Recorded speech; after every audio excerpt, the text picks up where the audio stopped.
Yo, what is up? We are back. This is Yep. No Border Sports. I got Corey Davis with us. Let me drop this link real quick in the chat.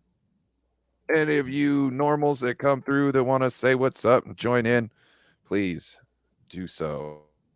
It's a special stream. Haven't done this in a while. It's a dranky stream. We got Oh, some man, big that's boys good. here. So 9.5 percenters. We'll see how this goes. Um, yeah.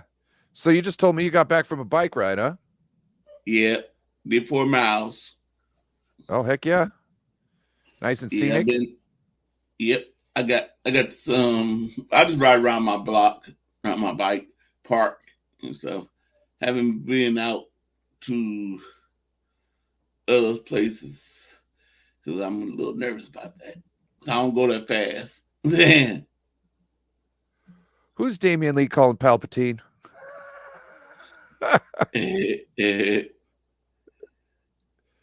Shout out. Oh, if only Aaron was here, he'd love a good Star Wars reference. Shout out to Aaron from 49ers First Takes. If y'all don't know, you're missing out. Yeah. I was telling you earlier before here, I might as well let everybody else know. Today is my daughter's 5th birthday. What up, Bebop? Bebop. Last time I seen her, she was 3'8".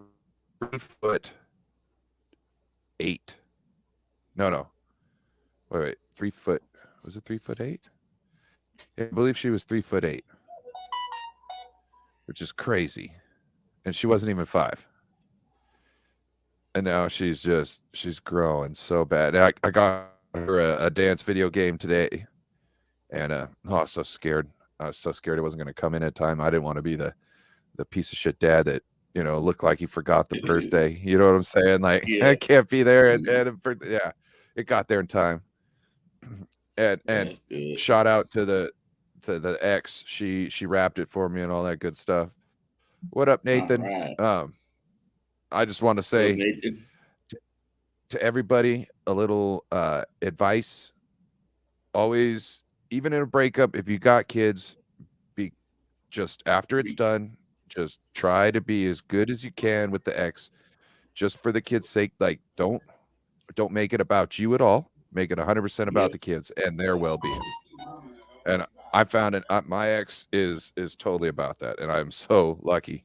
I'm just saying, it could be so much worse. Oh yeah, it can. I've seen it worse. Ryan versus Kelly Stafford in a brawl?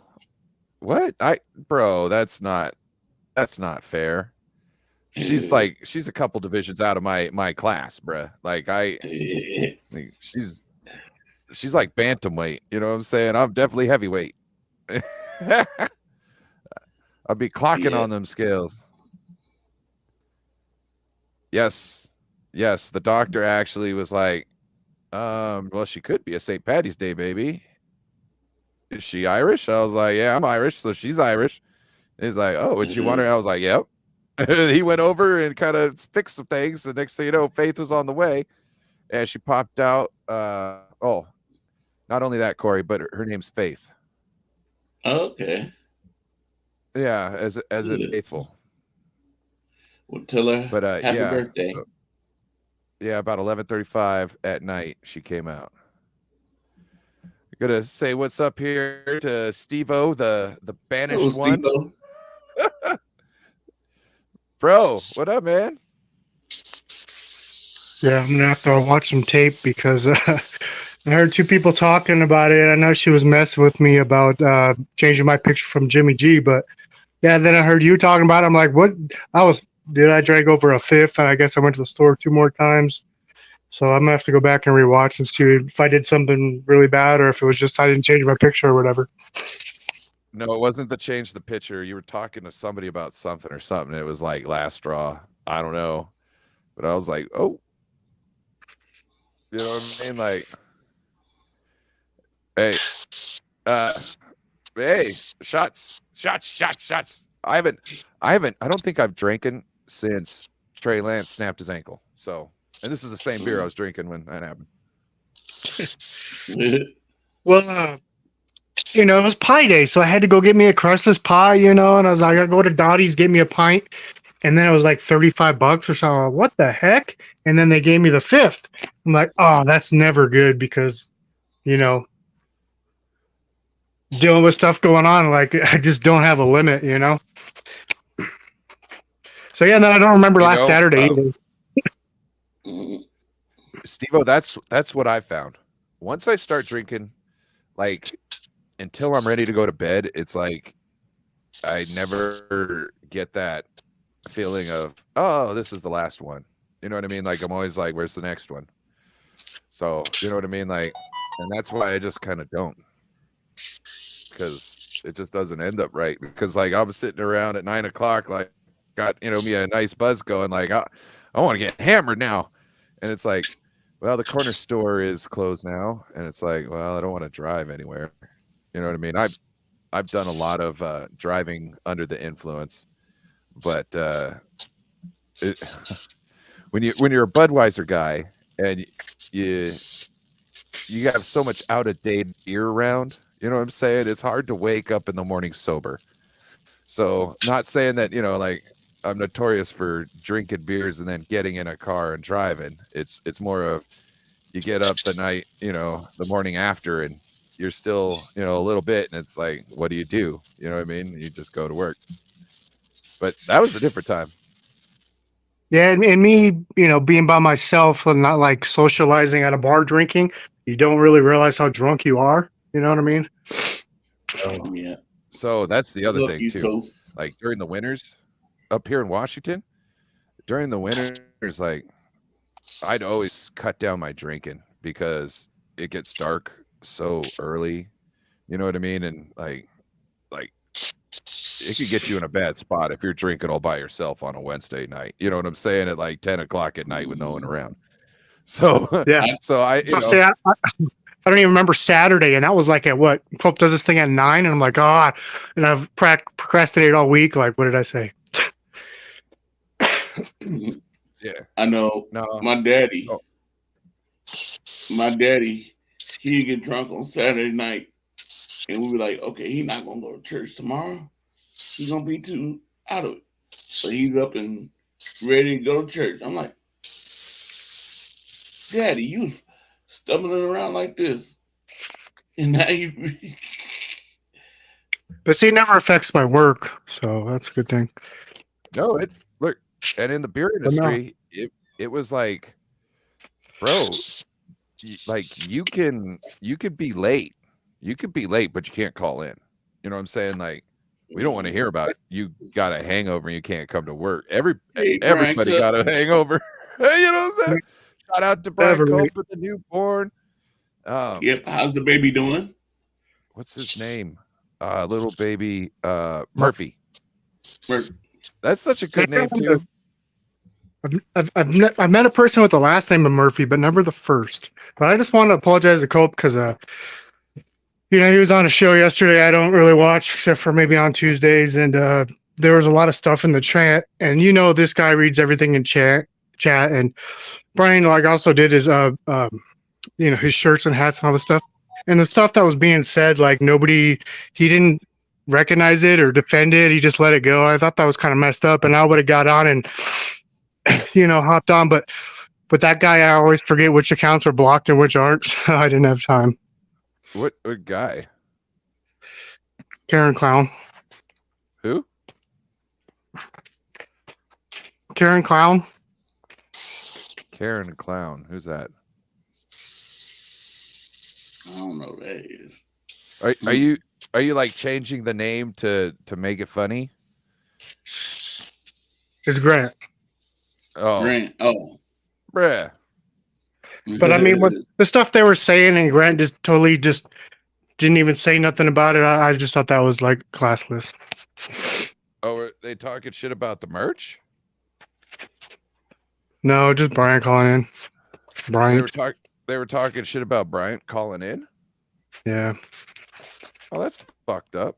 And the messed up part is I have so many accounts. I only have 2 accounts not blocked by him, and I can't remember which one is which. And I have so many accounts. It's couldn't jump in there. Steve-O, do you not see a trend here? No. Well, other than Grant, okay, then it was because I was, the little thing with Aaron where I was just joking around and he took it offensive or whatever. Other than that, it was nobody else, Well, but hey, I'm not everybody's cup of tea. I know.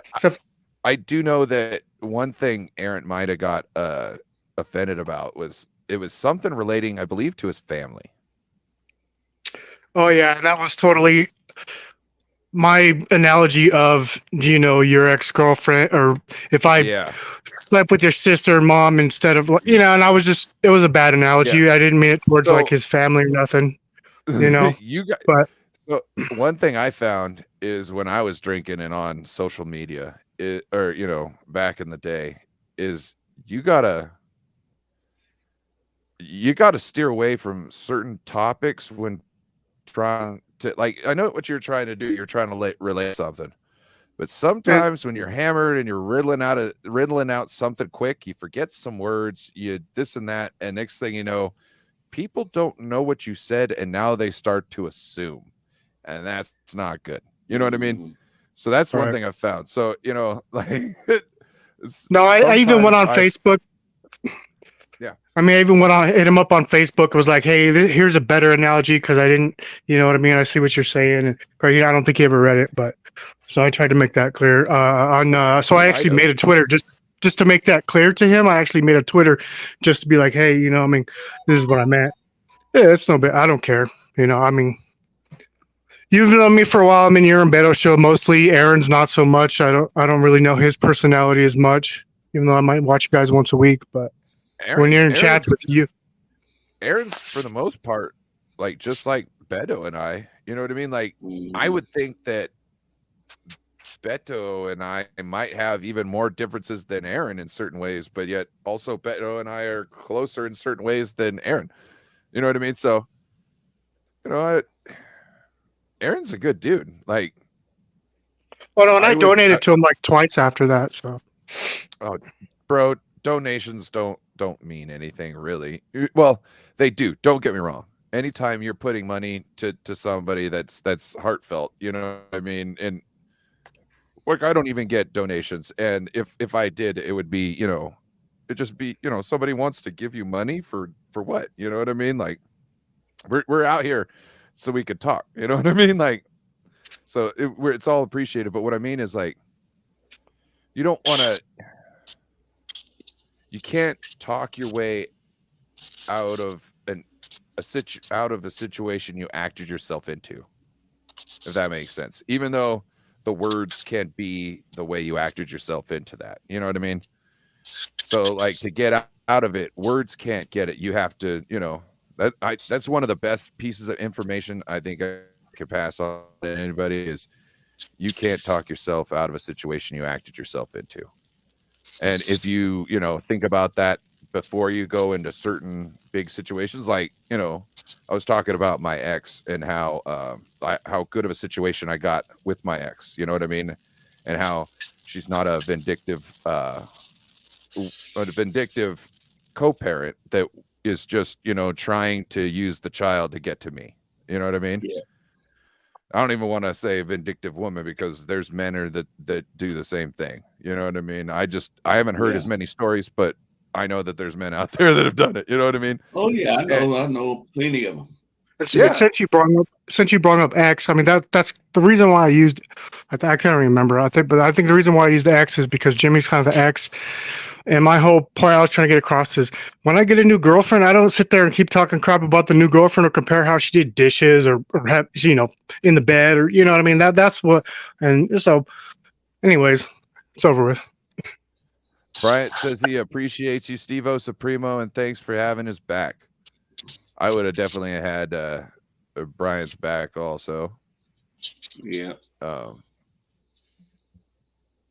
So my opinion is that to switch directions is I would have rather kept Jimmy Ward at say like 10 million rather than get Hargrave at like 22 average a year or whatever, because like we have, so Waller just got traded to the Giants. We're gonna have to play him this year, and we got Ertz out the Wait. You got Cardinals. traded to the Giants? That's not in the division. No, but we play him this year though. One time. Yeah. We're slated one time to play him. I don't think it's worth changing the defense over that. But continue the point, because I think you got more to say. Yeah, but then we have Ertz is coming back on the Cards, and then we just seem, a lot of our division has a lot of good tight ends. So even though they might be losing receivers and stuff, and he was playing special teams, and he was you can blitz him. You can't blitz the tackle, and he seems more of a guy that's good on one-on-one situations, not taking up the blocker for the linebackers. And so I would have rather kept Ward and overpaid like maybe $10 million versus Hargrave. Not me. Are you assuming that whoever's going to replace Jimmy Ward can't blitz, or that the coach can't coach them to be able to competently do a good blitz? I'm just assuming that they're not going to be as good as Jimmy Ward. Jimmy Ward was a a tone setter, and he gave you that, like, I'm just going to cross the line, or maybe not, just right there. I'm going to set a precedent, and he's just like Robbie Gould would do, So I kind of like that. Do you think that, let's just say that Javon Hargrave gets 10 sacks next year? Do you think Jimmy Ward's performance on the field would outdo the pressures and the sacks that Javon Hargrave would get? Let's say Javon Hargrave gets 45 pressures. He had 60 something this year. He had 11 sacks. Let's say he gets 10 sacks and 45 pressures. Do you think that equals, because you're talking about he's getting pressures too? You know what I mean? Sure. That's why I think you're right on the books. Like, it might be better on the books, but I'm talking about straight production. And this is the other thing I think we have to think about is that the 49ers know what they're looking at as far as depth. We don't really have such a great idea about the depth because we only get to see what gets put on tape. And most of the time that their depth pieces are playing, like, or in any sort of atmosphere where they're doing football stuff, there's no recording going on. I see what you're saying. 10 sacks would definitely, but that's almost like what, $1 million a sack. Palpatine. I forgot. I'm Palpatine. I remember that, Damien. I remember that from, I think, last Friday, or was it the Sunday? I can't remember. But I'm Palpatine. It was one of his comments earlier. Sorry for throwing you off. No, I get it. I mean, I see 10 sacks. Like, that sounds awesome, but I mean, Jimmy Ward has 7 interceptions in his career, and I think he had 3 last year. So a lot of receiver stats don't show up in the books. I mean, a shutdown like Jimmy Ward, he had a good game, but no INTs to show up for it. But I see what you're saying. 10 sacks does make me feel a little bit easier. Bryant Culp said, "This is the way." What up, John Jay? What's up? Shout out to Swabo. He continues to talk smack about how good his Seahawks are. Look, I'm not hesitant to say that they're going to be better than they were last year. Okay, because they've got a lot of draft picks, and they have shown when they have a lot of draft picks, they get winners just like we do. Mm-hmm. And so, and they're not scared to start rookies. Yep. Mm-hmm. Yeah, they had 3. Yeah, which is even crazier for us because they're learning on the fly. So they'll be better before our rookies are, because Kyle, well, especially on offense, because Kyle's not trying to play first year rookies on offense. So, like, their offensive lineman who played this year, he got a lot of good reps. I got a good question right here. Shout out to CJ Gray. Sorry, I almost said Green. Pharrell is a rotation player, and Jackson, we don't know what he will be. Yes. Now, the key thing here is I want to think Pharrell will come in and be like a Charles Omenihu of last year. I'm hoping that's the case. Now, Jackson, this is the thing. Is what the Niners said about him not being out there and suiting up true? Because if they're true, then maybe everything is all good. But if that was any sort of a cover-up, we have no idea what's going on with Drake Jackson. Right? Wouldn't you say? Yep. John, do you... Oh, go ahead, Corey. Elaborate. Because, just like you said, Cal don't play his rookies. So, probably Jackson's wasn't performing like he should. So he said, let's pull back. Let's let him learn this season. Let him learn like they did Trey Lance. And then next season, we'll put him in. Now, David McNiner. Sorry, you know what? I'm going to hold on to this. Go ahead. One quick. Shout out, Load the Truth. What up, sir? Thank you for joining us this evening. Hope you got yourself something to drink on. I'm drinking this evening. Says we need a speed rusher. I know. John Jay, you got any thoughts of that on what could be Drake Jackson's holdup if they're lying about why he wasn't suiting up? Yeah, like I gotta agree with everybody. Like Kyle and the Niners don't really use rookies. I will never understand why, but like Drake Jackson, like when they drafted him, like someone asked me on my show, like, why did we not play him in the playoffs? Why didn't we use him more? And I was looking at his numbers, and he was only on the field basically 15% of all the defensive snaps. So he was like barely on the field during the season. And when he was on the field, he did really well. He did really, really well. Had 3 sacks, had an interception, a bunch of batted balls, good pass rushing. I hope this year that they give him more time to play. Ebukam and Omena, who are gone. We brought in Farrell from the Raiders.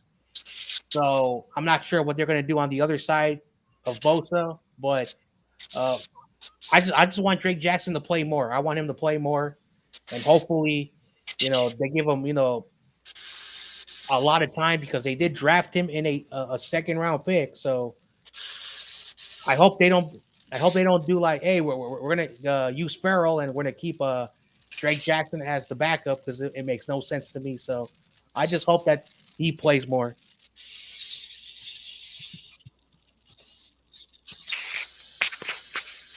At least we got an answer, and it does make a little bit of sense because you got 20-year-old kids, 22-year-old kids coming out of college where they have to go to school and maybe even have a job and doing all this study where they're not in the weight room where NFL players are in the weight room all the time. But I'll say that I don't know the guy's huge and he can do backflips. He's like 280 pounds. So like, I mean, I'm not sure, but at least we got an answer, So I like what CJ Gray is saying here. He says, I like Drake, but we haven't seen enough to know if he will round into form to make this line ultra elite. So you talk about how many snaps he was in, right? So to me, that and batted balls, right? Batted balls and snaps. To me, that means he's a passing down specialist. And what does passing down specialist mean? That he doesn't play the run game well. Because if he played the run game well, he'd be an all around, starting defensive end. He would be there playing more snaps. Let's just say that, especially in this D. The reason being is just like the offensive line, or just like the offensive specialty positions, the defensive line, you need to be flexible. You need to be able to stop the run whenever. Like, look at Nick Bosa. Nick Bosa could be savage if he wasn't playing the run first on first and second down in certain schemes. He'd be savage if he wasn't. If he was just pinning his ears back and going for, quarterback, them second down pass plays and first down pass plays, he'd probably annihilate some quarterbacks, get more sacks. But he's playing run first because they can get just blown open in that wide 9 by the run. So that kind of makes him a little slower, but on third and longs, obviously he could just put his ears back. Bosa could put his ears back and go. But that's why Bosa's so great. He can play the run very well. And then he's a savage when it comes to rushing the passer. And the thing Drake Jackson, I think, needs to do is become better in the run game. Yep. I think that's his big thing. And that does make sense because our first 3 playoff games were Seattle, who has a stud running back, the Cowboys, and the Eagles all had, I think, 1,000-yard rushers or something like that. Anybody got any thoughts? Anybody else got thoughts on that? John, you got anything? Nope. I agree. I think you're right. I think because, they will need a defensive lineman that can stop. You got to be able to stop both, quarterback and the running back.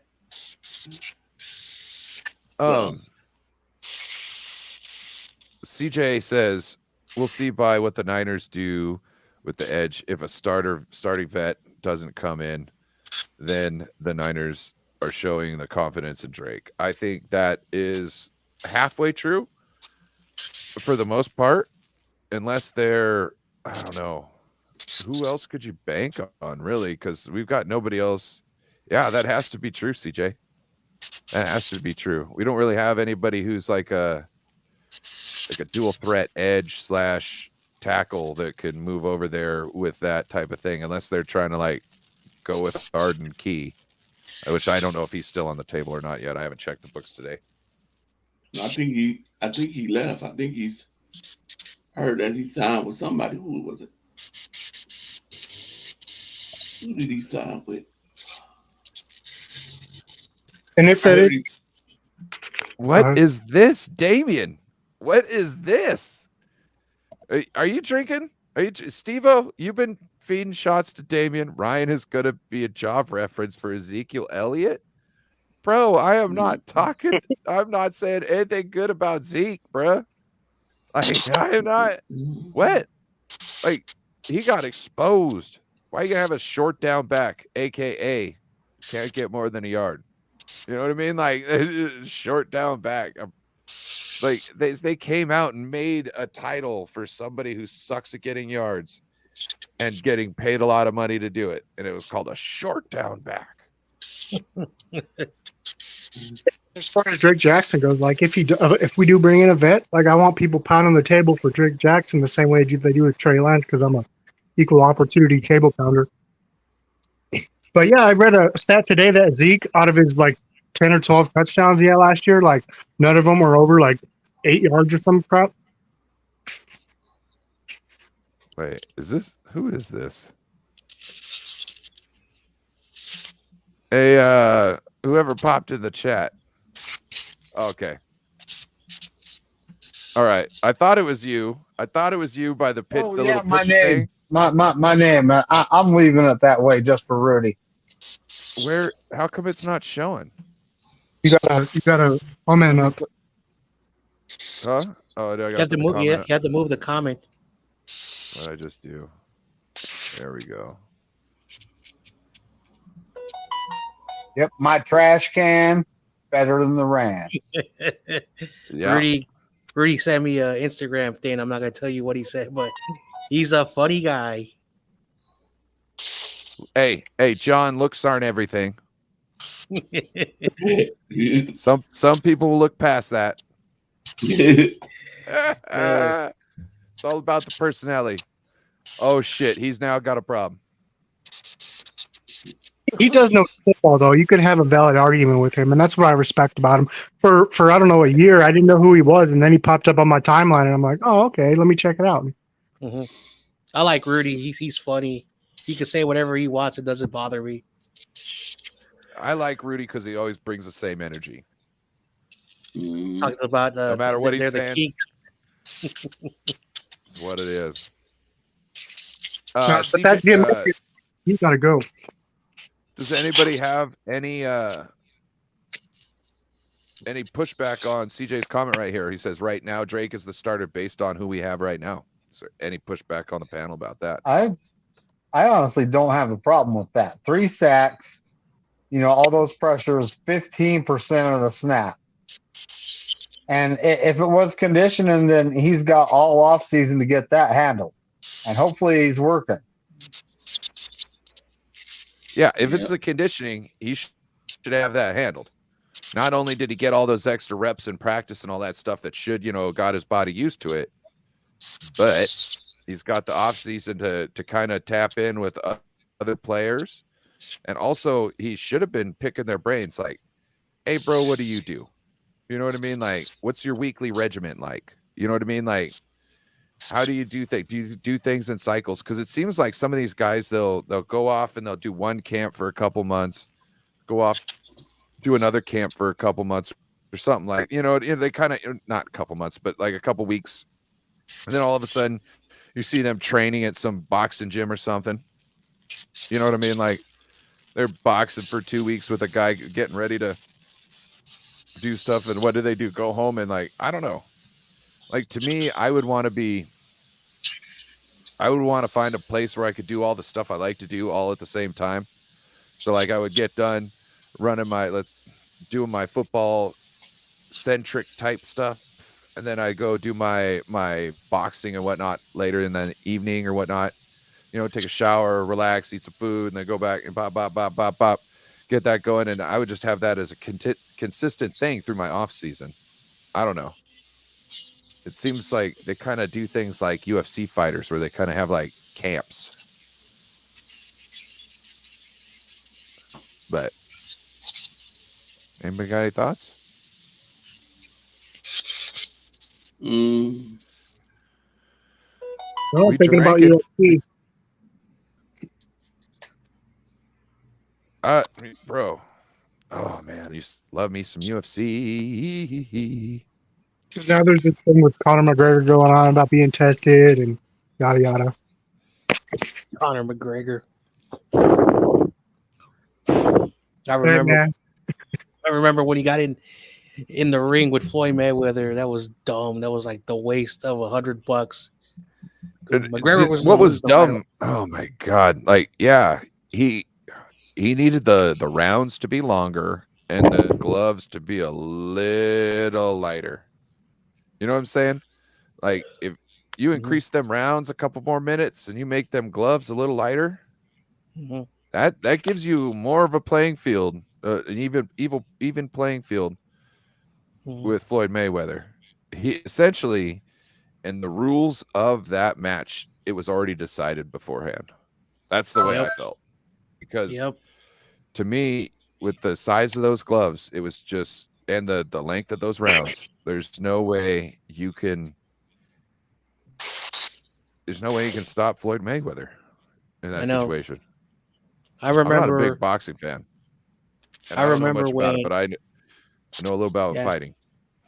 I remember my friends, because I live in a predominant Filipino area, and they were like, Manny Pacquiao to the knockout Floyd Mayweather, and I gave them like 10 different reasons, and the main one that I told, you never box the way you usually box with Floyd. You box the way he wants you to box, and it's very defensive. So you have to be just like him to win. Just like many years back, Marcos Maidana, he came at him and he just brawled him the first 6 rounds. And Mayweather was like very stunned. And then Mayweather adjusted, and Maidana looked horrible in those last 6 rounds. It was the closest fight someone ever had with Floyd Mayweather in a very, very long time. And then the second fight, Mayweather just outclassed him. He just basically like, I'm going to go at you, and then I'm going to play my style. So the Manny Pacquiao fight, I knew Mayweather was going to win that fight. And Mayweather only landed 114 punches, but he made Manny Pacquiao so bad, only 62 landed punches. You can never, ever count out the way Floyd Mayweather fights. I'm a huge diehard boxing fan. And man, yeah. Manny Pacquiao had like one good round where he just landed like 20 consecutive punches in a row, but that was just one round. It's funny. So like 3 years ago, the job was like, oh, we'll give you a raise in 3 months. And I sent them like 10 grand in shipping errors. And it's like 8 months. And I'm like, they're like, what do we got to do to keep you? And I'm like, you got 2 weeks to give me our raise. So they decided to fire me after the 2 weeks, right? To try and get out of unemployment and everything. And so I stole Conor McGregor's little, what's it called? The $1 million, the Vince McMahon walk. They're letting me go and I'm walking through the building. Like, that is just so funny because everybody knew I was trying to stick up for everybody that worked there, not just myself.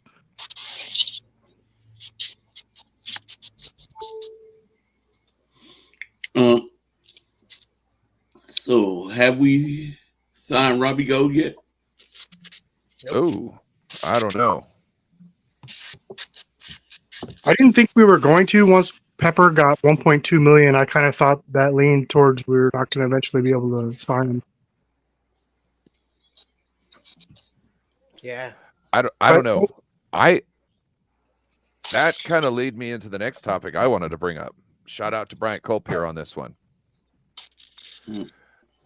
Would you take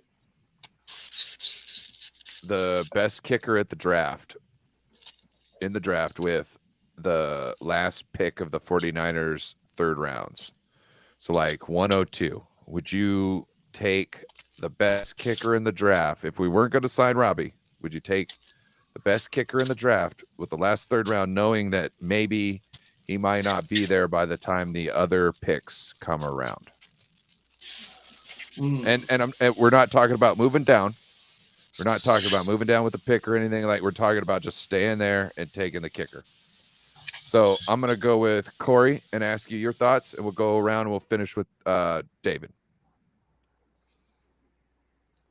Yeah, if he's the best kicker, I would do it. I'll take a risk and take him.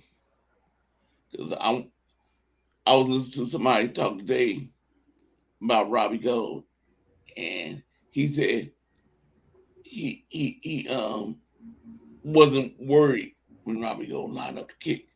So this guy is real good. I will take him because I don't want to be worried when the guy come up to kick if he gonna miss it or make it. So I will take him. I will go in the last third round, last of our round, and take him at that spot.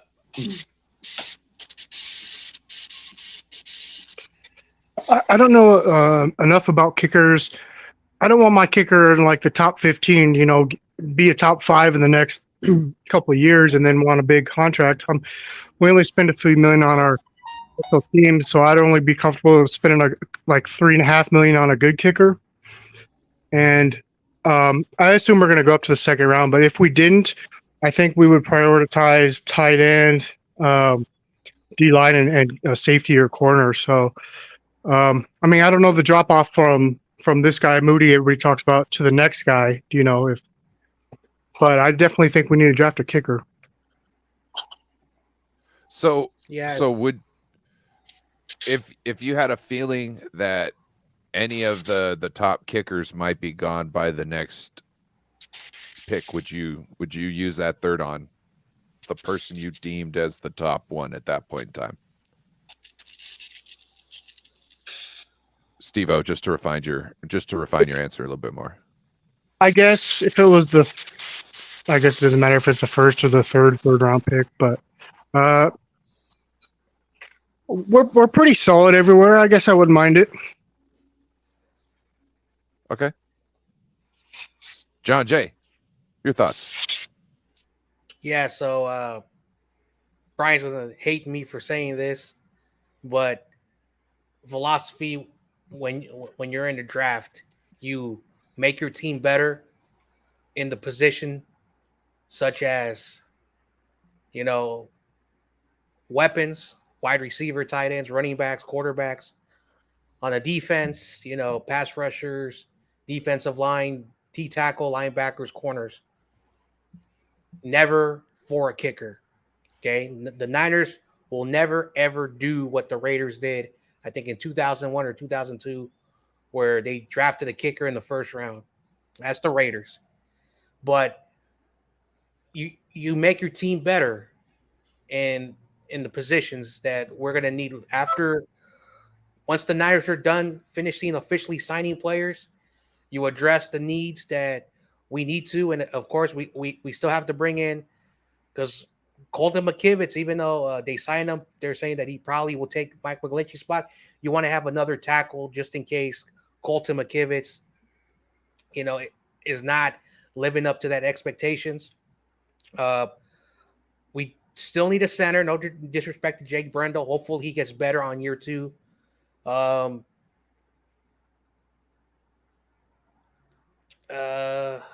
Linebacker, we got to look at that position as well, because we lost Aziz. We still got Flanagan Foles. So no disrespect to Brian. I know he's gonna hate me for saying this, but Jake Moody is not projected by any team to reach for him, because 28 of the 32 teams have their quarterback. The Niners are one of those 4 teams. You mean kicker? I think it's only 2 now. Us and the Rams. Yeah, just the Rams. But overall, basically, I don't think the Rams are gonna reach for a kicker, but almost every team has a kicker, and when every team has a kicker, still got good kickers. You still got good free agent kickers on the table, though. And that's another thing. That's not necessarily true. And that's still also another thing, that there's still kickers that are in the free agent market. And of course, Robbie Gould, has realized that if there's very little options for you to go, you technically have 2 options. You basically go back to the team that you were kicking, take the money they give you, or retire if nobody wants you, or take a year off. So, no, I will not draft a kicker in the 3rd round, or the 4th, or the 5th, or the 6th, or the 7th. Or the 7th. Okay. David, what's your opinion on this? My opinion is let Adam Peters cook. If we're looking for a kicker, let's get a guy from a small school that no one's ever heard of. There's plenty of kickers out there. It doesn't have to be Jake Moody. When it comes to Robbie Gould, 39 yards and out, he is not reliable. He's just getting up there in years, and he wants money. And why should we pay him money when we can go get a rookie kicker or a young kicker for a lot cheaper that can actually hit a 45-yard field goal? Okay. I just don't want to end up like the Cowboys with their kicker. Yeah, I don't want that. Yeah, that playoff game, that was so funny to watch. 5 extra points.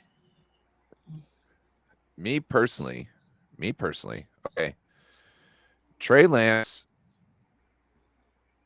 all intents and purposes, is starting the season, right? And we start off slow. If I'm Kyle, and I don't want to hear a lot of crap, if Robbie isn't coming back, then I'm drafted kicker. The reason being is I want to get cheap at the position. Just because I got a lot of stuff going on. You know what I mean? That extra 4 or 5 might be me re-signing a good defensive lineman next year or not. You know what I mean? It could be something like that, or an offensive lineman too. You know what I mean? That type of money, you could go from, you know, an average guy to keeping a guy. I just think that taking a day one starter in the third round, no matter what their position is a good decision. You know what I mean? If you feel that you can't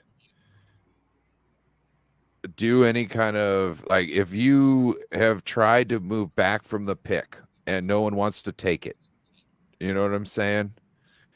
And you tried to recoup the pick by getting another pick and this, it doesn't work. You know what I mean? I am okay with trying to draft a kicker with the third round. And especially if you're talking about, we can get touchbacks anytime we want. We can get a rookie, we can get a rookie quarterback in Trey Lance, because essentially that's what he still is. He's a rookie quarterback. Let's face it, okay? He's a rookie quarterback. He hasn't had a full season in him. You know what I mean? This is like, you know, this year when he starts, hopefully it's like year one for him, starting all over again. Boom, and he gets to have a full season, right? Giving him the opportunity to be safe and still get points down at the end there and not come away with just punting the ball, I think is important. So a third round pick for a guy like Jake Moody, or somebody who has the talents as far as the range and the accuracy. But the one thing I like about Jake Moody is that it's kind of like, it's the Brock Purdy, the Purdyisms. It's, you know, he's been in all those situations before and he's come through. You know what I mean? Like, that's what I want. I want the new Robbie Gould with a better leg. You know what I mean? With a longer, stronger leg. And I'm willing to give a third rounder for that. Now, if we're gonna move up to get a good right tackle, we'll kiss that kicker goodbye, because the right tackle's the more thing. Look, we talk about edge, right? We talk about edge. I have a feeling that if we draft a guy and we go with who we got on the squad right now, maybe pick up just one other guy who is probably just as good as everybody else that we have, minus Bosa, I think we can still handle things, because there's so much talent there with Bosa, Eric Armstead, and Javon Hargrave.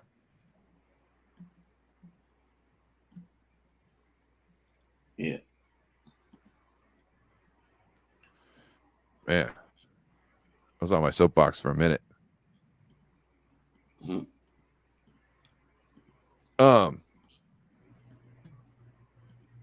Does anybody have any other thing that kind of want to touch up on the D line kind of while we're here? Because you know how these streams go. We're going to be out here for a minute, so might as well get on the D line as much as we can before we move to something else like the defensive backs. Whoa. We talking about getting on the D line? Okay. Oh, bro, Funny. you know I ain't scared about getting all over the D line. You know what I'm saying? Man, it's funny. But we re-signed Miguel, dude. I mean, yeah, buddy. He was playing good football towards the end of last year. So we re-signed him. We re-signed Givens, and Givens is a decent pass rusher and pretty good against the run. You know, he's not like high grade, but he's above average. We have old Kinlaw, who I'd trade for a ran over snack sized bag of chips. What up, CX Eddie? Then you know, Armstead and his plantar fasciitis, and you know, I think he'll be playing out his contract, but that's probably about it. you know, or they might do 1-year contracts after that. But that, you know, that is what it is. Hargrave. Oh boy.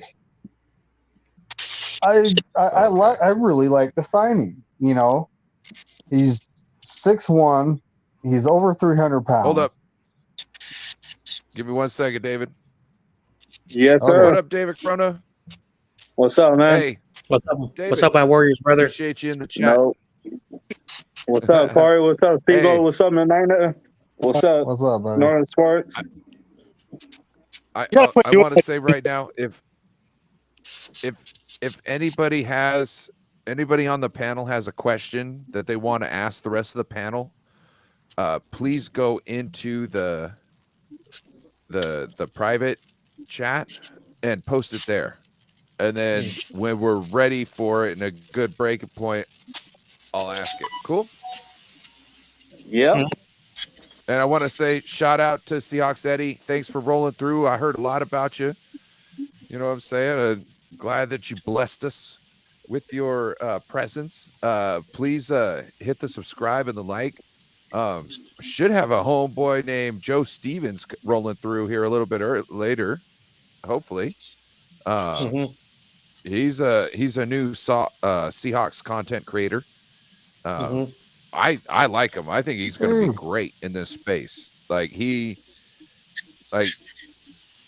does a whole bunch of he's a diesel mechanic, right? And he's like, look, I get paid a lot of money to do what I do, but I just wish I could do what a lot of these other fuckers are getting paid less to do.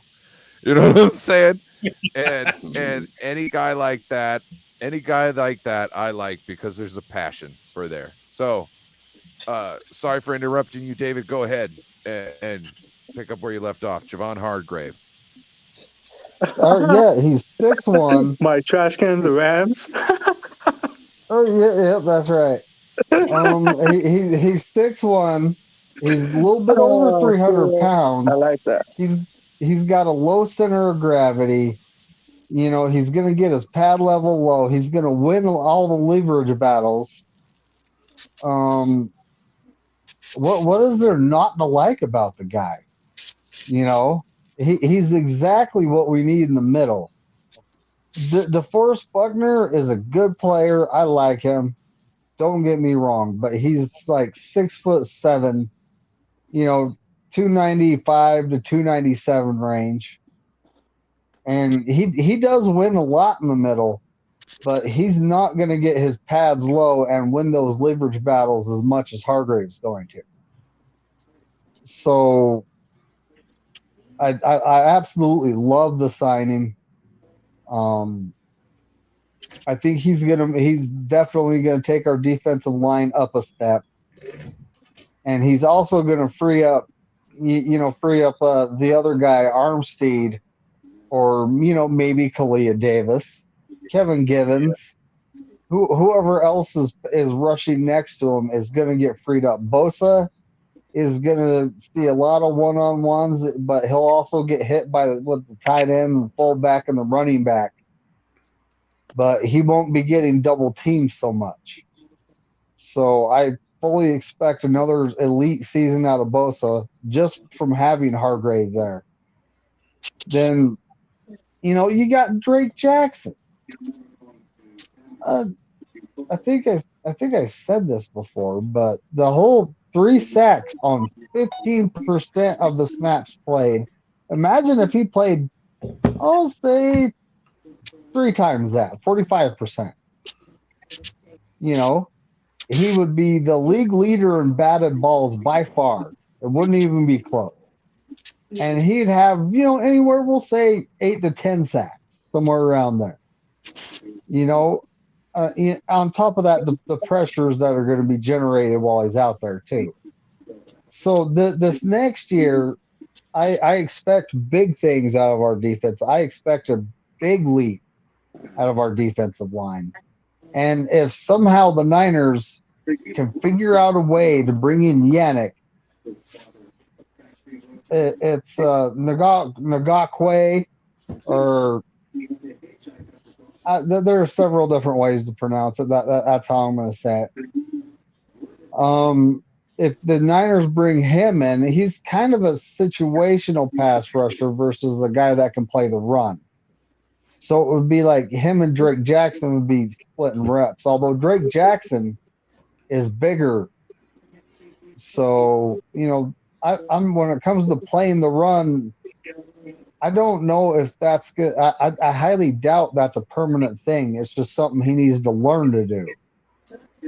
When it comes to Yannick, he's too small to really like set the edge against the run. Although Ebucom was somehow doing it, and he's around the same weight, but he's just not very good against the run. Drake Jackson will get better against the run.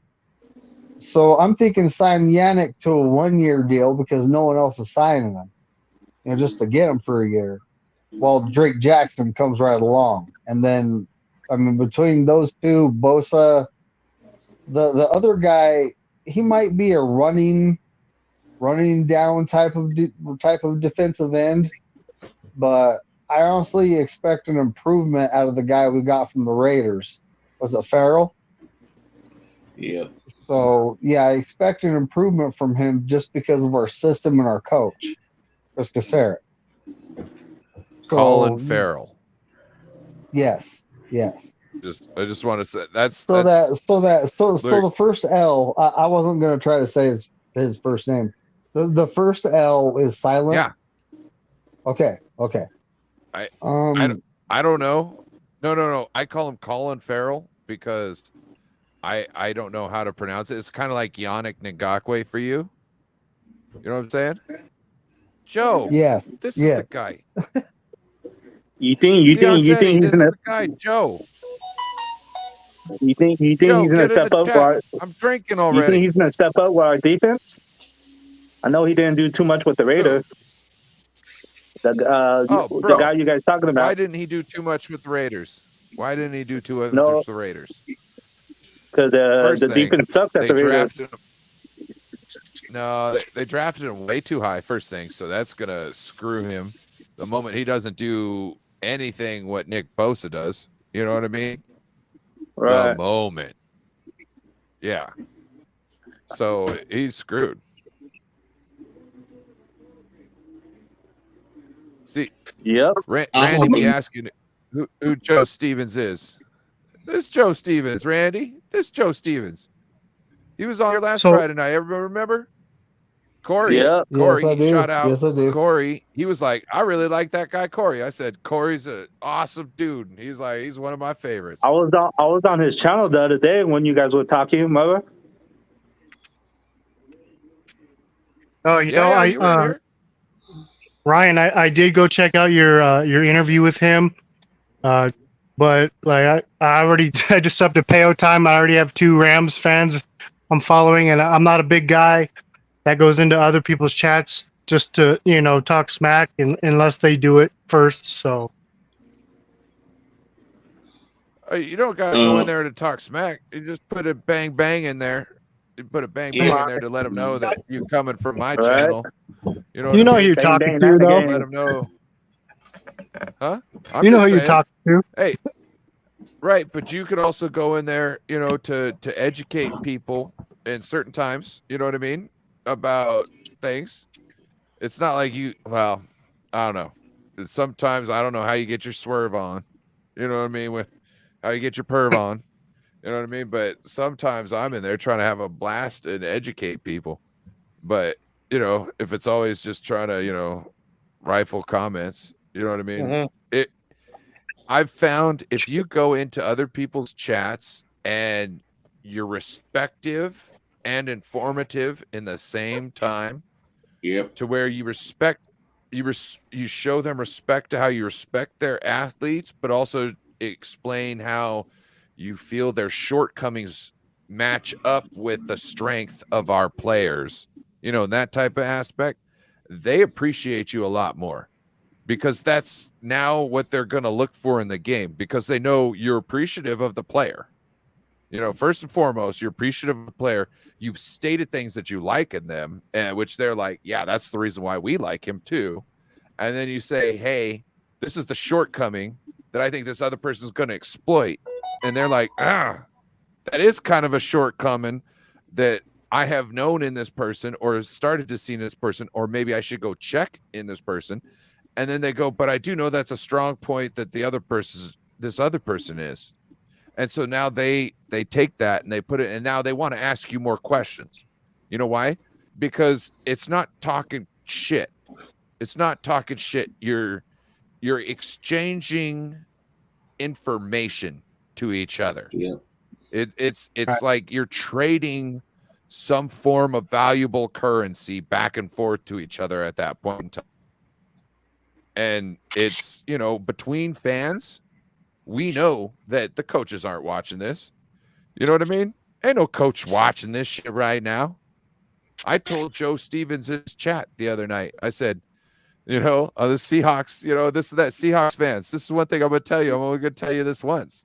You know what I mean? Don't draft 49ers, or don't draft. Don't pick up free agents from the 49ers line, because if you're not going to have them, put them in the same situation that our coach does, you're not going to get the same success out of those guys. You know what I'm saying? Exactly. So we can have those conversations in here, and fans of both teams can appreciate that. And that sparks questions, deeper questions in their fan base later on, because we bring up good points talking in chats here. So, yep. Yeah, I can respect. Am I in the Matrix? I'm in a whole bunch of different teams, YouTubers chat lines. Like I'm in the Raiders. I'm in the chat line talking, and they say, one of them you say, okay, come on the show. As long as you be respectful, you come on the show. Yeah, and I can respect that, because, like, I know, I'm all around the league, but mostly I'm in depth with the Niners. So, like, when they had Ted had Peo on the other day, I can ask him, like, hey, who's your future QB ball? Questions I have. And the same if he pops on tonight. Was it Joe Stevens? Yeah. So if he pops on tonight, like, I could ask him questions about his team that I wouldn't know, if he wasn't a podcaster.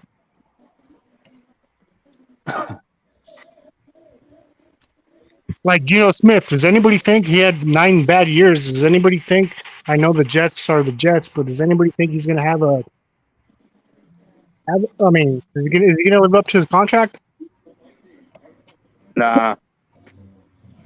Wait. It's not just messing. Go ahead. I thought you were going to tell me something.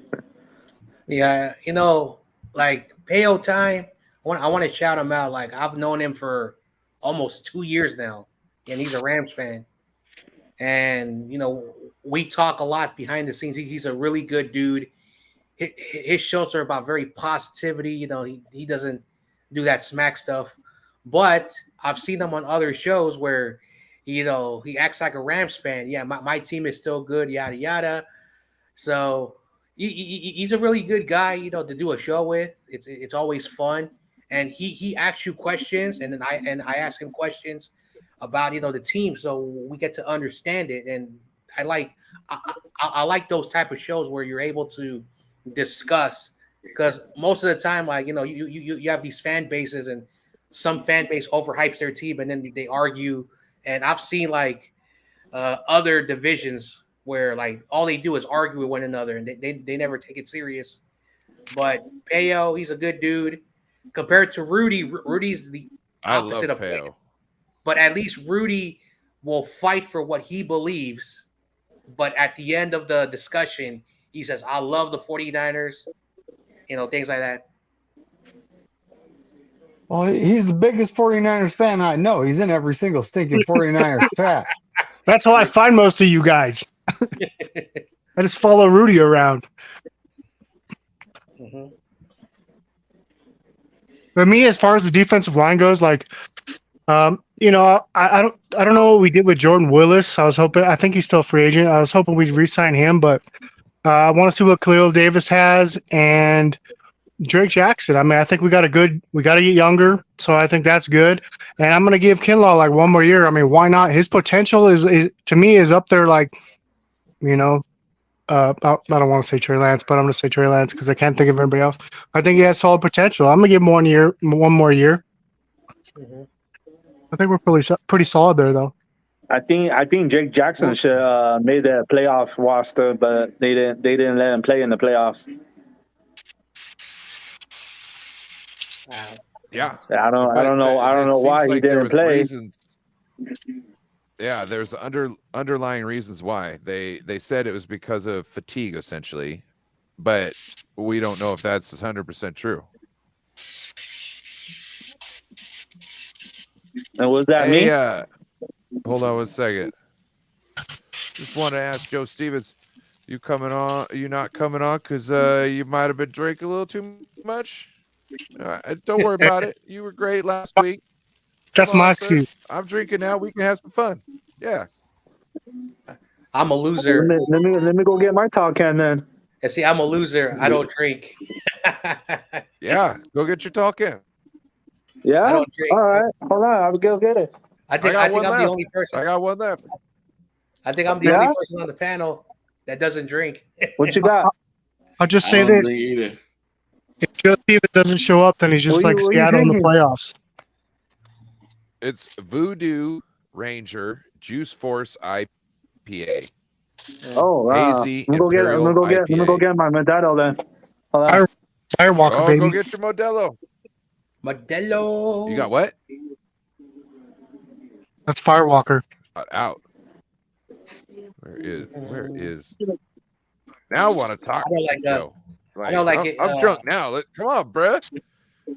we almost talked for like 2 hours after the show. You know what I'm saying? Like, also, yes, Joe will be on the show on Wednesdays. It will be an NFC West show. If you guys have any good Rams content creators other than Payo Time that might be interested in joining, or any Cardinals content creators that might be interested in joining, please let us know. We're doing guests / open interviews on Wednesdays, but we're going to have our damn show no matter what. We don't care. We like each other. We think middle of the week's a good time because most of the good news comes on, or most of the rush of information comes early in the week or later in the week. So we'll have a nice, good midweek show where, kind of things have kind of settled for a little bit and we can kind of talk about things. Oh, here he is. We got Joe. Let's see. You ready, Joe? All right. Okay, here we go. He got his beer. My man. I had to get the Geno Smith jersey out, so you guys had any questions. There you go. Sport your colors. What up, sir? How's your Friday night going? Oh, good. I can only be on for a few minutes. We're having couples game night here in a few minutes. So. Oh, bro, what games you playing? I have just set it up. We got I'm just trying to give a buzz on. We got like a bookcase of fucking board games at my house. Freaking board games at my house. So. You know what? Oh yeah. So does your fan base? Yeah, what's popping? Sorry, we'll just go questions for Joe while we got him. Ask your Seahawks questions. Hey Joe, does your fan base like ours, like you like people would boo McGlinchey when he is coming on the field? Does your fan base do anything like that to any players? Not in a while. I mean, obviously, opposing team. Obviously, we booed the shit out of Russell Wilson when he came back. But God, you know what's crazy is I remember in it's like 2006, 2007. I never did it. I was like 10 years old, but people started booing Sean Alexander and Matt Hasselbeck when they came out because they'd always get hurt, and that kind of rubbed me the wrong way. I don't like booing my own players. Yeah. So you didn't feel good about them booing Russell Wilson? Oh, I loved it. I did it. No, not as long as they're not wearing our jerseys, you know. If we would have booed Bobby, I would have felt a lot different. I'd have been pissed off, but Bobby got a standing ovation. So Bobby, a real one though. Yeah, he is. I hope he comes back. Today I watched us actually giving JJ Watt, his send off, and that was pretty cool. Oh, really? They did that today? No, but he was on Pat McAfee today, so I went and rewatched it because I didn't remember seeing it. Oh, I got you. It would have been cool if it was in Houston, you know. So Joe, Mm-hmm. so you think Gino's gonna have the same year like he had last year? He's gonna improve more better? I think he'll be about the same as he did last year. He's a bridge guy, right? So, honestly, it just shows what a good coach and a good organization can do for a player, right? And hopefully, it gives a lot of these, bust quarterbacks like a second chance, with a better organization. So, I think it's good for the game, don't you guys? Or speaking of that, now we just signed Sam Darnold. Do you think? I don't know if you watched his press conference. You should watch his press conference. He was so giddy to be here. And he was like talking about Kyle Shanahan, Brian Greasy. Kyle Shanahan, Brian Greasy. Kyle Shanahan, Brian Greasy. You know what I mean? Like it seemed like, because as 49ers fans, we have been really interested in our quarterbacks coach lately. Grant Cohn had kind of put a light on Rich Scangarello, who was teaching Jimmy to, when he was pressured, to throw long bombs down the field, which is not his forte, right? And he was like, hey, this is a bad thing. When Brian Greasy came to the team, it seemed like the drills were more focused towards, you got pressure, check it down. You know what I mean? Like real easy, like drills that, and we saw the change in Jimmy Garoppolo, who had kept the same stat line the whole time, like 2 touchdowns to 1 interception, the whole every single year. It might be off by a little bit percent, but if you average out the career, it's still the same. You know what I mean? Like every year, it's just a little bit off. You know what I mean? Either way, each year. And he had a great year. And it seems like almost like Sam Darnold was like, he's seen that and was like, I'm so happy to be here right now because he's going to teach me how to deal with all this bullshit. And I've got Kyle Shanahan, who's a wizard and knows to get people open. So if I ever have to throw the ball, you know what I mean? I've got a great situation. Do you feel that that's the type of same move that the 49ers are making here? Well, I don't know about Darnold, but what I can say is I'd have said you're out of your mind a year ago if you would have said Geno Smith got a second contract here. So, anything is possible with the right coach, right? So, Brian Greasy, he used to play for like the Broncos, right? Back in the day. Yeah. His dad was a Dolphins guy. Yeah. Yeah. I think so. I didn't know he was your guys' quarterbacks coach. Yeah, he turned down broadcasting to, like, he was broadcasting. He stopped broadcasting to become a QB coach. And to me, so a lot of people, everybody looks at the talent, the athletic talent, and they go, those are the guys that know things. Not really. The guys that knows things are the guys that don't have the athletic talent. The ones that have to be smart, like the chess. They have to play chess to win, while the other guys are playing checkers to win. You know what I mean? Like it's apples to oranges. It's totally a different playing field for some, and those turn out to make some of the best quarterbacks or sorry, some of the best coaches. And especially when you're talking about quarterbacks, like the backup quarterbacks, you've seen a lot of backup quarterbacks become offensive coordinators. Why? Because they hold the clipboard, they learn the scheme, they know what to look for. They spend all that time doing that. They also don't have the talent to be playing. So they have to, if they're going to do any good for the team, they have to have their mind ready and their mind to overcome their physical abilities. If I can't throw that pass, I can't throw that pass. I need to look for something else, and I need to look for it when it should be open. You know what I mean? It's those type of decisions, and that's the type of stuff I think that certain players are looking for when they come to teams like San Francisco and obviously the Seahawks. Yeah, and I think it's great for these guys to get a second chance because obviously they have the talent, right? So, you know, sometimes they just need the right coaches. So. I'm going to take a piss. Pete Carroll have left. Sorry. Oh, yeah. Ask your questions. No, ask your questions. I'm going to take a piss. So you guys interview him. Hey, yo, real quick. Who's Damian Lee in the chat? Oh, Damian Lee's a homie. Yeah, that's my guy. That's my guy. He's drinking Steel Reserve 211 right now, I guess.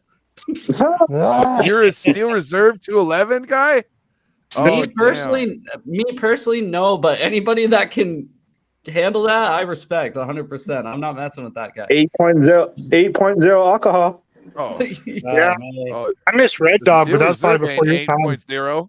That's Steel Reserve's 8.1. If I'm correct. Oh, 8.1. Yeah, 8.1. Man, I feel I'm correct. Ryan will know what I'm talking about. So I drink Space Dust, right? A lot, which is 8%. Hey, Super Fuzz, baby. Yeah, see, I love Elysian, so I drink Space Dust a lot, and that's 8%. Yeah. And Steel Reserve is 8%, but I can't keep Steel Reserve down, dude. It's gross. Man, I feel Space Dust tastes so much better. Yeah, Space Dust is actually good. I like Modelo, but it's only like 4.2 or 4.5. So I had to go to a lot of 8%. Like Firewalker is my favorite right now. You guys are all from California? Or? I feel like I'm the oddball because everyone here is talking about their favorite beer. I don't drink. I'm from California Corona. I drink no alcohol. Well, that's good for you, dude. That's your choice, right? I know. I like tequila, 1800 silver or Patron, one of the two. I'm a Northwest guy. I like craft beers. I mean, that's my thing. Even though they make me fat, but whatever. Like we're talking about it. I'm getting in my fridge and getting my bottle out right now. I'm from San Francisco, the Bay Area, and there's this area called Potrero. It's a neighborhood. It's basically like a working class, like working, and there used to be the famous Anchor beer, the Anchor beer that was basically from the Bay Area, and people would just drive down there to get a whiff of the factory and the smell of the beer, and it was, oh my gosh, great aroma. And so unfortunately, because of the changes that have been happening up here in the Bay Area, that factory, they closed it down, and it's no longer in the city. It's like basically outside, like every other major company. But people would just drive down there to that neighborhood to stand outside of the factory and smell the whiff of the beer. Yeah, so Rainier beer, right? You guys have Rainier down there, right? No, not here, not where I live. Rainier, yeah. Yeah, it's brewed in California now, but people still go to the original Rainier Beer Factory and get pictures in front of it and stuff. It's got the big R on the tower right in downtown. What? But anyways, sorry for getting you guys off topic so much. What's up? Oh, that's cool. I drink only special occasions. Oh, special days? Special occasions, like it might be a birthday party. Yeah. Because I would drink to celebrate. Yo, also, if you guys ever come up here for a Seahawks game, if the Niners ever come, you guys should definitely feel free to hit me up because I go to every game, so you can hit me up before any game. I'll show you around the town and stuff. Oh, hell yeah. So, how long is Pete Carroll going to coach, and who's going to replace him? And are you guys drafting a quarterback in the first round? Not in the first round, I don't think. I really think because we just signed Drew Lock as our backup. So I think we'll get. I was telling you just signed Drew Lock as your backup, dude. Give me a break. You guys just signed Sam Darnold. All right, same deal. There is a big difference. Yeah, you're right. But hey, we saw good out of Sam Darnold at certain points. Yeah, I know. Hopefully he doesn't have to play though, right? That's the plan. Yep. I don't hold hold up. Your Gene's Sam judgments Darnold, against you. Sam Darnold went 4-2 on a trash Panthers team. Yeah. Right. They had a yeah. You're right. Yeah.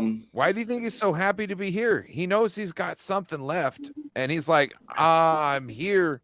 I'm not transferred to another like a shithole fucking team that's fucking just going down in flames. Like, thank God I'm somewhere going. I'm not slated to be week 1. I can fucking figure something out. I can, I can have a chance to breathe. And I think what he is, he's like that drug, like, the guy who's addicted to something, and he, goes, finally has a rehab he'd been trying to, what do they call it? Detox. He'd been going to detox, right? But detox isn't long enough. You know what I mean? He had to go. It's not good enough to get you off of it. It just gets you clean for a little bit. It just, it doesn't do enough. He needed to go to rehab. This is rehab for him. You know what I'm saying? Hey, imagine Sam Darnold wins the Super Bowl for us. Dude, I would. You guys probably would have if he was your third string quarterback this year. You guys probably would have. I know, like, I have arguments with like other fan bases talking about what makes an elite quarterback, but when Sam Darnold, who's from like the worst college, USC, was drafted, he went to the Jets, and the Jets were trash. Then he goes to the Panthers. They started to rebuild around that time. He kind of did pretty good early in the year, but then, the team was horrible. And then this year, like, they fired the coach. Mm-hmm. Baker Mayfield was starting. He was horrendous. And then Sam Darnold's put back in there. I think he's 4-2 record. 4 out of the 6 wins they won. He won 4 of those 6 games. So, so now he's coming to the 49ers with a really good team, good support cast. But again, I'm not saying he's going to win the job, for that. There's going to be competition, but whoever's a starting quarterback, Brock Purdy, Trey Lance, or Sam Darnold, they got a good team, good offense, good defense, not like the Jets or the Panthers. Well, and at least say he stays on the bench all year. At least you have a veteran quarterback that knows he can step in. Mm-hmm. Like last year, he stepped in, right? Because Baker was the day 1 starter, right? So, I mean, he stepped in and did his job. So, see how big of a Seattle fan you really are. What kind of gum does Pete Carroll chew? Oh, bubbly. The yellow one. What is the Bubblicious? It's in the yellow package. Is it bubble yum?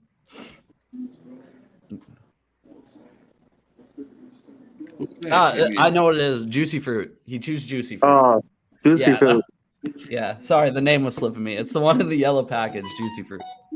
But he was asking what do I think Ted's too notable in the sports. When do I think Pete Carroll's going to retire? I think he's got like 3 years left. I honestly don't even think they have a plan to replace him. So. Oh, it was the same guy. Yeah, no more sports. I was saying, like, who's that? He's trying to play tricks on our mind. Anyway, yeah, I thought that was kind of weird. I didn't say nothing though. I was like, okay. No, my bad. I'm setting the outside rig up. I'm going outside, so we're ready. We're traveling. Oh hell yeah! You're a traveler? You're traveling. He's traveling around the house. Yeah, we travel around the house, right? Yeah. Yeah, Grant Cohn had a show today talking about we should have went after Mariota. Yeah, I think we should. Clickbait. Says Sam Donald. But I'm like, I heard he's going to the Eagles. Yeah. Clickbait. Yeah. Mariota is signing with the Eagles. I believe he's actually just needs to pass his physical. Yeah. And I am, Grant Cohn just likes to say things that'll get people watching. yeah. I am actually. Well, I subscribed to him because I was watching him and the ladies, talk football, and it wouldn't let me chat unless I was a subscriber. I'm going, yeah, great. And most of his videos, I look at it and go, clickbait. I don't watch. Some I do, 100. because he does have some interesting topics here and there, but 80% of them I really don't watch. I'll be honest. Mm-hmm. I'd like to see him get Kinlaw on again. And he knows that's what he is. And to me, I'm a big sports guy. I live in Nevada. I've been able to bet, so I like to watch people that's going to help me, win bets. And he's not going to do that. But hey, so Joe, you ever watch that Mook Beth video I told you to watch? Nah, I have it written down. I haven't though. Okay, all right. As long as you got it written down. All right. So Joe, as an outsider, who do you see scorching your defense next year? Trey Lance or Brock Purdy? Who am I more afraid of? Pretty much. I'm most afraid of Sam Darnold. Wow. I'm just kidding. No, I'm honestly afraid of Trey Lance because you don't know what you're gonna get, right? Like when he went down against us, it was like the first or second drive. It was early in the game, and and Purdy beat you guys 3 times last year. So no, he didn't. It was only twice. Twice. Yeah, my bad. Twice. Yeah, but no, when Garoppolo came in, everybody was like, "Oh yeah, we know what we're gonna get." Right? I think Trey Lance, the fear is the unknown. Yeah. He could be great. He could be shit. I know. Since like the age of 14, 15, I'm technically like an unofficial, unpaid scout because I scout the quarterbacks.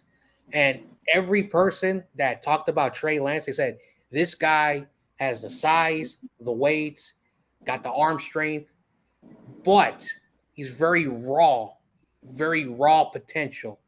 And a lot of people heard that. What does that mean? He didn't play a lot of football, but if he gets to play, he also has the QBIQ. Mm-hmm. So we just need him to play, play like not just a couple of games. Hopefully he doesn't get hurt again, but we need to see him play. And if he is why Kyle and John traded up for him, that's going to be really, really good for us. I still have confidence in Trey. I know a lot of fans are like, "Oh my God, I don't even want to bring this up because this is disgusting and it's sad that this is my fan base." They keep doing this like Trey is a black quarterback. They got to stop that. They need to stop that or go to another team. They got to stop that. It's really annoying. I don't think no one in the 49ers fan base, I hope not, has that view.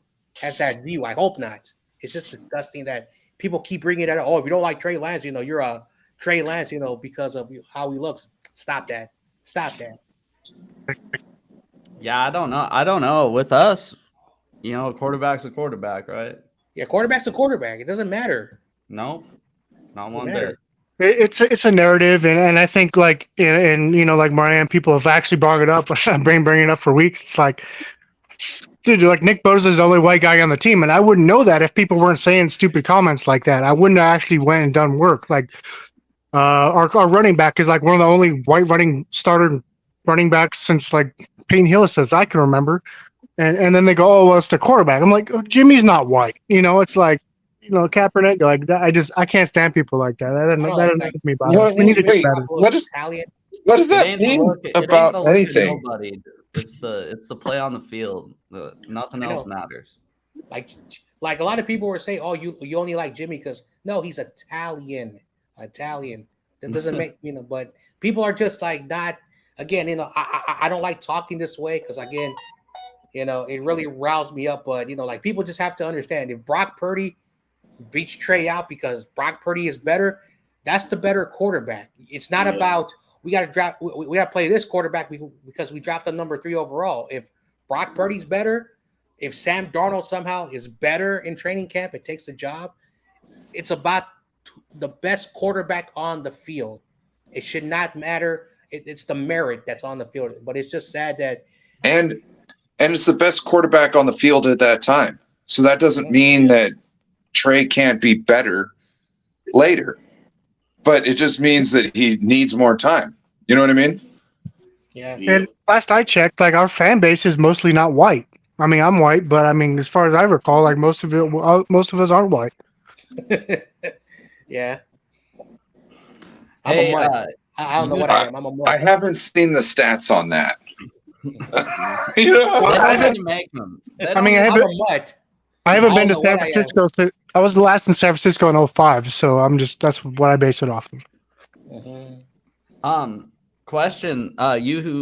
Sorry, I don't know your name, but what's your name? The guy that just was talking that scouts the quarterbacks? Oh, my name is John, Jon. Well, my full name is John J. John with no H. Yeah. Yo, but John, who's other than the top 4, other than Stroud, Young, Anderson, and Levis, who do you think's the best quarterback, kind of the mid-round quarterbacks this year? Yeah, so basically, like this quarterback draft class is like just like last year. There's a lot of good quarterbacks, great prospects. Everyone's been talking about the Alabama quarterback, Bryce Young. Mm-hmm. Like what I've seen so far, he kind of reminds me the way he played in college. And the quarterback that's sort of similar is Kyler Murray because they're sort of almost identical size, but I got to see more of it. CJ Stroud is like a very weird type of quarterback. Because I'm an Ohio State fan. He plays in the pocket. He's like probably the worst, pocket awareness. I think Jimmy has better pocket awareness, which is really sad to say that. But Stroud has a good deep ball. He's very accurate. He does have to clean up some of his mechanics. Anthony Richardson reminds me a lot of like a Cam Newton with a Lamar Jackson type of thing. He's a hybrid. He's a very big guy. He's a big, large dude. Will Levis is like your traditional pocket passing quarterback who overall, when you look at the skills, probably he's the most ready to start week 1. And I forgot who the other quarterbacks are, but I know the Tennessee guy, like he's like that's who I want. Somebody asked me if the Seahawks are going to draft a quarterback, and I'd like to draft Hendon Hooker in like the 2nd or 3rd round. Let him sit behind Geno for a year, and we basically have an talking about Hendon Hooker. Yeah, we have an out after year 1 with Geno. I mean, if this kid shows a lot, I'd like to draft a quarterback in the middle late rounds. Yeah, I don't want to. I don't want to waste a top 5 pick on a quarterback. I mean, our dream scenario is somebody trades up with Arizona at 3, and there's 4 quarterbacks taken in front of us. I mean, we can literally have anybody on the draft board that's not a quarterback. So let me ask you a question. You guys have, I know you guys have the Lions draft pick. The Broncos. Oh, the Broncos. My bad. My bad. But you guys have 2 first-round picks. Like ideally, as a fan, if you were in the draft room, would you address needs, like on your defense, on your offense, or defense? Yeah. Sure. So, what positions on the defense is like your weakest that you need to upgrade? The front 7, all of them. Lineman and linebacker, anybody that's not in the secondary. Because the reason why I was talking to Ryan about this on Wednesday is in that playoff game in the second half, you guys just beat us on the deep crossers, and we were on a base cover 3, right? But if you get no pass rush and you're running a cover 3, and you can't get to the quarterback, that quarterback has all day, and those guys in their zones have to make fast decisions, and a lot of the times it doesn't work. David Corona. Yes. Oh God. Can you mute your mic for a minute because it's making a lot of noise.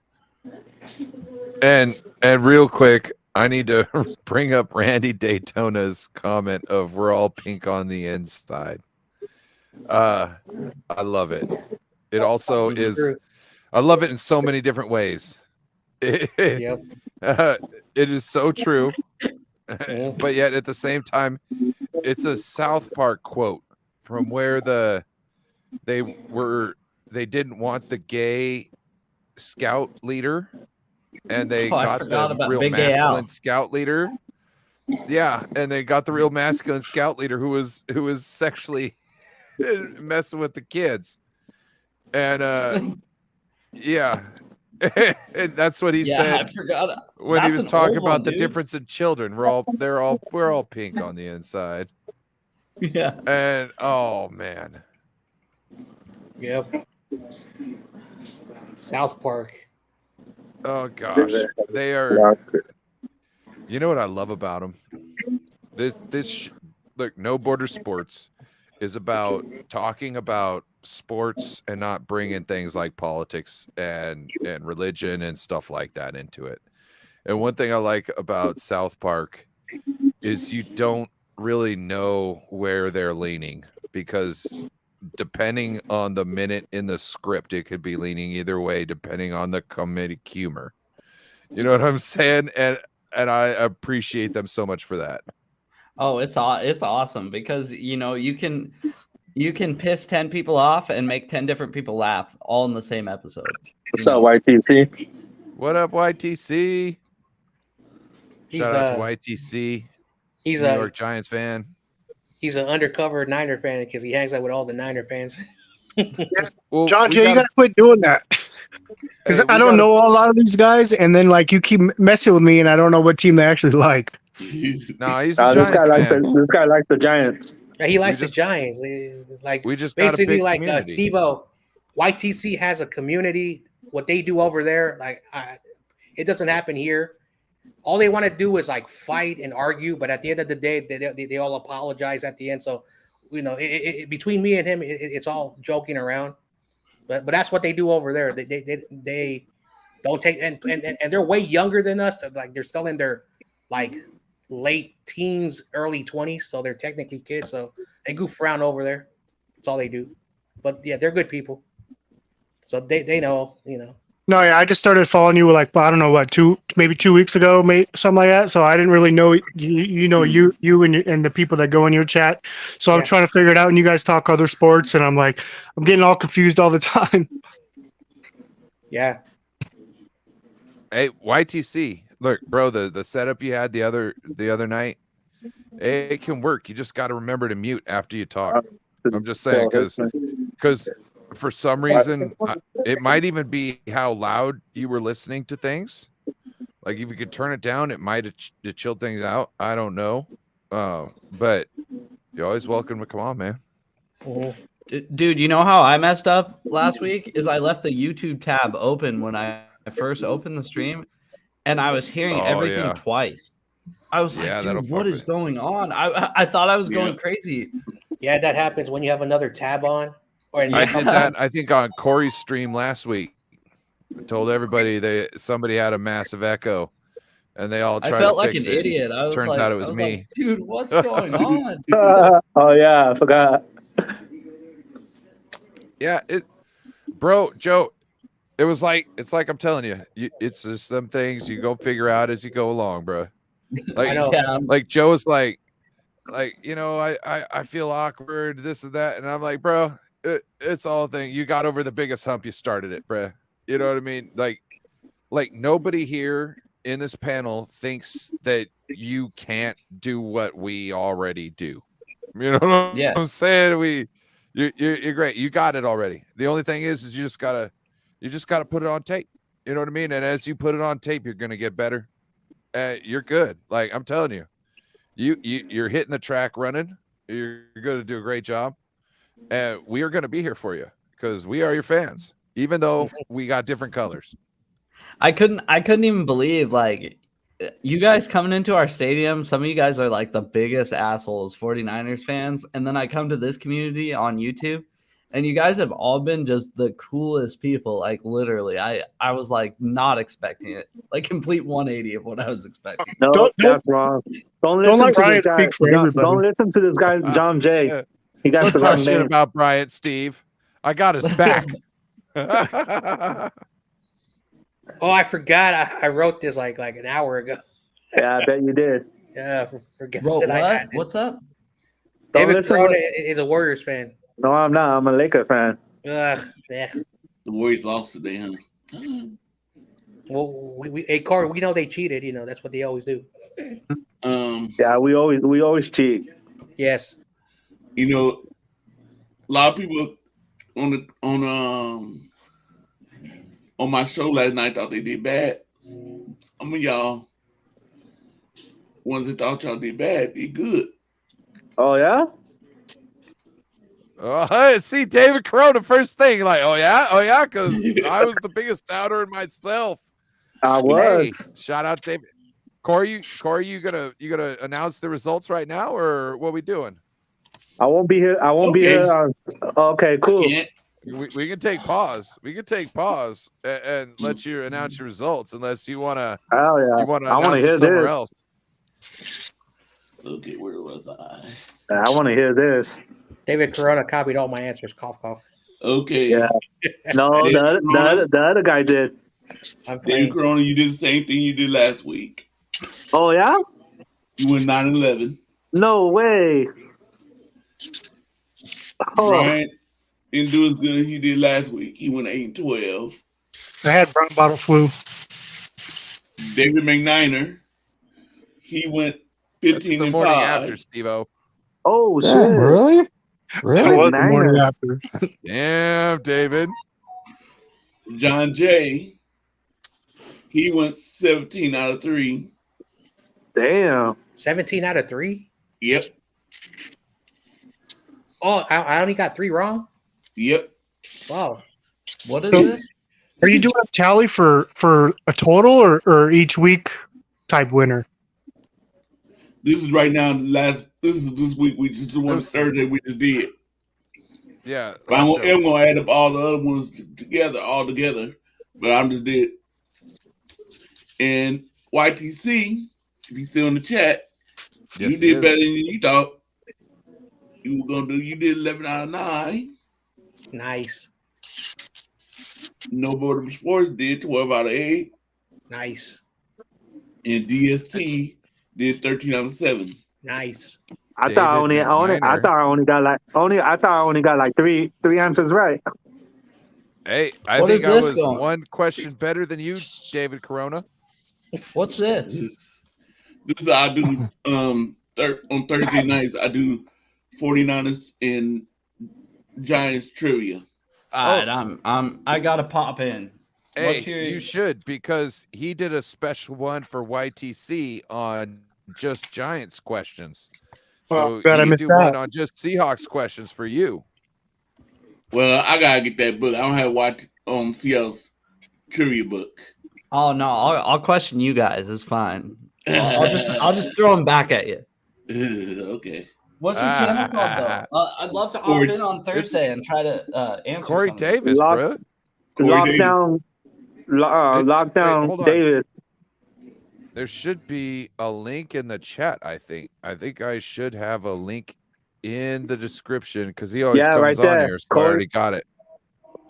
Yep. Make sure you subscribe.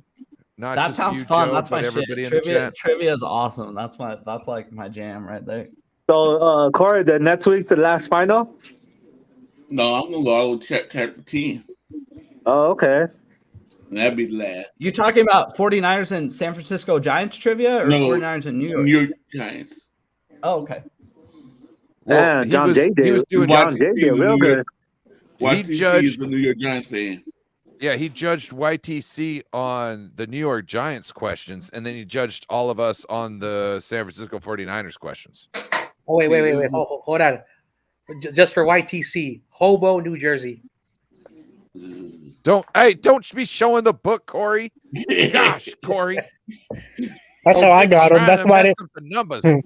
That's why I didn't play last week because I got him to. I was like, "What year is that book?" And he told me the name. I was like, "All right, I'm a winner." Yeah. Hey, I think I gotta head out of here, but I want to let you. He knows all you. Platform 246. 246 on tomorrow morning. Lawrence. Yeah, if you guys, you're gonna have him on tomorrow morning. Yeah, 10 in the morning West Coast time. So if you guys want to hop on, we'll be there. Hey Joe, your channel. Hey. Yeah. It's nice talking to you. Let's ride. If you will, let's ride, baby. Put it in the private chat, and I'll put it in the regular chat for everybody else. Yeah, I already subscribed to your channel. What Joe? Yeah. Hey, I was on your chat last time. Remember? Yeah. Did you go put bang in the comment of his video? No, I didn't. David? Well, you better go in there after there, hit the like button, hit bang in there, and let him know who sent you. I said 49ers all day though. Hey, that's fine. I need you to go back in there. Yeah, exactly. Yeah, I do. The comments help his videos. Guys, I really do appreciate you guys being so cool. So, yeah, for sure. If I don't sub, are you gonna write me back? I ain't right back though. Yeah, that's a great one. Hey, next time I hop on your show. Hey, sorry. Yeah, I'll write anybody he's back. He's got to go keep that lady happy. He's got to go and impress some people. Hey, but don't forget, drop that link in the private. Or did you already do in it? the private chat? Hey, bang in bang the private again. chat of the StreamYard. You bang, can bang. leave. You can leave and then do it too. Yeah.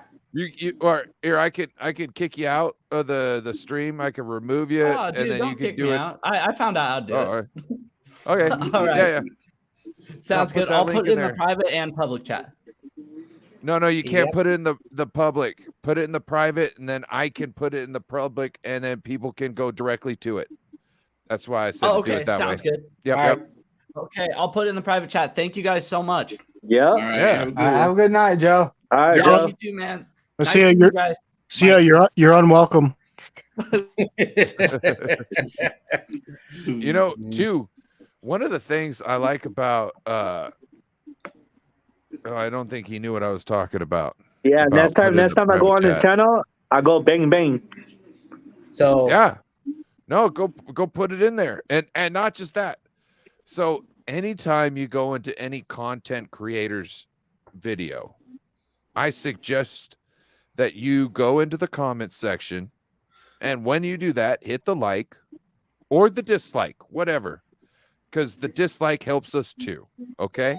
So if you dislike the video, hit the dislike, but like the video if you're a supporter, and then comment in the video below because that helps with the algorithm. So Corey Davis's video, John Jay's even video, the dislike, David McKnight. That's what I'm saying. Even the dislike. I know. Yeah. On some of my videos, I never did a dislike yet, but hey, if you don't like it, dislike it.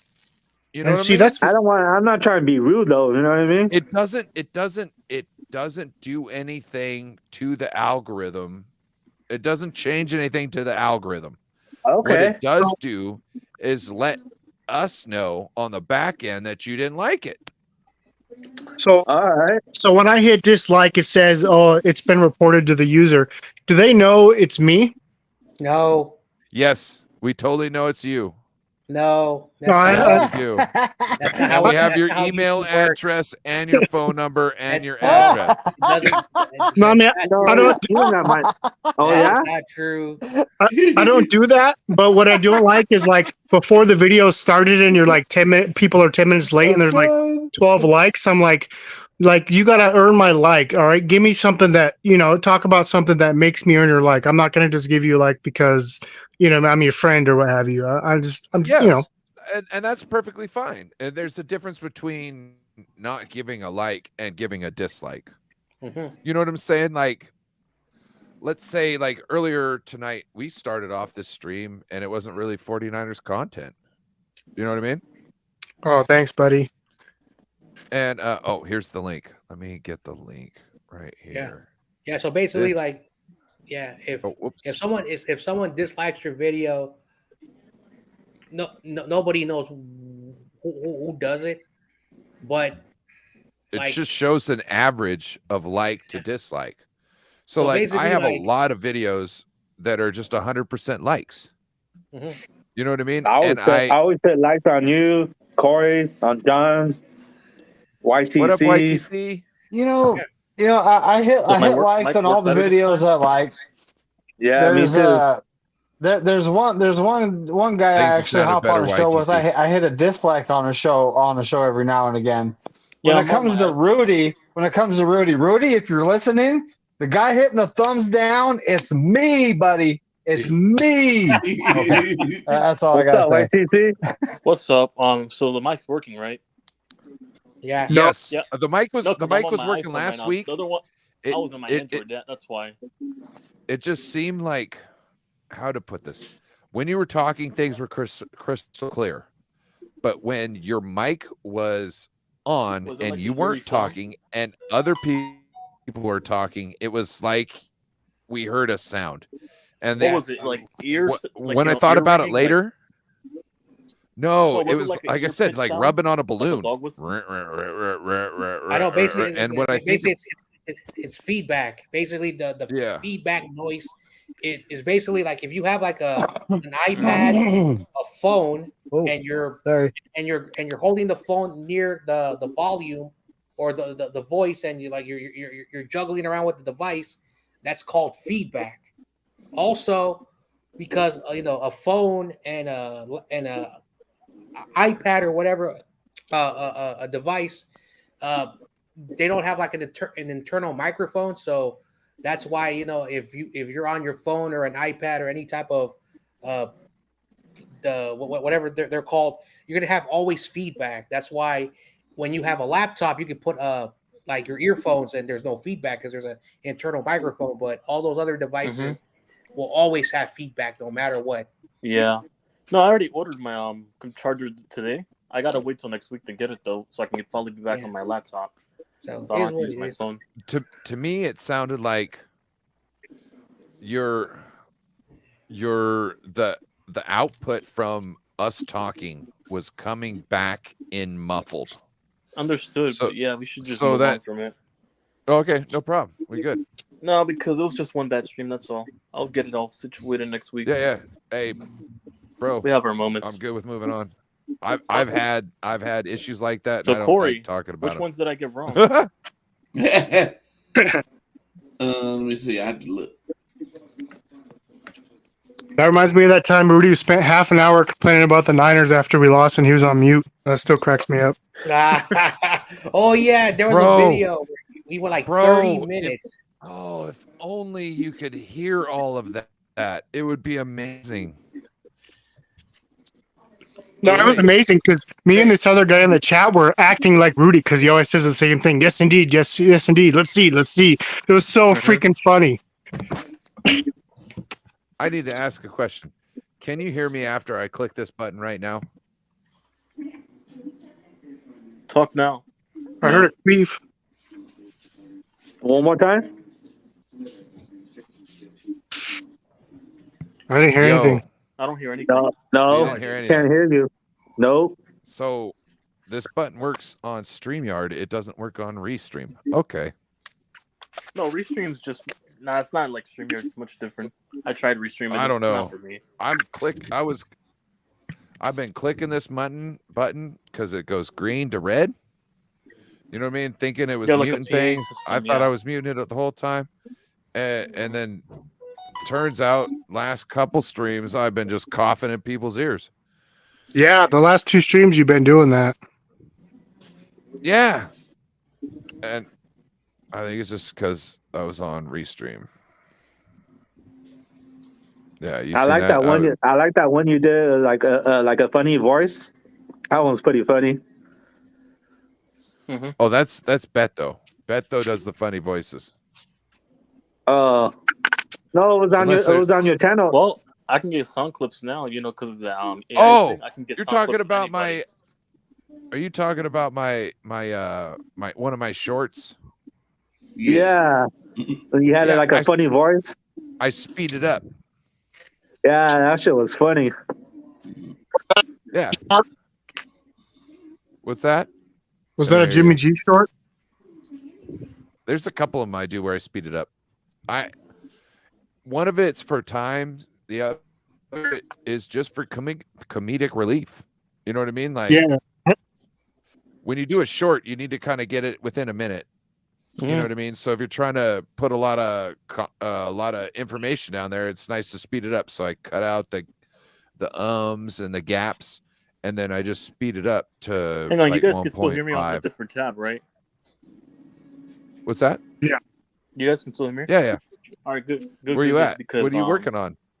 I'm editing right now on my same phone at the same time. Wanted to see if it worked at the same time while I'm on Kindle. So YTC. YTC. You missed number 4. I guess not. And number 4 was how many seasons did the Giants play their home games at Polo? Right. You put C, and the answer was at B, 31. I'm assuming I got most of the answers wrong where it had to go anything past 1970 before. How do you not know your team, man? Hey, I'm a 24-year-old. What do you expect? I've been watching since 05. I don't know anything beforehand. Hey. Dude, like I don't want to sound like an asshole, but when I was about 15 years old, I knew like the entire 80s and 90s stuff by the time I was 15 years old. I didn't have time, nor did I have money to go watch back film. First of all, I also did not have money, so I don't know why you have to bring that up. If it's gonna take this long to go through his list, let's maybe we should save this for another time. Yeah, we go Sunday. I do it. Yeah, okay. Yeah, I won't be there. What time Sunday? Let's just put it out here right now while we got it. I got a game at 3:15 and I got a game at 6:30. No, we were talking about Corey. What time is your show I'm going? a free agent now for this entire week at least, so I don't got nothing going. Until next week. I probably go earlier. I probably start at 12. Oh, 12? So start looking for Corey's stream 12 on Sunday. Okay. Hang on, while we're on here, I'm gonna exit the stream and I'm gonna test something out. I'm on my other laptop, not the current one. I'm on a Microsoft. I'm gonna see if it works on there. If I come on here, so I can switch out on my phone. I'll be right back. All right, man. You play basketball, David? Which one? What David? You. Yeah. Do I play basketball? Yeah. I used to back in the days. I don't know if he's tall enough. I'm joking. What games are you playing? Oh no, I do baseball. Oh, okay. He's a referee. I do umpiring. Umpire. Yep. You would not like me as a coach, David Corona. You would not like me. How is that? I'll probably throw you out. You can't do that because I'm too cool. I already did 4 people already. What made you get into that? I've been doing umpire. This is my 9th year already. You like it? Yeah, hell yeah. Keeps me out of trouble. Hey, David Corona. Yes, sir. How long do you have to wait before you drink before you can ref a game? What are you talking about? Like alcohol or what?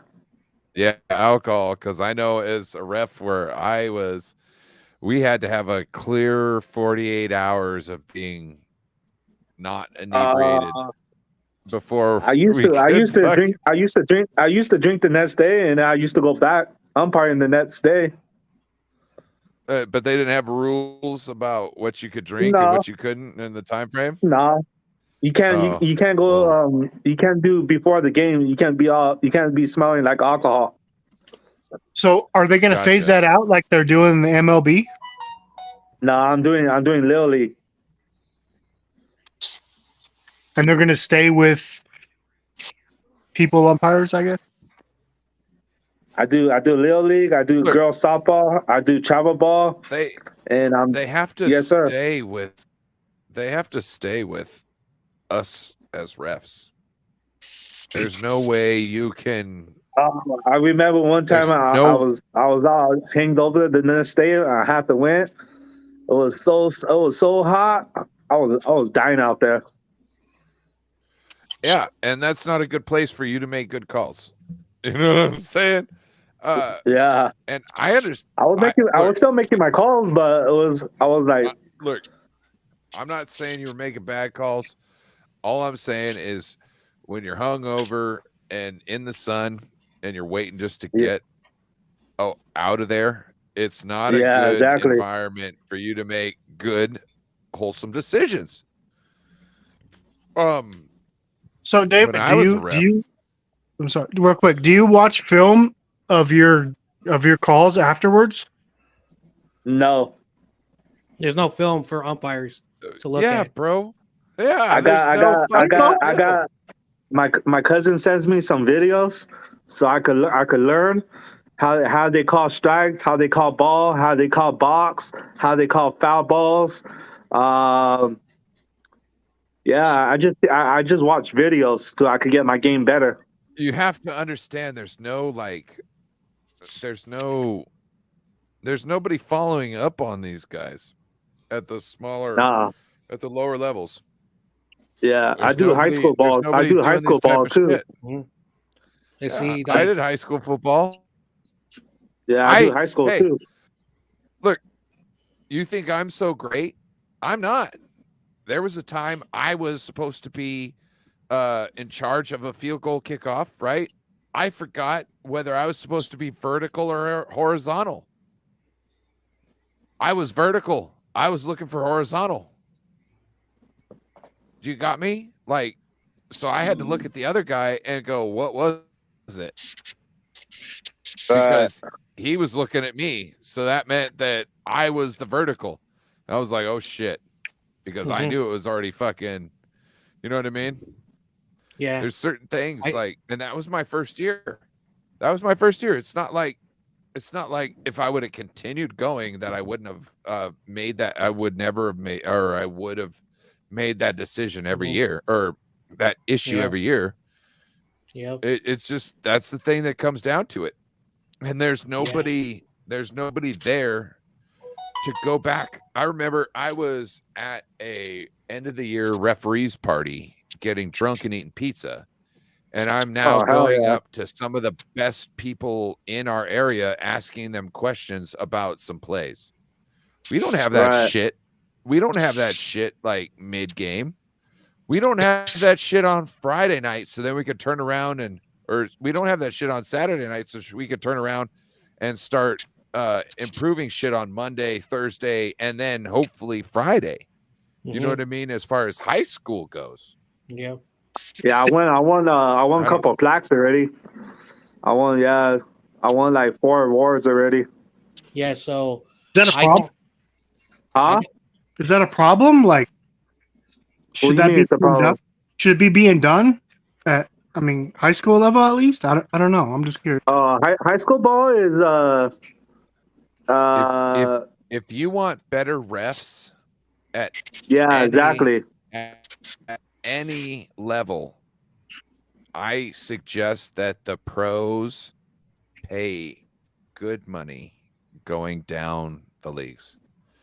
So what, you know what I mean? Like if baseball would take, like, I don't know, maybe like a fifth of their profits and then put that into making referees / umps better all the way down through everything that wasn't the Major League Baseball, I think you would have so much better refereeing that people like me who don't like baseball, because it's not as how I feel. It's not as fun watching it as in when you're playing it. And when the umps are getting into shit, you know what I mean? That it's changing the outcome of the game so blatantly. It's not like a football game. You know what I mean? Football games thing could change play. You know what I mean? Yeah, so baseball's not the same. Yeah, so I actually I'm gonna take a piss. I'll be back.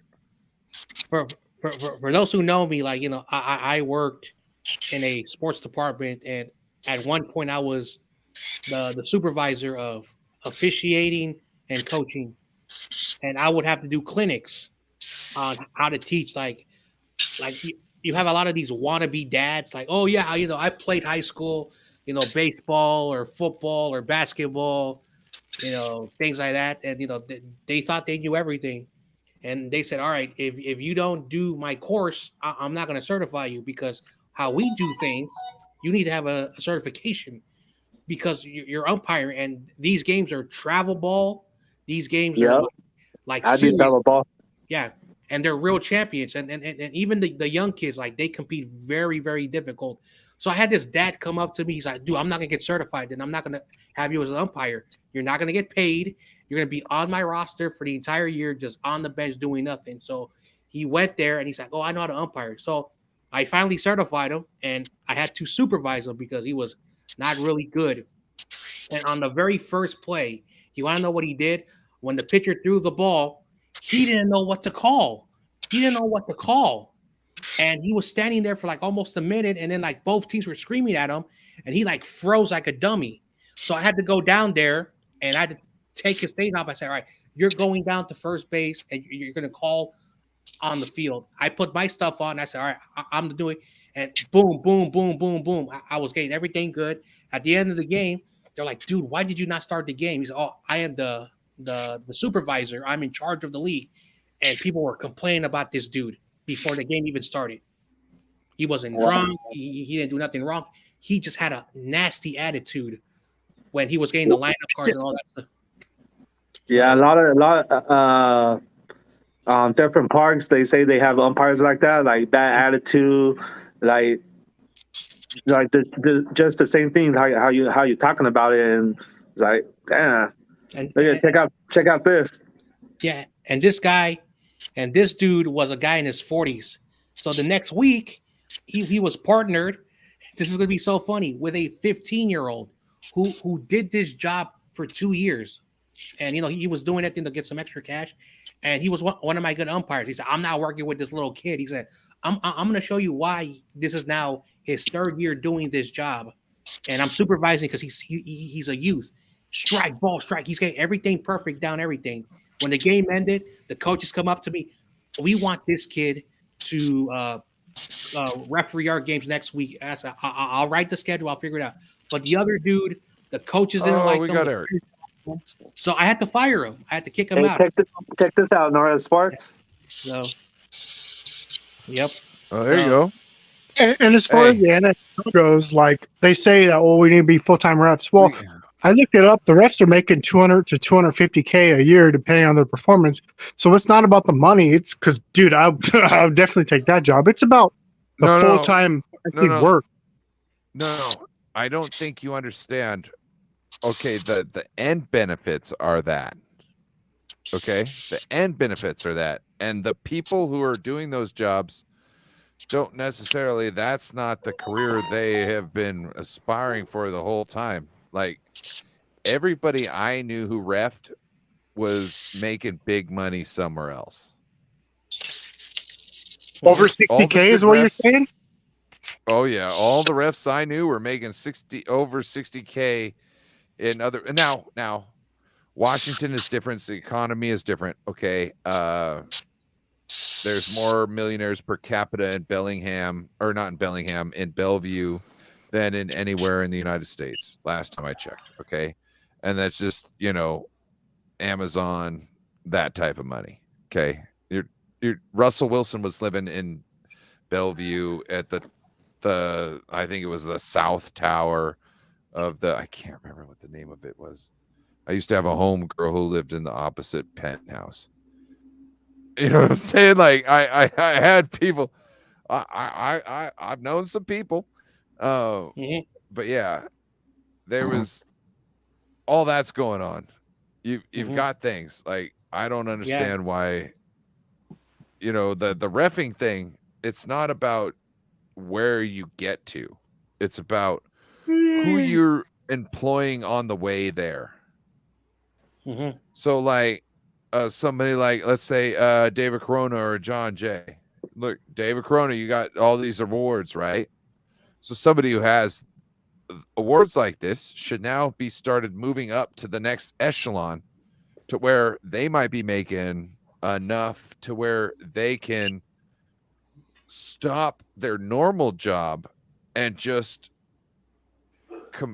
worry about being a ref.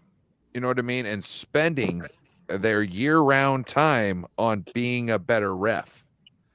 And then the ones that do that move on and get paid even more money because they're more accurate with their calls consistently. Yep. You know what I mean? This is the thing.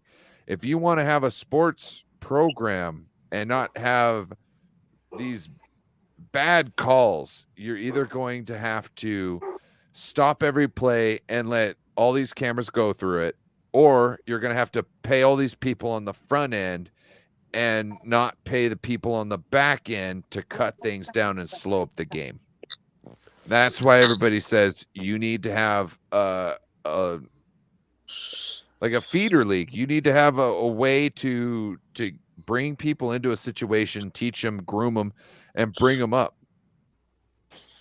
And we don't have that right now. Because when I was reffing football games, I think I got paid like $38 for, I don't know, 3 hours of my time plus gas. Does that make sense? Majors and minors, hour and 45 minutes. They pay 60. Oh, what happened? No. Tell your pay scale. Oh, they do majors and minors. They pay 60. Travel ball, they make 75, and high school is like $85 to $90. Because see, I probably make like $40K a year is what I make, shipping, receiving, forklift and stuff. So when I look up the NFL stuff, I'm like, man, dude, I should get into that. You know what I mean? Yeah, this is my ninth year, so it's fun. I like it. It's not. You're gonna have to first thing, Steve-O. You can't be drinking. Nope. If they have if anybody catches a whiff of alcohol on you, they're gonna be looking into you. You know what I mean? I don't go to work drinking, and I don't miss work either. I'm not saying you do.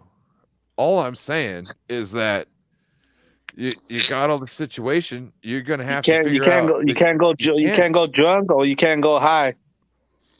Yeah, well, you can go high. I've been high a couple times, but I'm high all the time, so it don't matter. You know what I mean? Like, yeah.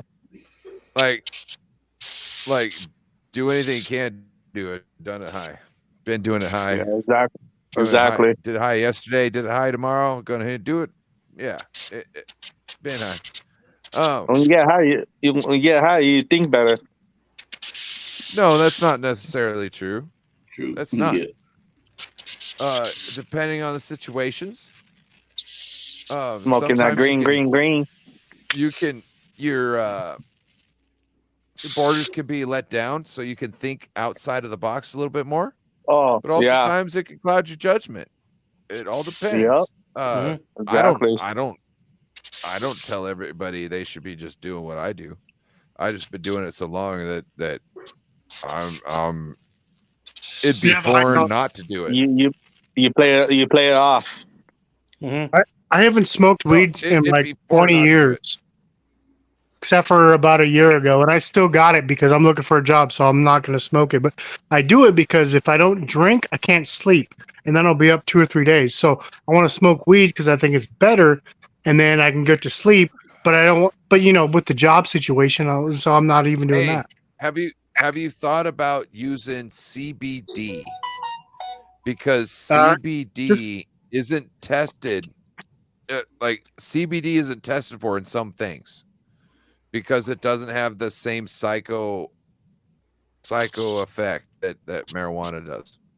So the only thing I know about like CBD, a lot of these drugs that came out were after I quit drugs, so I don't even know what a lot. So off topic. But like the only reason I know about CBD is because when I was looking, because my dog's not feeling good, I tried to buy him some stuff to like make him feel better. But other than that, a lot of the drugs that came out after 20 years ago, like I don't know anything about. Well, most of them are just recycled with a different name. But Eric, what's up? Yes. Eric Willis. Shout out to you, sir. Oh, no, great. How are you doing this? How are you doing this Friday evening? Well, I'm doing. I got better now than I was doing earlier today. Oh yeah. So yeah, Nice. earlier today was kind of a stressful day, but we got good results. It was possible that my mom had cancer, but right now it doesn't look like it's going to be, that that's going to be happening. Oh, that's great to hear. Fuck cancer. Nice. Yep. Yeah, my mom 2 years old, she passed away of brain cancer. Yeah, me too. My first, my aunt's mom passed away. She had dementia, and then a year after, my aunt got cancer. Unfortunately, the doctors couldn't do nothing, and in 6 months, I lost her. So I lost, that. And then this year, I've lost 5 friends who I grew up, in the projects with. All of them passed away, not because, they were old, is, situations. And then my best friend, one of my best friends from elementary school, his father lost his battle with diabetes.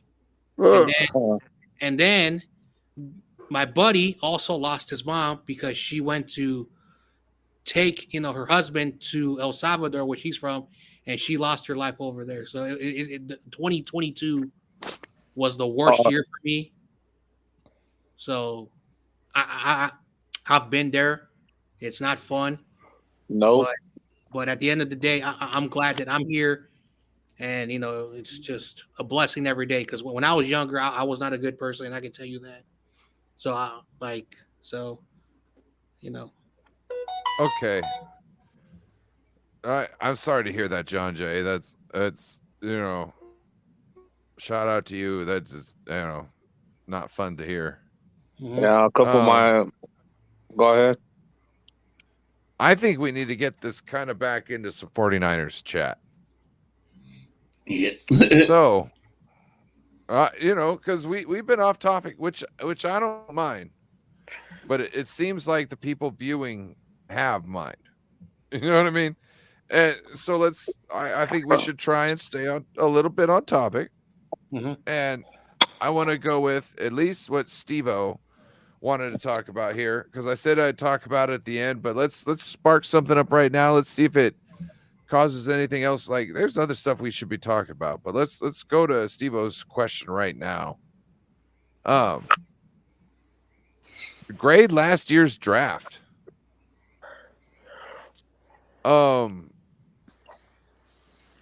We had Burford, who showed out last year. We had Sam Womack, who everybody was talking about at the beginning of the season, but he never really played much during the regular season. We're hearing stuff of Jaquez Knight. coming back in, who was also, I believe, drafted last year or spoke around last year. Who was your, other than the main names, who should we be looking out for this year? Knight was an undrafted free agent, but yeah. Last year? Yes.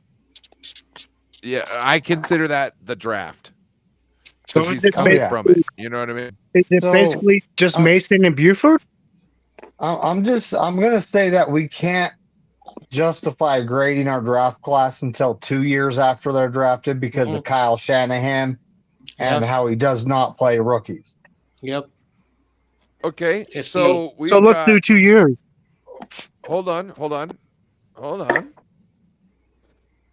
Let's deal with last year's draft class first. Okay. So like, hold on. Burford. First and foremost, Burford. He was the first guy starting the most. Okay. Yeah. Let's go with Burford. Let's grade him round the clock. Let's start with Corey. And we'll go around. Burford, I would give him. I'd give him an A because he came in, he learned, he blocked real good. To me, even though he had to share time with Skill. Yeah, but I mean, before he was sharing with Brunskill, he was starting, and then also they brought Brunskill in. You know, I'll give him an A. That might have been because he couldn't cover it. Okay, you can give him an A. I'm not telling you can't. I liked him. First thing, I got to shout out Nathan. He's always down to watch a long cast, and he's always down for us to jump off topic. So I want to thank him for that. But let's Steve-O. So Mason was a rookie also, correct? Yeah. Yes. Undrafted. Yes. So basically it's Mason and Buford, a little bit of Drake were the only starters, correct? Well, Drake wasn't really a starter, nor was Mason. Burford was the only starter. But if you want to talk about people that actually contributed, that we can actually talk about, those were the three big rookies. Yes. Like we saw Danny Gray, but we didn't see him do anything. You know what I mean? Yeah. We saw Jordan Mason run for yards. We saw Drake Jackson bat down passes. You know what I mean? Burford, we saw all year, just, not giving up sacks for the most part. Yeah, well, I'd have to say, I mean, like I said, it's tough. Maybe 2 years is better out, but Buford, I'd give him a B-, which everybody was basically calling him a bust because he didn't start his rookie year. And then Mason, everybody wanted to see more. I'd give him a B+. And Jerry Jackson, whatever happened, I give them all Bs, I guess. So I guess I give Kyle Shanahan a B. I'm sorry. I'm just going to push back before I let everybody go. I'm going to give Drake Jackson a C because he couldn't finish the season for some reason. And I'm not saying that his conditioning was the reason. I'm just saying that the 49ers believed he wasn't able to suit up for them. Not saying that he's not good enough to be playing in the NFL. Okay. I'm just saying, how the 49ers go. I'm just saying the 49ers think he wasn't good enough to be on the field at that time. And that's fair. That's fair. I mean, I just have high hopes for the kid. I mean, he can do freaking backflips. I can't do backflips at 145 pounds. So, right? You know what I mean? Are you only 145? Bro. Well, no, my first 2 years of high school, I was 145. Then my last two, I was 165. Now I'm like 190, but. Oh, bro, you still only 190? Oh, God. Yeah. Oh. But point being, I can't do a backflip. I can do a handstand, but I can't do a backflip, and that impresses me. And he did pretty good while he was in. So I can bend over and put my fist to the floor. That's how flexible I still am. Wrestling. That sounded wrong. You know. Bro, you know I don't care. I love the D. He's unfiltered. He's unfiltered. Hey, you hungry? Hey, there he goes again. Hey, hungry? No, it's not phallus shaped. Oh, okay. Anyway, do you know what a phallus is? I was gonna give you some barbecue Pringles. Now, see when you show me the apparatus that it's served in, I get a little more hungry. Hold on. YouTube. This show is not sponsored by Pringles, so please don't take the stream down. Oh shit. Also YouTube. Hey, why are you talking to YouTube? Oh, you want to Ain't nobody seeing this other than us. No. I'm talking to John Jay. No, I'm trying to spoiling clips. Talking to YouTube. He's spoiling clips talking to YouTube. And I'm just out here just. I'm trying to say something. I don't want your stream to be taken down. Lay's chips. I don't want your stream to take it down. Over Lay's chips? Yeah. Oh, good. Thank you. We'll be here tomorrow. I thought you were hungry because you were drinking earlier. Real quick, Ryan, can you put your in the front so I can actually see what your shirt looks like? Huh? Can you put yourself like zoomed in into the front so I can actually see what your shirt looks like? My shirt? He wants to see your shirt. Oh. He said he wants you to take off your shirt so you could be butt naked. No, he did. Oh wow! I haven't shaved my chest, so I wouldn't want to do that. Oh man! It's a shit party. I just can't see it, and it looks like it's 10 different colors, and it's just I just want to see it. Oh, this is a shirt. This is an anime shirt. It was just a white T-shirt that I got from Burlington Coat Factory. Shout out Burlington Coat Factory. Like, no sense of paying more for clothes when you can go there and get one with a couple stitches left out, right? So I go there and I get me some clothes because I'm trying to figure out what I can do with some tie-dye stuff, right? And I got the shirt. I tie-dyed it. I really don't like what it does with the silk lace stuff, like the actual print. Like it messes it up.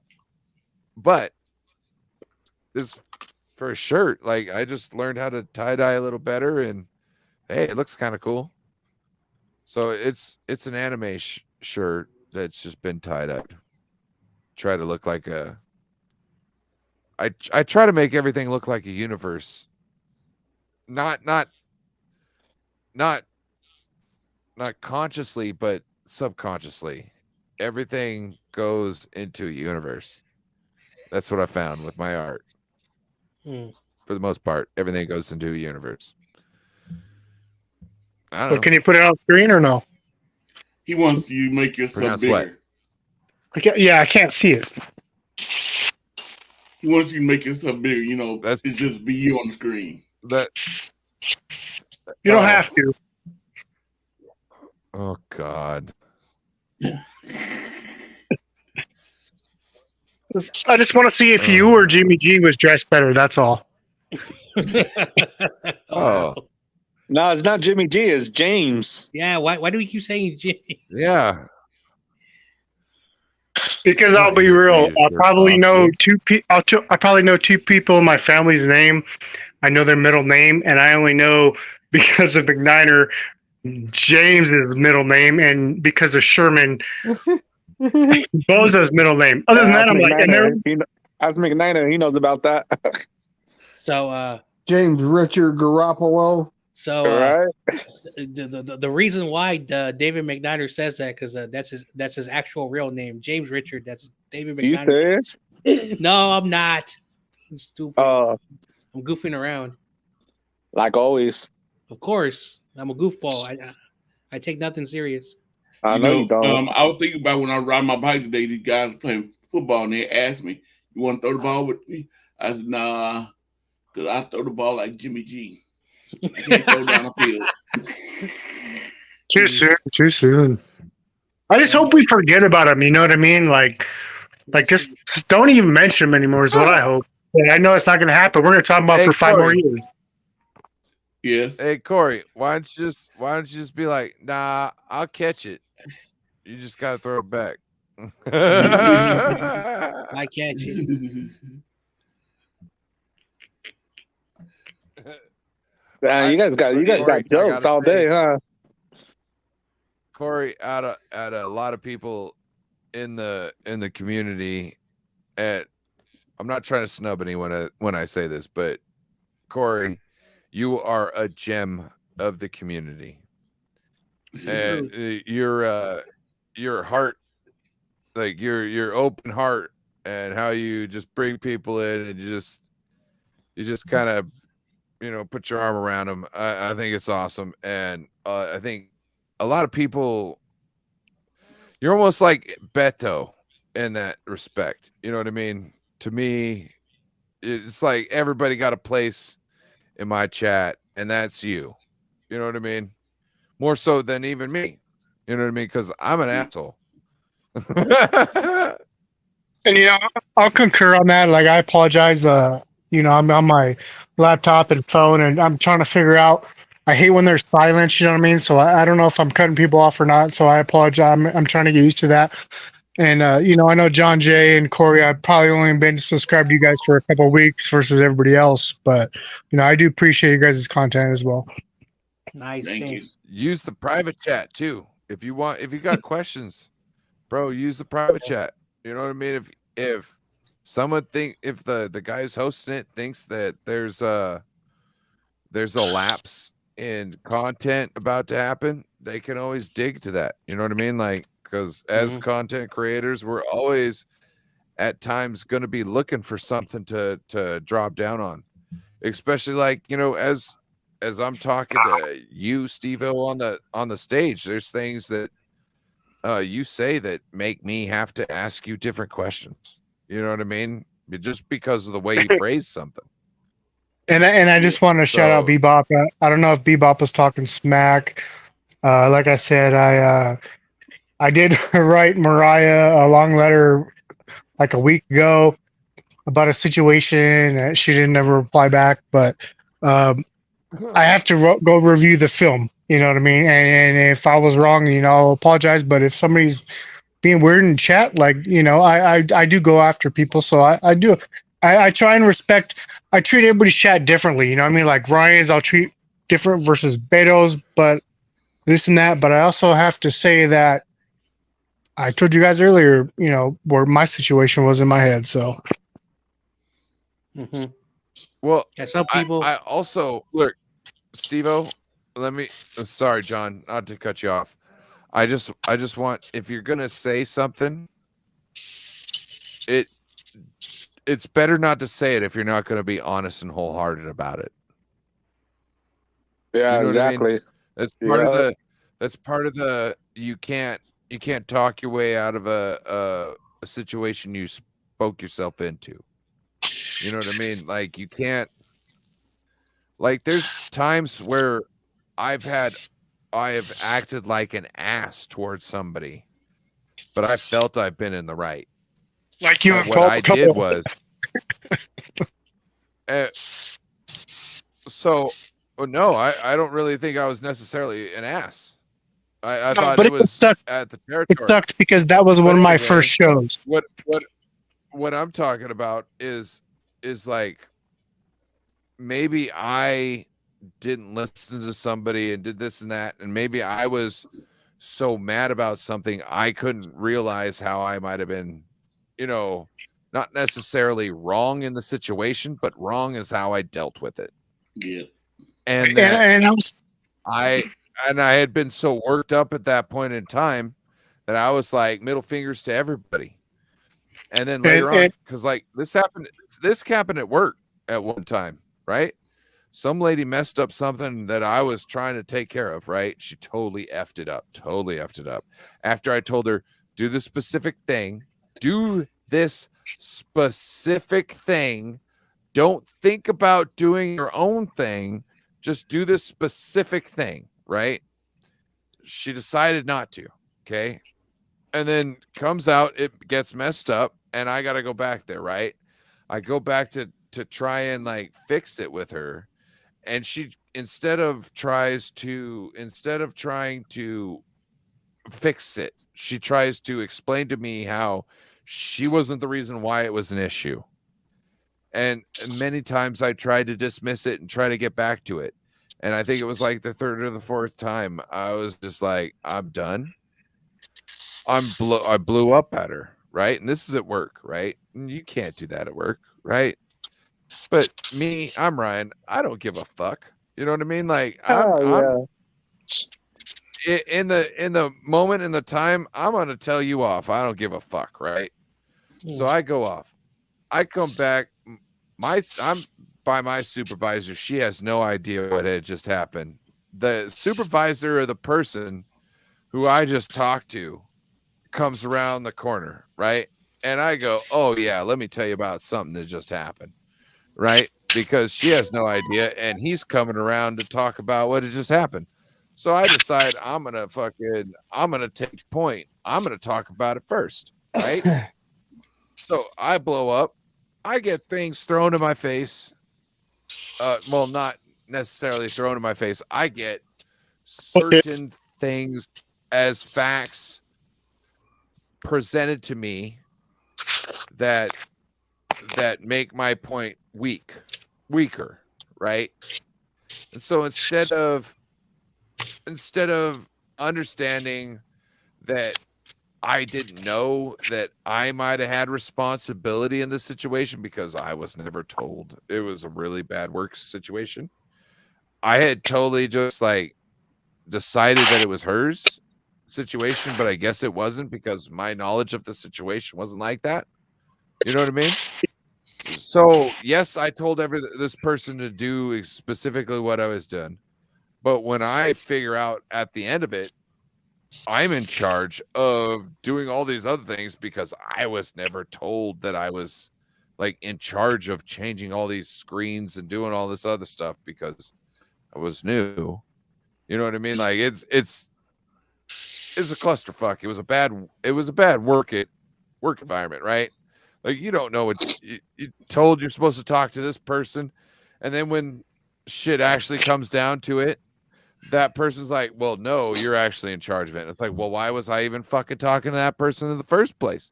Right. So I blew up on everybody. So I felt bad the whole weekend because I had talked shit to people that I like. And the first thing I did the next weekend was come in and apologize to both of them. I apologized to the one I talked to the most shit first. And then I talked to the other one and apologized to them the second, not the person originally that I had the issue with, because she did totally mess all that up. You know what I mean? Like I thought it was this and that. She was supposed to do it, but I went and did that. And once I got the major offender first, I went and apologized to my second offender, and then I explained to them that I apologized to the first person first, letting them know that you don't have to worry about accepting my apology on this because the person who I offended the most already accepted it. Okay? So you don't have to fucking go and check to make sure that I did all this. I'm telling you I did. And I'm the type of person that when I say it, I'm owning up to it, whether I was wrong or I was right. You know what I mean? So there's accountability there. You know what I mean? And I appreciate that, Ryan, because you and Bryant going back and forth that one night. That was actually one I think. I don't know if it was my first per se, but it was one of my first shows actually calling in, being on camera, and so it was awkward. And then Beto showed up, but it was awkward, and I was obviously I was fucked up, but I went and looked back at it, and I was like, how messed up was I? I mean, I was like, how much did I play a part in this? And I went and looked at it. I was like, no, okay, I wasn't that bad. But then the next show you did, I think it was probably NWO or whatever you guys call it. I might be wrong. It could be Aaron's other show, but Niners World Order. Yeah, you kind of started bringing that same intention into the next thing, and Aaron kept saying, "Hey, like, you know what I mean, like private chat, blah blah blah." And so, I appreciate that. And like I said, I review my film because my goal is to make people laugh. I don't care what it is. Like me and McNiner got into it. What do you mean? What do you mean private chat? Like I was bringing it up again, and he was telling me private chat. You kind of have the same attitude. Yeah, you kind of have the same attitude. I think what you missed was the private chat was another joke that we have in between ourselves. So I think you're totally misconstruing all that. It seemed to me like you were coming off the same way as you were with Bryant the last show, and so they were kind of saying, "Hey, keep it in the private chat or whatever." Your opinion is perfectly fine. No, we weren't talking about Brian at all in the private chat.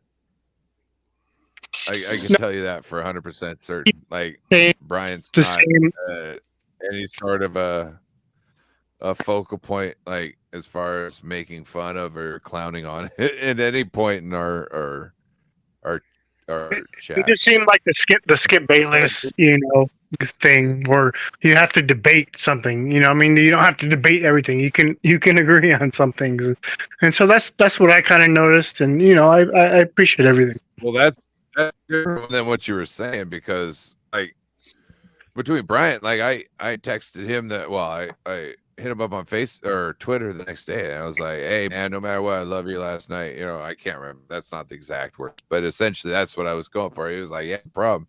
You know what I mean? Like, right? He was supposed to be on tonight. He's like, "I'm gonna try it," and I was like, "Don't worry about being on tonight, bro. Take care of the misses. That's the that's the number one thing. Like, I don't even know if I sent him the link tonight. You know what I mean? How many days is it after you have a kid to go home? He just went home today. Yeah. So it's like 3 days before after you have a kid. I have no idea. I stick it in the butt, so I don't know. My bad. It all depends. Yeah. So if speaking of putting it in the butt, depends. Next topic.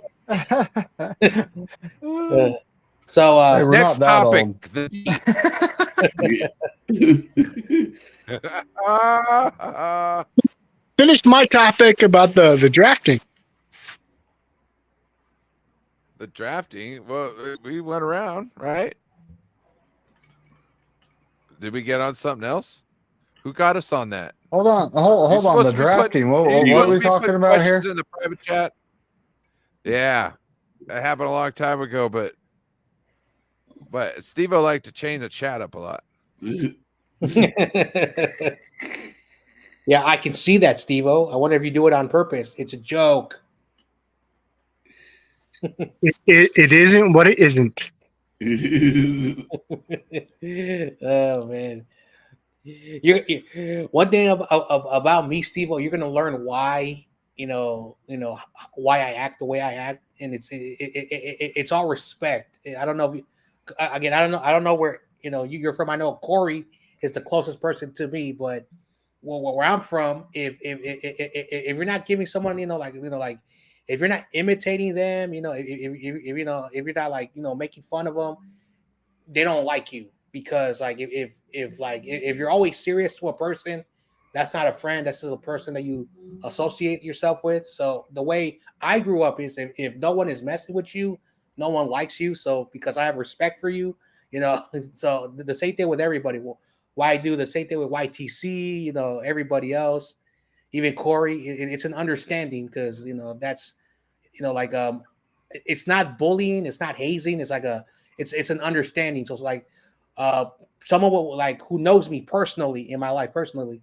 he would always say, yo, like he would say like a joke between me and him in a very funny way that most people would not understand. I will respond to him in a very sarcastic and rude way, and at the end of the day, we hug it out. So that's one thing you're gonna learn about me. And I'm perfectly that way as well. It's just hard for me because, like at McNiner, I've seen McNiner chats for a year? I don't know. But so I'm kind of new to Corey's channel and your channel, so I'm trying to figure out who your friends are. You know what I mean? And what teams they are. And it's kind of hard when you're always messing with them. Once I get it down there, a Giants fan, ATL fan, whatever, then it's easier for me. Yeah. Also, I think on Tuesday, the guy TRL, the Cardinals fan, there's a dude who goes by Giants Nation. He's always cursing. He's always cursing. He's always fighting with people. Yeah. Yeah, RJ. You should. Yeah, RJ. He's a good dude. Steve-O, you shouldn't need to know who somebody is before you can talk to them. Well, no, but I want to know their team. You know what I mean? It doesn't matter. I can't engage with them. I can't engage with them if I don't know their team. Is my point. You can engage with anybody. You can engage with anybody. Because these guys are in Niner chats.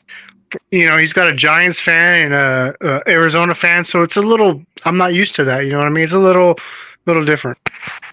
Oh, are you talking to TRL? Get out the way, man! Get out the way, man! I don't know why they doing that's a joke. That's a joke between a lot of people in TRL. So, other teams' fans and content creators' chats is a good thing. Yeah. The more comments in the chat, the better it is for the algorithm. And but that rarely happens. That rarely happens. Okay, so what does that have an issue on whether to know if somebody is something or not? I mean, you got to know their team. That's all I'm saying. You know what I mean? You don't have to know anything. You just have to take them on their comment. And now we're talking about shit that doesn't mean anything. Holy god damn. Oops, I did it again. So YouTube, put your questions in the private chat. So like YouTube, for a lot of people, I'm probably the only person who understands this, but YouTube is a community. It's not, okay, I'm going to go to YouTube where there's only 49er fans. That's how YouTube works. Yes, there's a lot of 49ers people who have YouTube channels, but the point of it, when you start to grow, you start to branch out. And one thing about my channel, I've got to know many fan bases. I've got to know insiders. I've been very blessed to have got where I'm almost at 2K subs. That doesn't happen overnight. It's hard work. So yeah, I'm gonna bump into Cardinal fans because we play the Cardinals twice a year. I bumped into a Giants fan. That's weird, but at the end of the day, it's a community. YouTube is not about. YouTube is 49. No, YouTube is millions and millions of things that are on the platform. So you can't look at it like, oh, I gotta know these people. At the end of the day, when you're on a stream with somebody, you're gonna know who they are. You're gonna know that stuff. So that's how I see it. Right, but so speaking of 49ers, I'd like to talk about our secondary. We've got Eman Mosley not coming back. We got Jimmy Ward not coming back. We signed a guy from the Falcons who I've heard a little ifs and ands about. Like, it seems like there's some sort of issue with him on the outside, an issue with him in certain issues in coverage. I wonder if Steve Wilks has something that he knows, and that's why he's being brought to this team. David Corona, what are your thoughts on Wait. Isaiah Oliver. I don't know too much about him. Exactly. I just know he's a cornerback and he came from the Falcons. I never really seen his game, how he played. So okay, John, do you know anything about him? Yeah, so basically, I know some Atlanta Falcons people. One of them immediately messaged me. He says, "Why, you take away my corner?" And so he was telling me, the stuff. And basically, he's a nickel corner. He's basically replacing whoever our nickel corner was. So that's why we brought him. So if he can play nickel, I think that's why Jimmy Ward left. So, and then of course Steve Wilkes played Atlanta twice this season, so he saw a lot of this guy, and he probably told Kyle, "Dude, you need to get this guy. If you're looking for a really good nickel corner, we're probably going to lose. Jimmy Ward. This is the guy to bring in." When it comes to his cover, like he's not a cover corner. He's not a boundary corner, but he's a nickel guy. So basically, possibly they brought him in to replace Jimmy Ward or have better, because Diamador Lenore and Womack don't really look good in the nickel yet. So we'll see how old is he? I think he's 25 or 26. Oh, okay. He's young. Well, I heard about him too. He's a good tackler, because they was talking about. I saw they put him in Ward, Travarius Ward together, saying that the 49ers got getting two good tacklers now. Oh, hell yeah. These are backs. So our defense should be top notch. I mean, one thing the Niners, you have to be able to tackle. That's our thing. And I know nothing about this guy, and I'm not gonna lie, like I used to know every starting position on every team, but like I just turned 43, so I'm falling asleep during the games. Well, I have to actually my first year of watching film. So I know nothing about this guy, and I assume they picked up for a reason, and I'm going to trust that process, but I don't know. McNiner? Maybe McNiner. Well, so he's only 26 years old, number one. He is a very good nickel corner. He did play some outside and can play there in an emergency situation. I honestly think Demo might be a hair of an upgrade over him on the outside. But when it comes down to it, we have upgraded our pass rush. The man is not going to have to cover all day. So he is definitely going to have to tackle, because, the running quarterbacks that we have to deal with, the scramblers, definitely going to have to be able to tackle. But beyond that, he is competition for Womack. Yep. Mm-hmm. So this is a page out of Bill Walsh's book. Let's get some competition in here. Let's tell them, you guys got to earn your job, make them both better, and get the best player on the field. Yep. Are we going to have to tackle a lot of QB scramblers this year, though? Because Kyler Murray's out, and I'm not really seeing anybody else that is really a scrambler tackler right now on the Gino can run, but I mean, Stafford's a statue, but I highly doubt. I honestly think his season's in question. It's not because of the elbow; it's because of the neck. That neck injury. I mean, neck too, right? You really got to watch your neck, man. I've had the worst neck injury I've had is a sprained neck, and I'll tell you what. When you have to turn your whole body to look to the left and to look to the right, it's tough. Oh, hell yeah. I don't want to subject real quick. Yeah, but I wrestled. neck, we don't I know wrestled with my BC3 and my BC4 dislocated. I don't want to change the subject real quick, but I have a question. Okay, write it in the chat. Oh, I can't. I'm on my phone. Okay, So, so Yeah, you So can. real You just quick, hit private did he chat get and you surgery write it on in his there. neck? okay, so to the mobile quarterback, the Niners are going to play I get it basically tomorrow.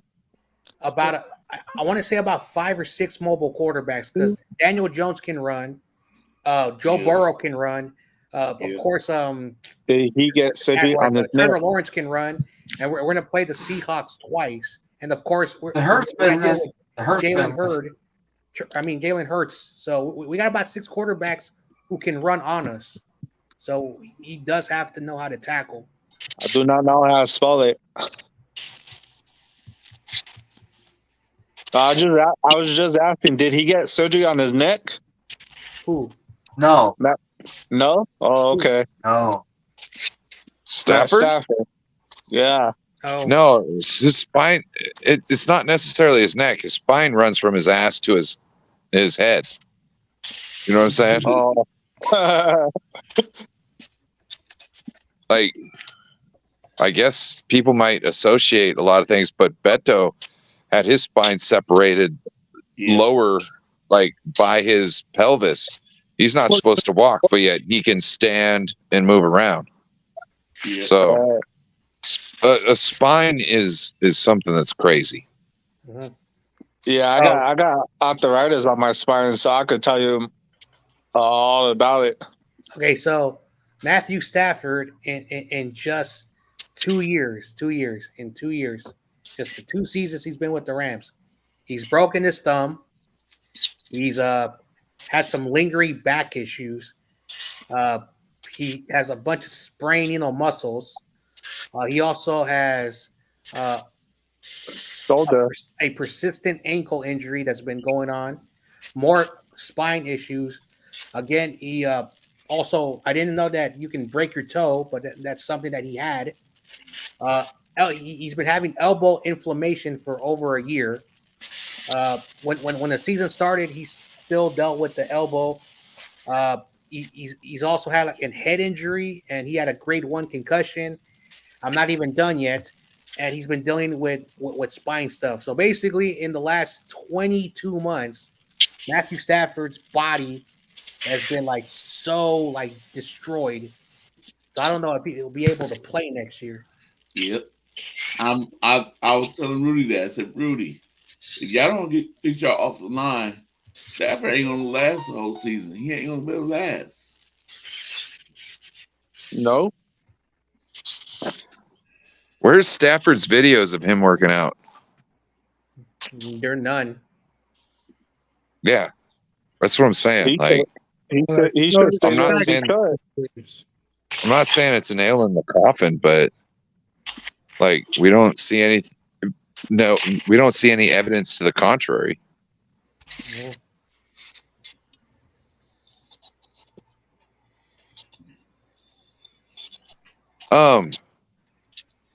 Okay, we've discussed right tackle, but what about wide receiver? Is there a need? What is the need for a wide receiver this year? No need. Nope. We got Debo, we got Jennings, we got Ayuk. Yeah. Sometimes CMC. Yeah. So basically, Ayuk. I don't know if they're going to give him the 5th-year options, so they can see. This is the thing. Hold up, John. I want to rephrase the question before you go ahead. With Brandon Ayuk's contract coming up, we have a decision to make with Brandon Ayuk or Debo. I think, you know what I mean. Like, money is money. You can't fluff the numbers unless you want to be the Rams. So, is wide receiver a need? Is the wide receivers we already have on staff going to be able to take over the spot that one of them vacates? Go ahead, John. So, like you said, if the Niners' 5th-year option, Brandon Ayuk, will probably be all right. But if the Niners again, I don't know what's going to happen. Danny Gray is still under a rookie contract. I don't know what we're going to do with him this year. We just signed Juwan Jennings, who's under a 1-year contract. Ray has 1 more year on that contract. I think he signed a 2-year, and the only long-term wide receiver is Debo, but that's only 2 years. So we got a bunch of receivers under 1-year contracts, and to be completely honest, like I've said this, you can find a wide receiver in the 1st round or in the 7th round or undrafted. Wide receivers are always plentiful. So I'm not worried if we don't draft a wide receiver, because I think we got some wide receivers who are on the practice squad that we can look at, but it's going to come down to what the Niners do. Like, are they going to 5th-year option Brandon Ayuk? So wide receiver should also still be looked at just in case. You never know.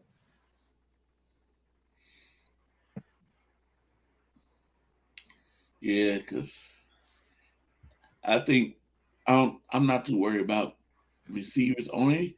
Like I'm worried about is if we can keep Brandon Ayuk. I like him. He catches the ball. He goes up after the balls. And I don't, Debo, he's not, what I want to say about Debo.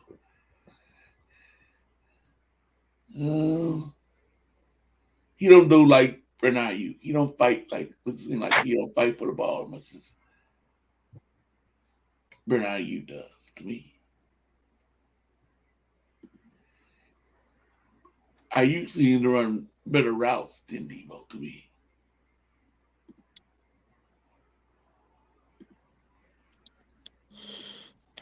I'll say this. I think Kyle is setting a precedent because we haven't had a freaking streak receiver since Jerry Rice, right? Danny Gray could be that guy.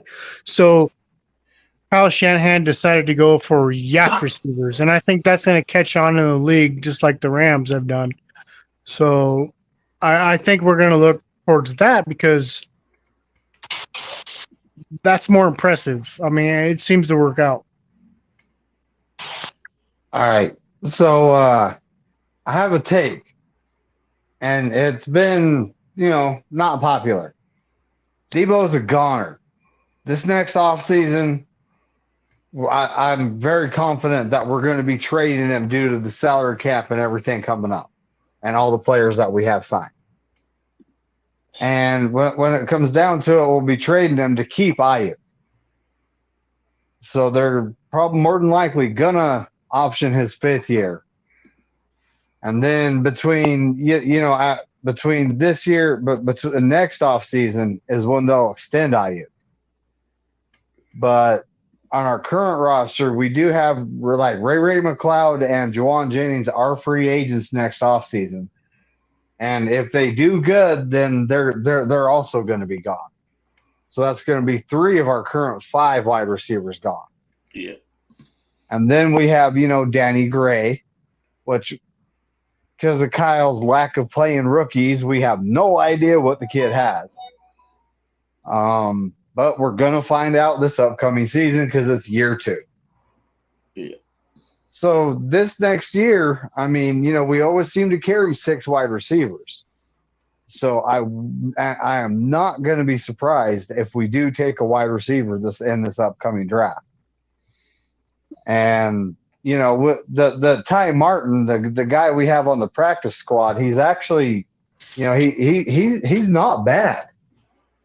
So he could also be an option to replace one of those 3 wide receivers this upcoming offseason. Mm-hmm. But that's my take on it. We're going to keep Ayuk long term. We're trading Debo. The other guys are kind of going in the expendables group. I mean, even though I do like Juwan Jennings, 3rd and Juwan, right? Mm-hmm. But you can find a receiver like him late in the late rounds of the draft. Yeah. Now, I want to piggyback that's something you said, McNiner, that Okay. when we signed Debo last year, it was a 3-year deal. 3-year deal. So Debo won't be 30 years old when that contract expires. I personally feel, and again, I'm taking a wild guess about this hypothetical. If they 5th-year option Brandon Ayuk so they can have 2 years to worry about his future, that's always good. And then the following offseason, then we can pay him the money. If Debo hypothetically does not have the year he had in 2021, the dead money on Debo's contract is not bad. I won't be surprised if what you just said, that this is a make it or break it year for Debo. And if he does not step up, like say McCaffrey gets his carries, and his catches, that's going to suck for him. If Brandon Ayuk gets, those receptions and he becomes a leading receiver, and Debo is basically an overpaid guy who has become the third string because George Kittle is technically, a wide receiver at certain situations during the game. I'm not going to be shocked if they're like, you know what, let's trade this guy. Debo will give us some compensation, and Brandon Ayuk, is younger and better. No disrespect. I like Debo, but I think this is a make it or break it year. That's why I think they gave him the contract how it's been designed, because if he cannot prove it in the second of that 3rd year, he's still under contract, and we can try to flip him to D'Amico or McDaniels or Robert Saleh, So I don't think that's I got a question, John. What's up, baby juice? John, to get rid of, if Christian McCaffrey and Brandon Ayuk have the years that they might be able to have, is it that easy to trade Debo at that point in time? Oh, you guys gotta stop. Huh?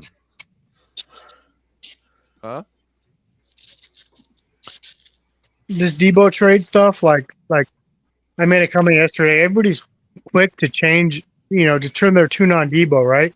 And I know Mariah blocked me, and I know we're still good, but she replied to my comment, even though she blocked me, like, you don't know how we felt about Debo. How do you know we changed our tune on him? I'm like, dude, the guy was an MVP candidate a year ago, and the whole fan base is just going to turn on him because why? Because he took the Niners off his account. I mean, this is ridiculous. I mean, the guy. I mean, I understand Wait. Stop. What does that have to do with what I was asking about? If Brandon Ayuk and Christian McCaffrey have an amazing year and take away from his catches, how would we be able to deal him? Whether your feelings on him being dealt or not is this or that. It was just a question that I had. I don't think it's a question that he gets dealt at all. I think that's not even going to be close to being a question. It's a hypothetical. So in this hypothetical, I believe Brandon Ayuk will be 1,000 8 to 10 yard receiver. CMC is who he is, but Brandon Ayuk is untradeable to me. So Jesus. What I'm trying to say is that, like, hypothetically, remember, these are all hypotheticals. Again, is this going to happen? I don't know, because there's no yes or no answer. Everything's a possibility. The point that I'm trying to make is, say, what's his name? Brandon Ayuk has 90 catches, like 1,200 yards, 10 touchdowns. McCaffrey, gets like 50, 60 catches for entire season. Debo loses those, and his production goes down. The point is that in the NFL, this is the NFL, okay? You do not pay for someone who's your third or fourth, person on the depth chart when it comes to the plays. So these are hypotheticals. Will it happen? I don't know, but you just can't have a player making the money and her production is like way below that contract. So that's all I'm trying to say. So again, and I get that, but isn't Debo like one of these like amazing like runners? Doesn't he not to you guys look like an amazing runner that he's not even though he's a wide receiver? Yes, I yes, honestly but when you think look at all the other people that are on the team, there's other people who are amazing runners if you get them into space. So therefore, what makes him special? Brandon Ayuk is a number one wide receiver, no matter how you line him up. Debo is not. Correct. In his position, you know what I mean? Like if you had to make a choice on one, and I look, And Debo hasn't even done nothing in the last 2 years. You know what I mean? And look, I will give Debo the first half of this season as him thinking he needs to be the running back / wide receiver, which is not good for him. Yeah, that wide back thing, once he decided to, I'm guessing, once he decided to live it, he was not the same Debo he had. No, and exactly. that's why I think they decided to make that trade for Christian McCaffrey, because they were like, let's get a guy who can actually do the stuff that we're trying to get out of Debo out of the backfield, but he's already a running back. You know, he's already used to it.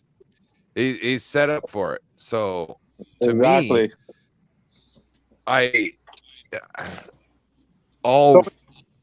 though I love Debo over Debo. Well, huh? So it's Kyle's defense, it's Kyle's offense over Debo is what you're basically saying? Yeah, basically everything is designed what Kyle wants. So, and of course, and Steve, I know you're brand new to my channel. I'm going to present something called By the Numbers, something that I do on my channel. Debo's production, his rookie year was better than this year better in his rookie season. If Debo did not get hurt in 2020, he would have had probably close to 80 catches, probably like 900 yards. Last year was a weird year. He had 77 catches, 1,400 received, almost over 18 yards per catch, 6 touchdowns.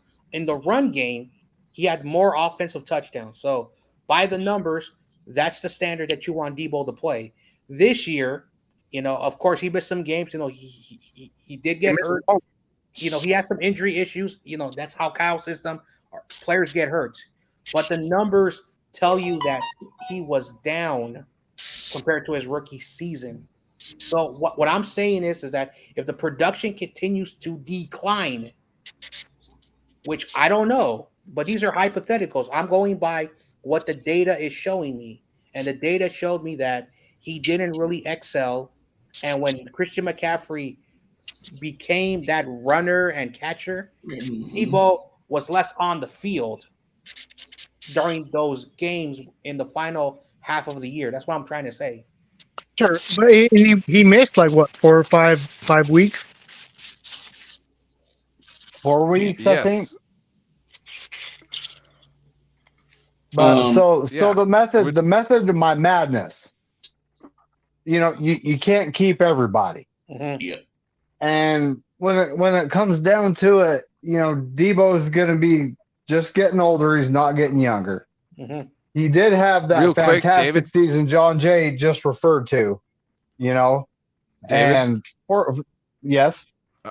I want to add, they did sign him to a 3-year contract, not a 4 or a 5-year contract, which is a big difference. Yeah. Well, and also after this season, there's only 1 more year on that contract. Am I correct? Yes. So then, how our front office works is either we're going to get something for him or let him walk. It's one of the two. And I honestly think they're going to, if they can get something for him, they're going to. Mm-hmm. That's just business in the NFL. Yeah. But, sure. Why do you think it was lined up that way? As Debo ages, though, his playing style in Kyle's system, he's just going to go downhill. And I like the guy. Don't get me wrong. I do not hate Debo. He is a good player. And, you know, if his production goes up, I'm definitely not going to want to trade him. But if a team blows us away, we're going to have no choice, you know, because Juwan Jennings is a free agent. Brayer McLeod's a free agent. And I thought there were 3 wide receivers that were free agents. But so, do you think his contract is more on him or the team? Well, right now, if we like say example, we trade him right now, it's a $28 million cap hit. That's not happening. Mm-hmm. And next year that drastically drops. That drastically drops. Yep. But you can't pay and keep everybody. Yeah, you know that's the theory I'm going off of here. I know. And Ayuk is more of a pure wide receiver. Yep. And you know, depending on what we can do in the draft, I mean, Debo, you know, Debo is Debo. I highly doubt we'll ever find anything like him. Yeah. But we will probably find something close. And then go ahead, Corey. You don't even need to find something close when you've got somebody like CMC already on the roster locked in. Yeah. Really, you know, because you could just motion him into the spot, and you can look for another wide receiver who is more apt for running routes and has a little bit of that maybe running back tendency as far as they see lines down the field. So that's why it's like, as content creators, we are fans, but we also have to have our heads in the front office of the 49ers at the same time. That's why I see Sunil. I love Sunil. Shout out to Sunil, So Real Sports Talk. I bring him up a lot because I follow him for a reason. We are different on so many things, and he is more right on the things that we differ on than I am. You know what I mean? That's one of the reasons why I have such respect for him. But he was talking about it, and it's like when you got such issues, you need to figure out how to fix things. Yeah. My favorite, but he just kind of fell off. Yeah, Corey, are you trying to say something? Yeah, I've been trying to say something. You know, the thing about the receiver we were trying to make like that, Jalen Hurd. Mm-hmm. We were trying to make him a Debo or a running. He was running back in college. He switched to wide receiver. Who did we lose trying to keep him on the team? Oh yeah. Didn't we lose DJ Reed or somebody like that? Somebody the Seahawks picked up because we were trying to keep him. Oh yeah, don't bring that up. We cut him. We cut him we cut him, and because he was injured, so it was like a weird cutting. But we had to put him on waivers, injury waivers, and he had to clear the waivers. And the plan probably was to sign him back, but the Seahawks claimed him. Yep. That was a David, dumb you're not thing. trying to do a striptease, are you? What? Who? Oh, you're talking to Corona. I was like, I thought my camera's off. Oh man, No, Corona. Yeah, David, Corona likes to do his armpit. David McNider, you trying to do a striptease even though your camera isn't going? This guy. Corona likes that armpit shot. Hey, Corona's like, you know what? I don't care. I don't care. Oh no. What does that say? Lord. What does that say? I love the Warriors. Oh, hell no. My last name. Is your last name Corona? Yep. Nice. Now wait. Off topic, real quick for half a second. Your last name over the stomach instead of over the back, is there different in like cultural anything like that? Is that normal? Oh shit! Right. I see that. I'm just wondering, like, culturally, is it something you do over the stomach, or because, like, I always thought I'd put my last name on the back, and now I'm like, No, I did it different because everybody has it.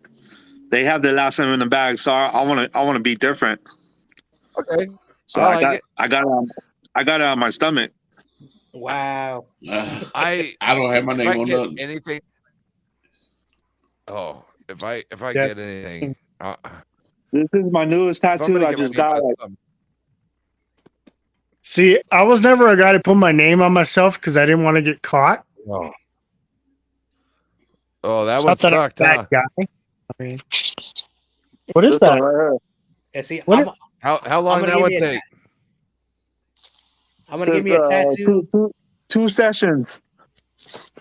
I'm gonna give me a How tattoo long? that says What's the session? David Corona is a Warriors fan. The first session was like 6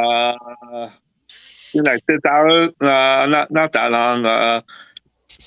I got that like at 12. I didn't get home to like jumped on the bus. I left at 5.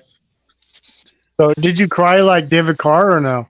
No, I took a lot of painkillers. Yeah, my friend. I didn't feel shit. I did my rib tattoo fucking all natural, baby. And see, That's right.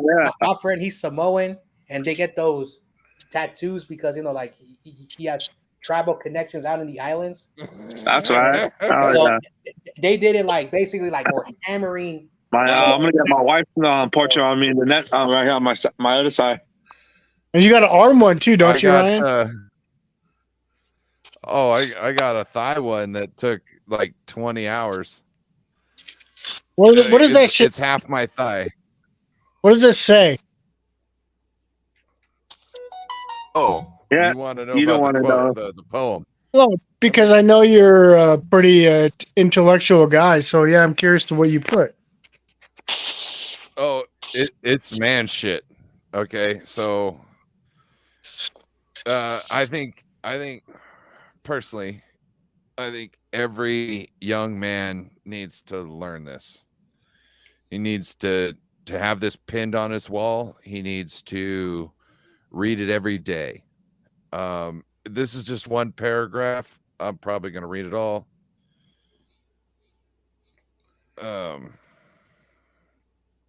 You really said you got it on your leg? No, this is what I've got written on my side. Oh, your side. Your side. I'm not religious. Okay, I don't believe in everybody's form of religion. And anybody's structure of religion. You can even talk to the atheists. I don't necessarily even believe in them. But so this is what I have written on my side, and then I'll read the rest of it. It says, "So live your life that the fear of death the fear of death can never enter your heart. Trouble no one. Oh, jeez. Trouble no one about their religion. Respect others in their view, and demand they respect yours. Love your life, perfect your life, beautify all things in your life. Seek to make your life long and its purpose in the service of your people. Prepare a noble death song for the day when you go over the great divide." Okay, that's what I have written on my chest. Nice. There's not enough room for all of this, but this is stuff men need to this is stuff, you need to think about. Always give a word, a sign, a salute when greeting or passing a friend, even a stranger. When in a lonely place, show respect to all people and gravel to none. You got me? When you arise in the morning, give thanks for the food or the joy of living. If you see no reason for giving thanks, the fault lies only in yourself. Abuse no one and no thing, for abuse turns wise ones into fools and robs the spirit of its vision. When it comes to your time to die, be not like those whose hearts are filled with fear of death, so that they pray for a little more time to live their lives over again in a different way. Sing your song of death and die like a hero going home. I like and that was said by Chief Tecumseh, who was known as the Gentleman Savage. I think they called him the Gentleman Savage. How, when a man speaks words like that, are you going to call him a savage? You know what I'm saying? I like that. Can you repeat that first line? The first line? Yeah. So live your life that the fear of death can never enter your heart. Mm-hmm. Yep, I like that because, like I was named after my grandfather, John Jay. And I'm not going to tell you the story, but, my grandfather, this old, a man, and someone, was harassing him. And my grandfather was just like, and he said in very calm words, you're acting a fool, sir. I'm here with my grandson. And he just spoke to him in a very calm, and he schooled him in that manner. And my grandfather told me, you don't have to agree with everything any person tells you, as long as you respect what they want to say. And if you want to challenge them in any of their beliefs, do it in a respectful way, and do not make them feel like a demon with their opinions. And like he said, we agree to disagree. You walk your way, sir or ma'am, and I walk my way. And it was wonderful talking to you. And I live my life that way because everyone is different. We're all from different places. We have different beliefs, different systems. And I'm glad that my grandfather taught me that way. He says, if you cannot reason with a person, walk away, because it's better for you not to upset yourself or fear of you're going to do something that's going to get you in serious trouble. So that's why I like those words. It reminded me something that my grandfather taught me. So I wear John Jay proudly. And if anyone makes fun of that name, you're just making fun of a person who passed away about almost 20 years ago. I can't get tattoos because I will break out. So I'm wanting one, but I said I can't. And then second thing, I can't deal with pain. So I said no. So Ryan, what do you have on your left shoulder? I think it's your left shoulder. I've kind of got a collage of Half Dome and giant sequoia and a coastal sequoia, with lightning big too, huh? as. Oh yeah, my tattoo is actually in the book of the artist. You know what I mean? Like the book where you sit down and you take off your shirt. Let us see check it. Oh, it's hard, but I'm messing around. Yeah. Oh, okay. All right. Well, I'm gonna go have some dinner. It was great hanging out with you guys. You enjoy your rest of your stream. I'll see you guys tomorrow. I'll probably pop in on Brian stream in the morning. Yeah. All right, John. Okay. Good night. John, All right, John, do you have anything you want buddy. to? Do you have anything else going on your channel that you want to shout out? Tomorrow, I'm doing the USFL game at 7:00. So if anybody wants to watch the game with me or hang out, we can watch the game together. That's probably what I'm going to be doing. If there's any serious free agency news or anything, I will probably go live. But just check out my shorts for little updates of what's going on with the Niners. But that's all I'm doing.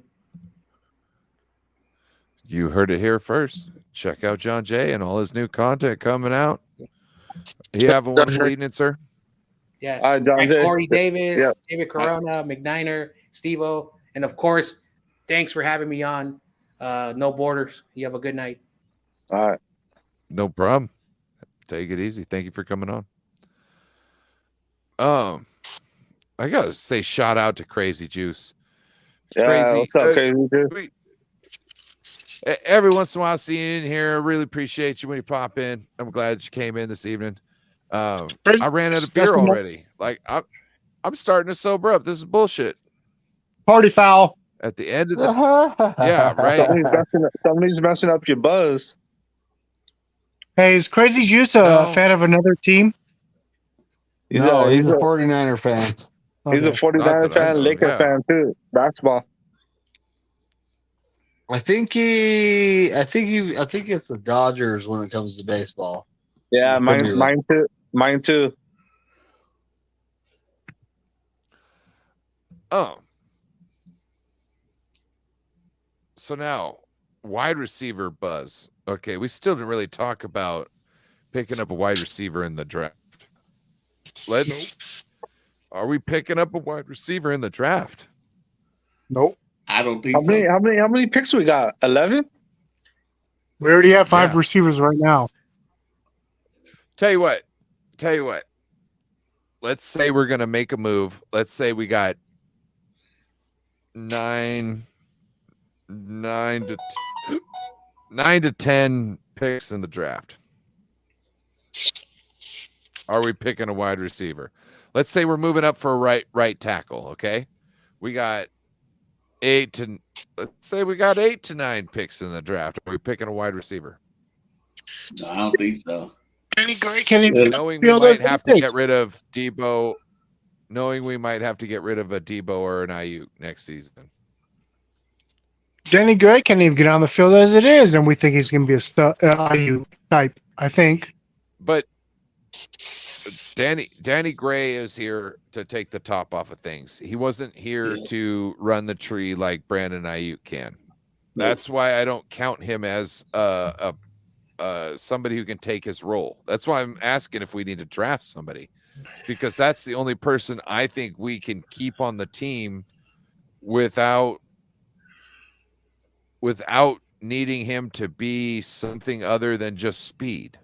You know what I mean? Yeah. Because if you get rid of Debo, Juwan Jennings can't do what Debo can. Debo doesn't do what Juwan Jennings can. You know what I mean? Like that's where we're at. And that's why I'm like, the wide receiver next year. Sorry, I didn't hear that. What? So you're asking to draft a wide receiver this year for next year? Yeah. We always carry stick. Well, also remember Kyle, the rookie thing, right? So I'm just thinking I'm not thinking as a 49ers fan. I'm thinking as a GM in Kyle, working with Kyle. I have to do something thinking about this beforehand, because I see this fork in the road, and you can only take one of 2 paths.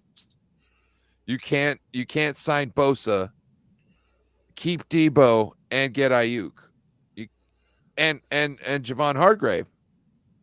You know what I'm saying? And pay and everybody's being restructured. You know what I mean? This is can being kicked down. At some point, you have to cut losses, and I think you can cut this loss by trading Debo to somebody like Miami. You know what I mean? And Tennessee.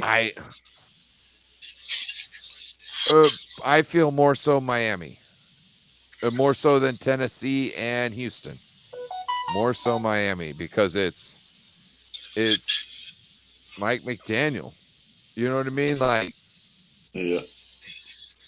I feel Debo appreciates Mike McDaniel almost as much as he appreciates Kyle. Yep. You know what I mean? It maybe on a personal level even more, because Mike McDaniel's half black and he kind of knows more about the culture and could really, like, look, I'm a white guy. I'm really good with knowing, black people and their culture, because I love their music and I love all sorts of things, and I've got lots of friends and all this good stuff, right? But I don't know what's going through their head. Like, one of the things I like about YouTube and like their shorts is I find different aspects. I was watching a video earlier today about a Hispanic gentleman making fun of essentially Hispanic fathers about picking him up on time from school, and about how he'll call him and let him know he's late from picking him up after he's already like really late.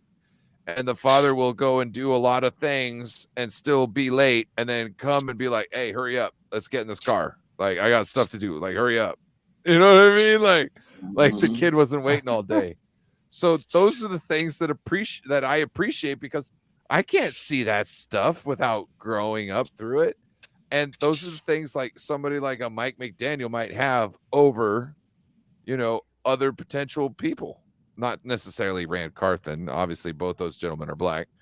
But I mean, like, you know what I mean? You're talking about offensive guru. You're talking about Kyle, almost the same, but he's also funny. He's like a different type of personality wise than Kyle or anybody else. He is always, he'll do anything for the joke.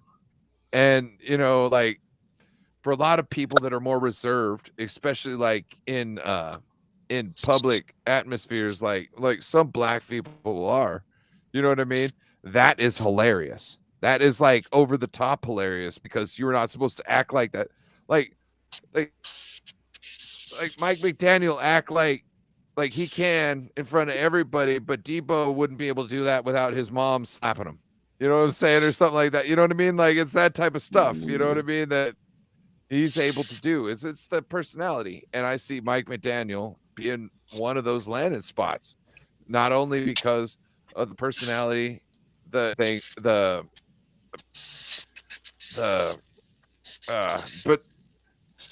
everything personal. And then when it comes to the scheme, because Mike McDaniel is another Kyle. He really is. Kyle is extremely conservative. Mike McDaniel's very liberal when it comes to certain things. Extremely liberal when it comes to certain things. And I think that's where you see the T in the line, the V in the line, the fork in the road there is distinctly between Mike McDaniel and Kyle. Not so much as like McVay. I'm not trying to cut you off, but I got 2 games in the morning, so I better go to sleep. So I'll see you guys next time. All right. All right. Have a good one. All right, Corona, take it easy, man. Later. We're hella mad. You can't come back next week. We're We're joking. Take it easy. Just like, you need to know people sometimes too, because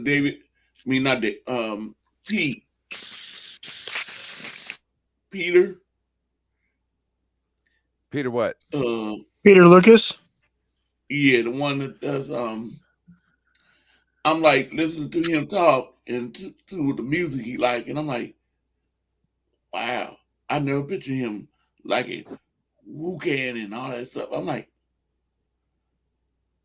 man, how does man know about all that? Corey, I grew up with a black man named Daryl. Okay. Now, Daryl, okay, how to set this up? I don't know what that means. Daryl lived in a town that was bordered by a reservation. Okay. So you're talking about, it's like a white kid's school. He's like one of the only black kids at all in the school. But yet there's like a third of the population is native. You know what I mean? So it's like majority white kids, but then the native kids run things. And the native kids, when you want to talk about things, like if you're going to mess with one of them, you're messing with all of them. Okay. Natives don't mess around. They know about the white man's politics. They ain't about that. If one of them's going down, they all going down, bro. I'm telling you, they all going down. Which I can respect. Okay, I grew up on the res. I've been chased by res dogs. That's one thing that Native people and I got in common. And there's literally respect when you say, "Hey, I've been chased by a res dog," In fact, I was talking to a guy from Hawaii, and he was working for the tribes. And I said, "Oh, sir, I've been chased by red dogs." I said, "And this and that." And he says, "Well, I'm from Hawaii." And I said, "Oh, okay. Oh, my bad." And he's like, "No, we got dogs like that too." I said, "Cool." You know what I mean? Like, we once you've been chased by a res dog, you cool with all that. But like, Daryl liked heavy metal and hockey. Okay, don't talk to Daryl about basketball. Daryl go give a shit about basketball. Daryl barely pays attention to football. You know what I'm saying? He ain't got no fan. He ain't a fan of no football team. He's just laughing when people are looking silly. You know what I'm saying? When it comes to hockey, though, he got a sure opinion. You know what I'm saying? And he's got his team. But he wants to just listen to his fucking death metal, play his Star Trek fucking video games, and watch his fucking hockey. And I love Daryl for that. You know what I'm saying? As unique as he could be, you know what I'm saying? He's not fitting any box. Put that motherfucker in a box. You can't. You on the day of the week, you can't. You could think he liberal talking point. You'd say all that. Next thing you know, he's going to talk to you about how he got all this different type of shit for his AR-15. You go talk about this and that. You go talk about how some dumbass cop iced somebody for no reason. You know what I'm saying? Like, you can't put Daryl into a box for nothing. And that's what I love people like that, because you get great conversations from them. Yep. Shout out to Daryl. He's also on dialysis, Corey. It's unfortunate. I got lost there. What I do know is we've been looking for a receiver since Terrell Owens, right? So we finally have two of them. We hoping Danny Gray's a third, and we want to trade one of them. But I kind of got lost in your. And I know I don't know if you watched that Deion Sanders thing where he looks for QBs to have two parent homes or a defensive end that has a one parent home because they're better. And I understood that. I didn't have a problem with it until I rewatched it, and I can see how people have a problem with it. But are you saying that we need a black wide receiver? I kind of got lost there. I never said anything about color, and I don't think color ever matters in anything. I think the player's ability is really what we're looking for. You know what I mean? Yeah. Like how they can fit into the scheme. So like if we're looking to trade a Debo, we're looking for a guy who obviously he's not going to be a Debo, but we're looking for somebody who can catch the ball while running. You know what I mean? Yeah. And has the vision of the field. It's really all we need to replace a Debo, because Kyle's scheme should be able to get him open as long as he can catch the ball. You know what I mean? And he has the traits where he can, see the field. Yeah, well, I got lost in that whole thing, so I just wanted to clarify it because I wasn't sure. That's one reason why I think they picked up Snead during in the middle of the season, because Snead is great. Snead actually, like, when I saw that, I'm like, this is a banger. Like, I don't know if it'll work out, but this is a banger because that guy has vision. When I seen that, I thought this was Debo, like Debo light before Debo came in the league. Not that he hit people, but how he moved through the defense and saw the line. He was that type of dude. So look, Snead was like 13 years in the league, though. I don't give a shit what you look like. I don't give a like. Look at Nick Bosa. Okay, Nick Bosa, and I don't necessarily. When it comes to politics, I'm not right or left when it comes to assigning a party.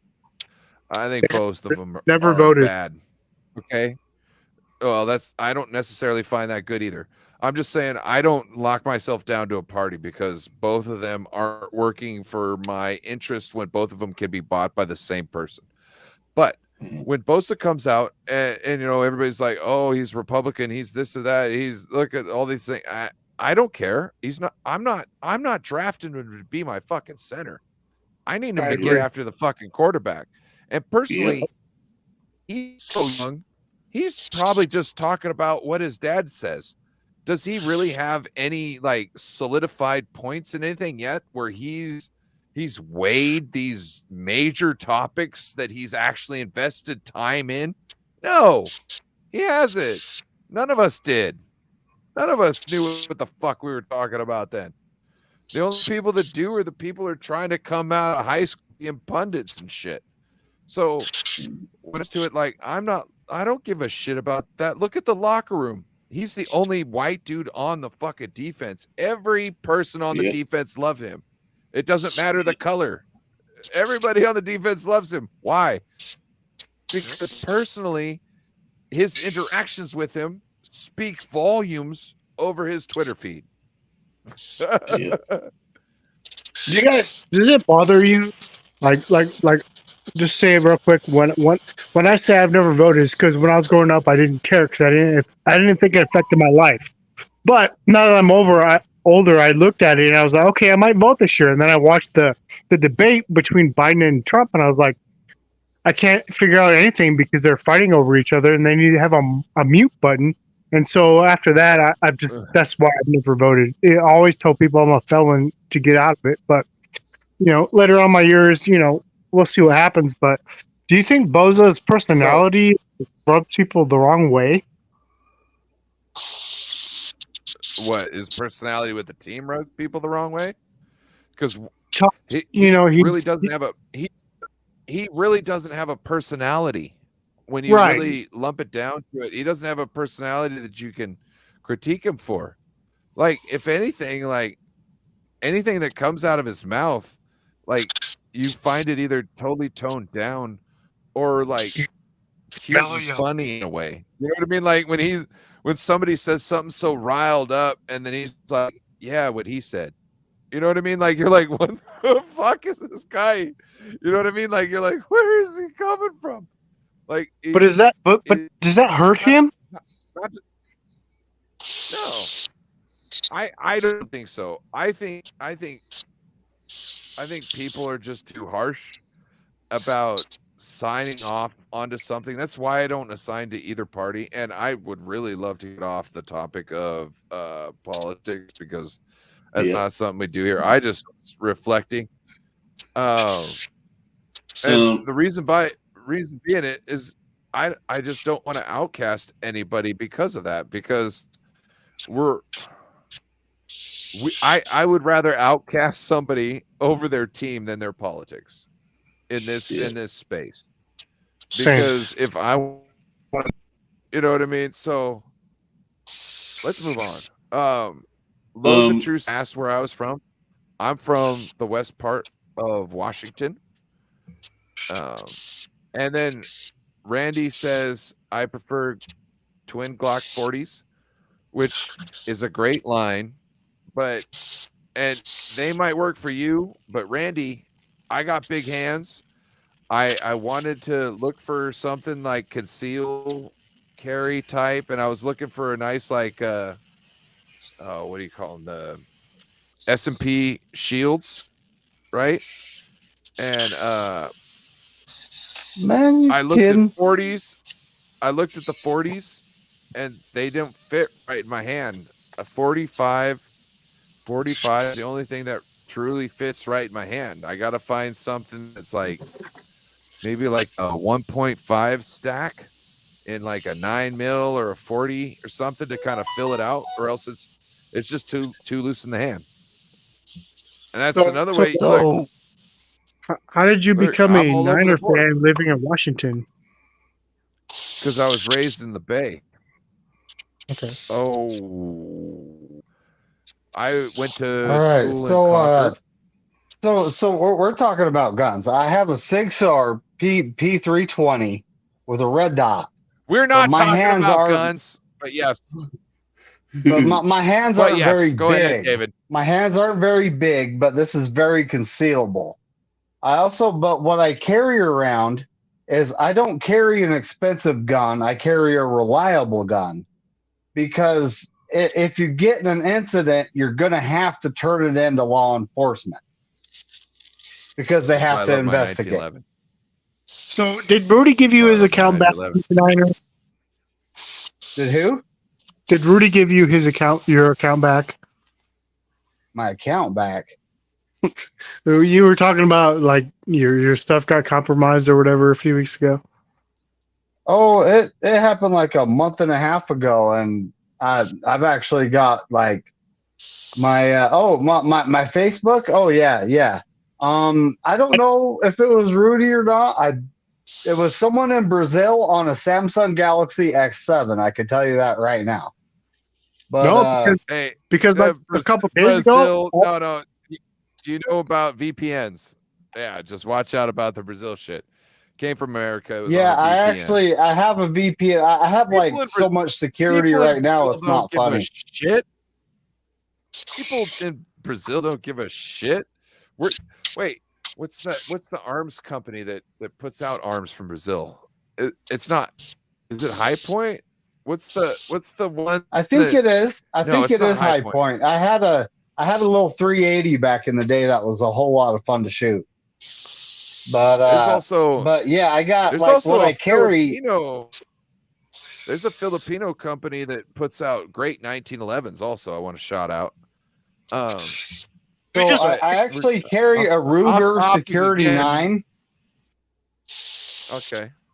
Like on a daily basis, it's always with me. But like I said, I don't have big hands. My hands are medium, and it fits me nice, you know. But what? I'm not an everyday carry type of guy.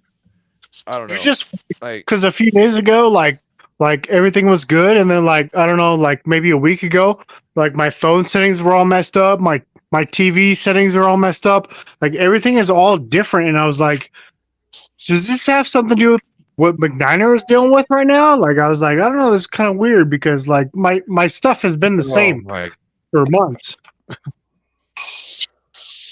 The FBI isn't going after you, Steve-O. I'm just letting you know. Because I gave them plenty of chances and they declined. Yeah. Don't worry. If they were after you, they probably wouldn't let you know until they knocked on your door. Because they probably just had enough. My settings on my phone. It's probably the settings on your phone because they've probably taken down enough people so far that they don't leave traces when they're looking at people. But no, even on my TV, like everything captions a certain size, and then all of a sudden it's blown up, and I'm like, "What's going on?" Like this is weird. Even YouTube, I couldn't find YouTube.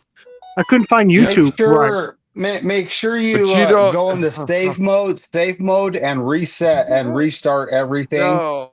I do it every day because if anyone's in it, they're out. Hey, Steve-O, you can't remember why you got kicked out of Mariah's channel, and you don't understand why your settings got changed? Just saying. That's a discussion for another time. I own up to my stuff. I'm just saying. I'm not saying it's a question. What I'm saying is like there was an instance where there's a lapse in time for you where things could have happened where you could have done things yourself. And so putting the onus on something else and that lapse of time is kind of far-fetched to me. That's all I'm saying.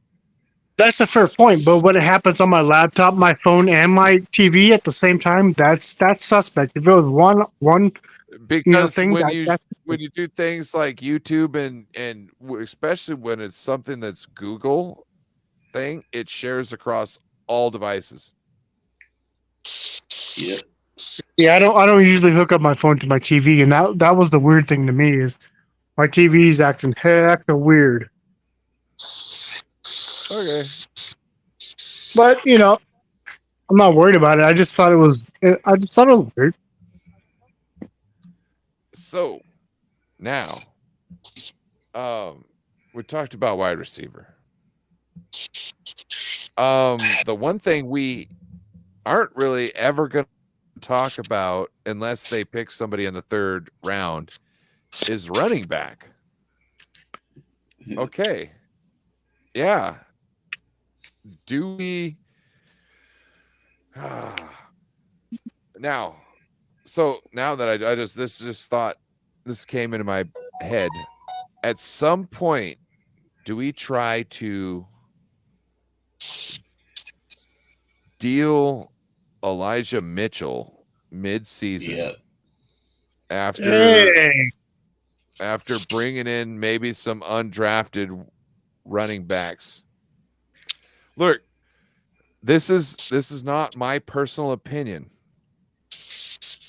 This is me thinking about the GM and how they look at things, and how a player who could be injury prone, if you can get him halfway through the season without him getting injured, and he can put up them yards, and you think his value could diminish if he keeps going the rest of the season. Yep. Do you think the 49ers draft running backs to try and figure out if they could deal Elijah Mitchell halfway through the season before the trade block, like they did maybe what's his name? Who was it? Sermon? Feel so bad. No. We Wilson him Jr. to the Rams. Jeff Wilson Jr. Yes. Jeff Wilson Jr. to the Dolphins. Yep. Do you think we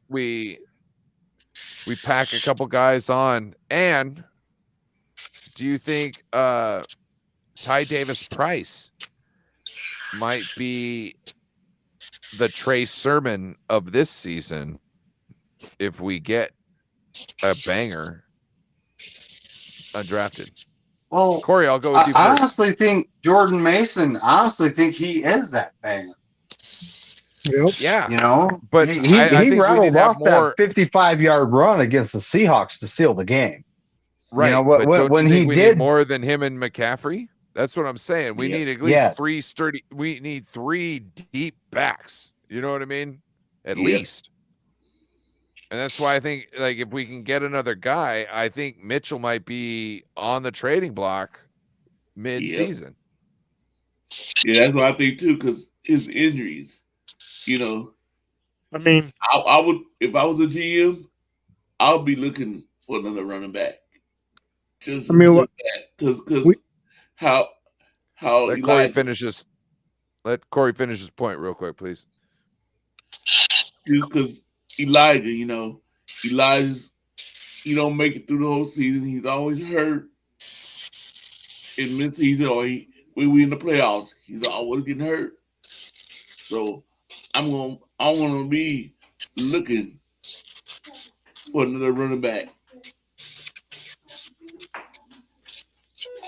I won't be looking because I want another running back. I mean, we had for 2 years, we had like four deep running backs, right? Gilman or whatever his name was, that had 1,000 yards, and then we cut them, right? Because we had so much depth, and then the start of the season, we didn't have the depth. But I think with CMC, Mitchell, and Mason, I'm hoping we're going to be solid. Again, Mitchell. I mean, yeah. Count on him. Yeah. Right.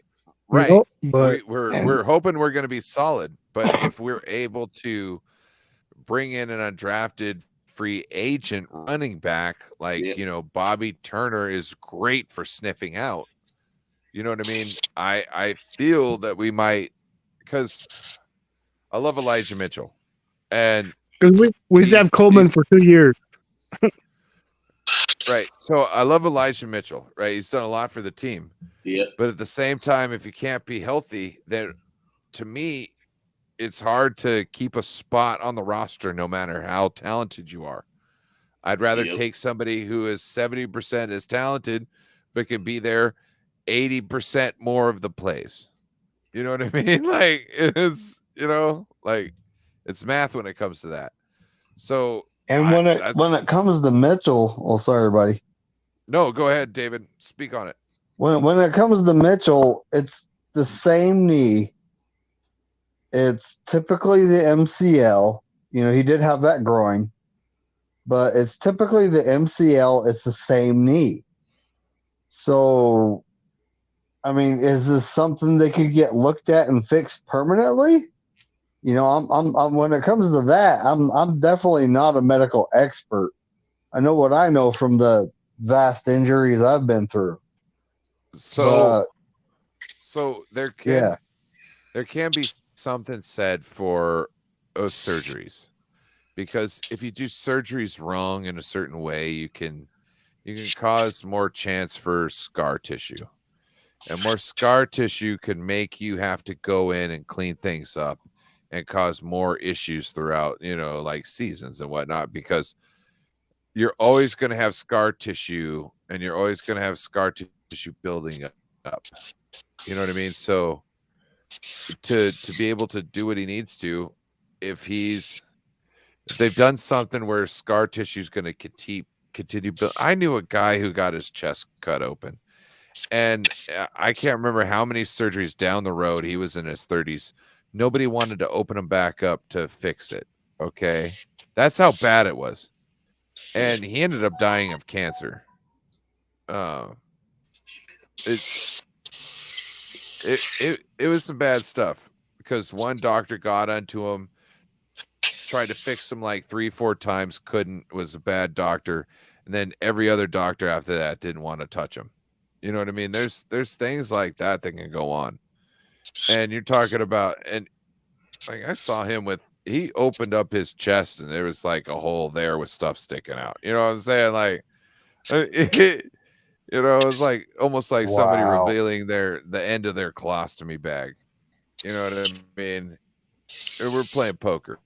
So, and a knee, stuff like that can happen, especially more so because there's not a lot of room in there. So if you're going to have buildup of something like scar tissue, fluid or something, like, it's going to pack everything around it.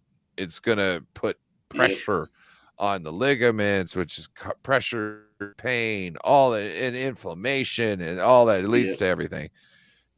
Pain in your knee equals to pain into your hip when you start limping different, all that good stuff. So I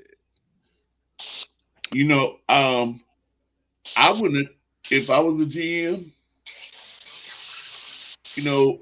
I wouldn't have traded Jeff Wilson. Even though I know I got Elijah Mitchell coming back. Because I would have said to myself, I said, is Elijah Mitchell going to be able to last? And my big question, that would have been my question.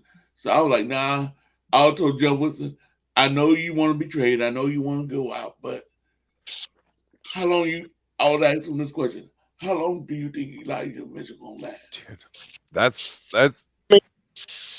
Corey, my sentiments exactly. I would have tried to kept him on the team somehow. Even though they were trying to get picks. I never liked Wilson Jr., but I'm actually somehow got into a Miami chat where I talk to them frequently about, hey, because, we got a lot of former 49ers. So, hey, what do you guys think? And of course, Mostert and Wilson Jr. got hurt, along with a bunch of their other players. But I'm like, how do you guys feel about these people? And, and they're asking me my opinion. I'm like, yeah, they always get hurt. And my question is, the biggest downfall to this franchise would be, we drafted a quarterback because our quarterback always gets hurt. And now Trey Lance has been hurt 4 times in 3 starts or whatever the hell it is. And so now is Mitchell also injury prone? Yeah. I don't know what it is with Wilson.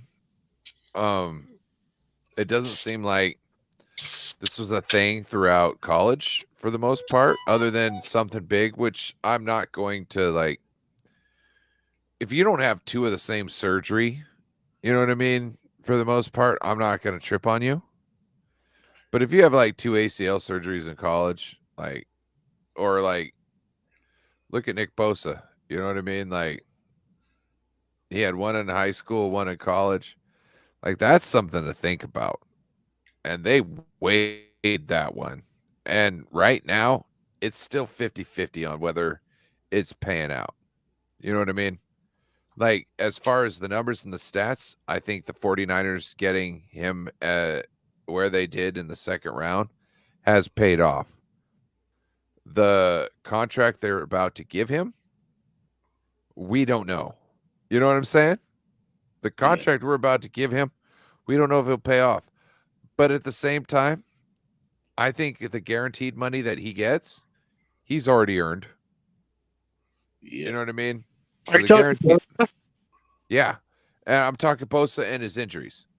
And he You know also what I mean? had a core injury as well in college. Yeah, which that's different. Core is different. You're talking about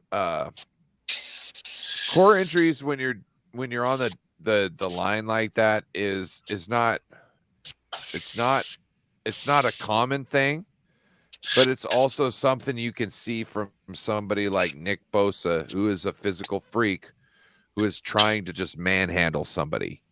And what that is his muscles and his body not being able to handle, like what he's trying to do to somebody. You know what I mean? That's what it seems like to me. Like the reaching out, trying to grab somebody and, hurting a muscle, or, reaching over, trying to, I don't know. I don't know where I'm going right now, but that type of stuff is different than just, like knees. You know what I mean? So Core muscles. I'm curious, what do you guys think? Why do you guys think Nick Bosa fell off? Huh? Huh? The end of the year, Nick Bosa, he should have had the record. He didn't. Why? I'm not going to tell you why I think it is, but I'm just curious what you guys' opinions are. I think he was. Oh, go ahead, Corey. Because it was, it was the last of the game. We didn't really need him out there at that time. We were blowing the team out, so why risk him? Putting him out there and he get hurt. So now if we needed him out there, we wasn't winning the game. We need him out there to sack that quarterback and keep the quarterback down, or he would have been out there. But like the coach told him, I'm sorry, Bosa, I know you wanted to get your record, but hey, we want to win this game. We want to keep you healthy for the playoffs and everything else. But he didn't get a sack during the last 3 games either in the playoff. David, did you want to touch on that real quick? So, in the last several games, the guy playing next to him was Kinlaw. And Kinlaw was straight up getting beat one-on-one, so they could actually add help to contain Bosa. Yep. And when it comes down to it, the guy playing next to him when he was getting all that sacks was Ridgeway and Gibbons. And, Ridgeway signed with the Texans, so he's gone. But this year, we're going to have Hargrave in that spot. Yeah. So I fully expect teams to have to account for everybody on our defensive line. That's true. And it's going to free Nick Bosa up. I honestly think if he's going to get 20 plus, it's going to be this next season. Also, I think you have to understand Nick Bosa is a captain on the team. That doesn't mean he's just a defensive end. So I believe that C on his chest made him put in the later of the season, made him put his personal goals on the back burner, especially when he was already in the league or in the lead to be the defensive MVP. He decided, I think he decided, not to worry about necessarily the sacks as much as playing good football, like making sure he was just as good in the run game as he was in the pass game to give our team a better chance. The reason being is you had Brock Purdy at the quarterback. You know what I mean? And at any moment, Brock Purdy could have done some first-year rookie shit. And everybody on that team needed to be more efficient and be more perfect in everything they did to make sure if he had any sort of slip up, that they had a chance to make up for it because of the dreams to go to the Super Bowl. So I feel personally, this is just an opinion, I feel that changed things in the last couple games, especially when you're talking about getting home field advantage through the playoffs. I think they knew how big that was, and they couldn't make up for the games they lost in the beginning of the season, but they could guarantee they came up with wins at the end of the season. And they were just waiting for Philadelphia to flinch and make a bad decision. Yeah. I mean, from what I seen, they lined them up at the left, they lined them up at the right, and they lined them up in the middle. And for the last month, he didn't get. I seen an Eagles player put him to the ground and lay on him for 5 seconds after the play, and nobody tried to take that guy off that guy. So, but we did see him get pressures that got interceptions when he wasn't getting production as sacks. True. So we did see times that his effort caused things to happen on the defense. I think so. Stats and tape tell two different stories, but can tell the same story at the same time. And I think it's important to look at the stats first and then go back and watch the tape. I mean, did anybody here think that I thought he was breaking the record. Did you guys all feel the same way? Well, we all saw that he was slowing down towards the end because his average had him on pace for more. So, right. But it's just a thing. I don't think it's a deal breaker. I don't. How do we get back on defensive ends when we were talking about running backs? I don't know. Yeah. But when you look at both guys held, it's almost like putting questions in the private chat doesn't work. Hey, don't question my drunkenality. Yeah. But when you look at both, he gets held a lot too. And a lot of teams had to hold him to keep him from getting sacks and stuff, or pressure on their quarterback. Is it me, or does this guy not get held more than anybody ever and not get called? So this question or this topic or this comment by Loathe the Truth here, I loved this right here because this brings up something that you guys are talking about. So as a referee and you're looking for holding, you know what I mean? You're first and foremost, you're looking for the quarterback, right? You're the referee. There's I think they've changed it now where there's two people looking to it, but before there was just the white hat behind the quarterback looking, and that was essentially he was looking for, offensive holding, but mainly for the quarterback's safety in his mechanics. And then you had the umpire who was on the other side, kind of in between the linebackers, who was looking for other penalties. So normally they're kind of looking for interior holding, okay? But from the backside. So you're talking about a guy who has to make sure the quarterback isn't about to get hit in a wrong way, but yet check the right and left side and to see if anybody's holding. It's tough.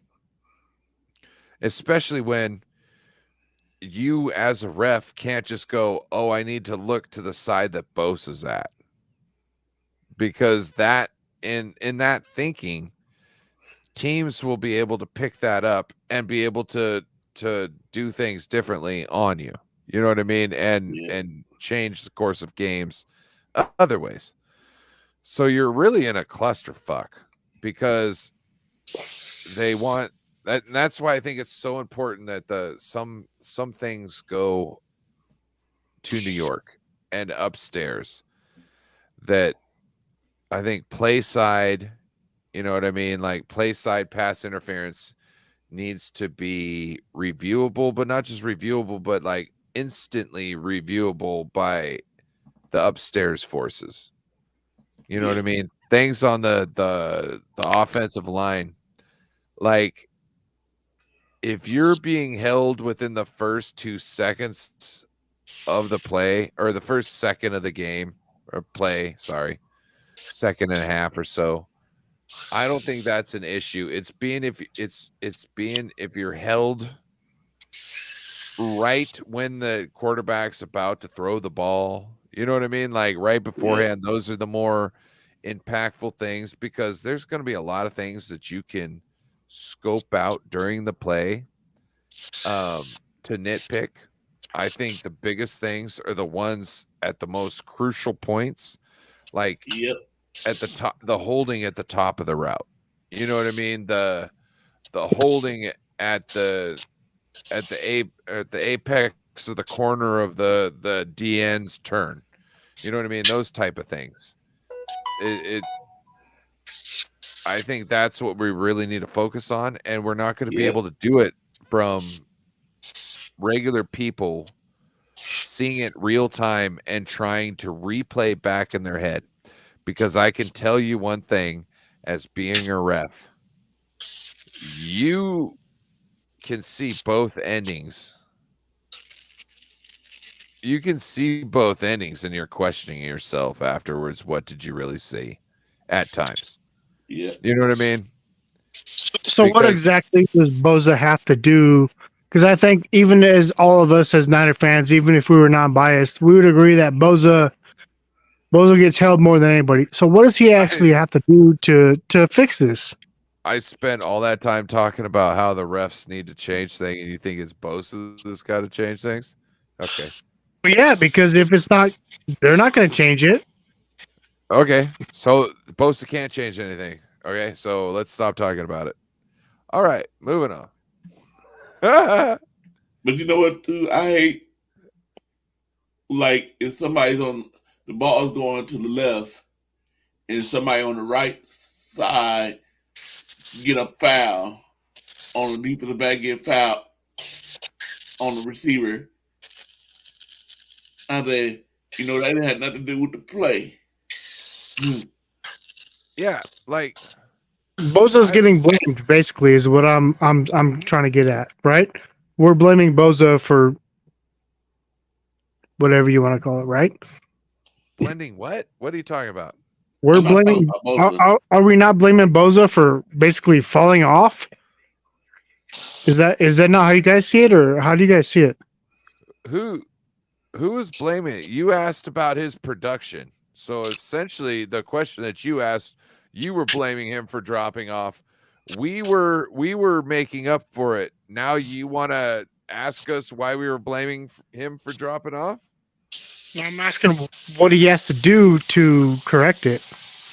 It's got to be on him, right? It can't be on the ref, right? I spent 10 minutes talking about how the refs got the shit fucked up and how their mechanics doesn't let them fucking be able to see everything at once, and you think he has to fucking do something at this point? Okay. Well, because right. what? Who's gonna It's got to be somebody. We can't blame the refs, right? So he has to do something to change it. Okay. Well, don't come to me with a question unless you got a solution. How about that? You got a solution? That's why I asked the question to begin with. No, that's why I asked to begin with. Moving on. All right. Because I gave you the answer and you don't like it. And it can't be the answer either. So we're moving on because that's just a no end. We're just gonna have you keep talking about this, keep bringing up the same question, just putting it in different terms and expecting us to say something different every time when you have no thoughts about it. McNana, your thoughts?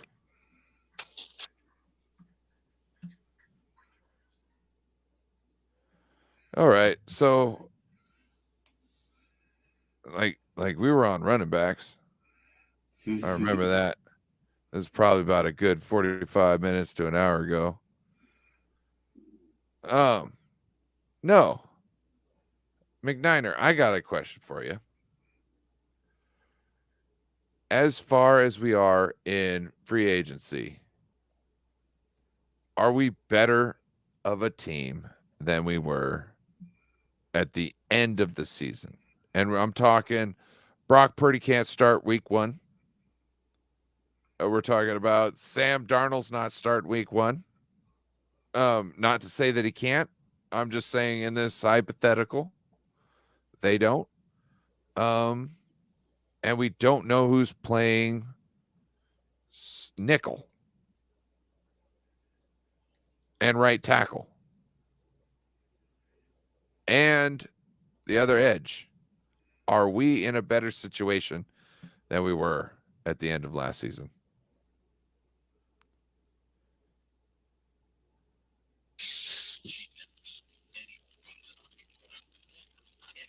David McNair, you still there? I agree. Oh man, my mic was muted.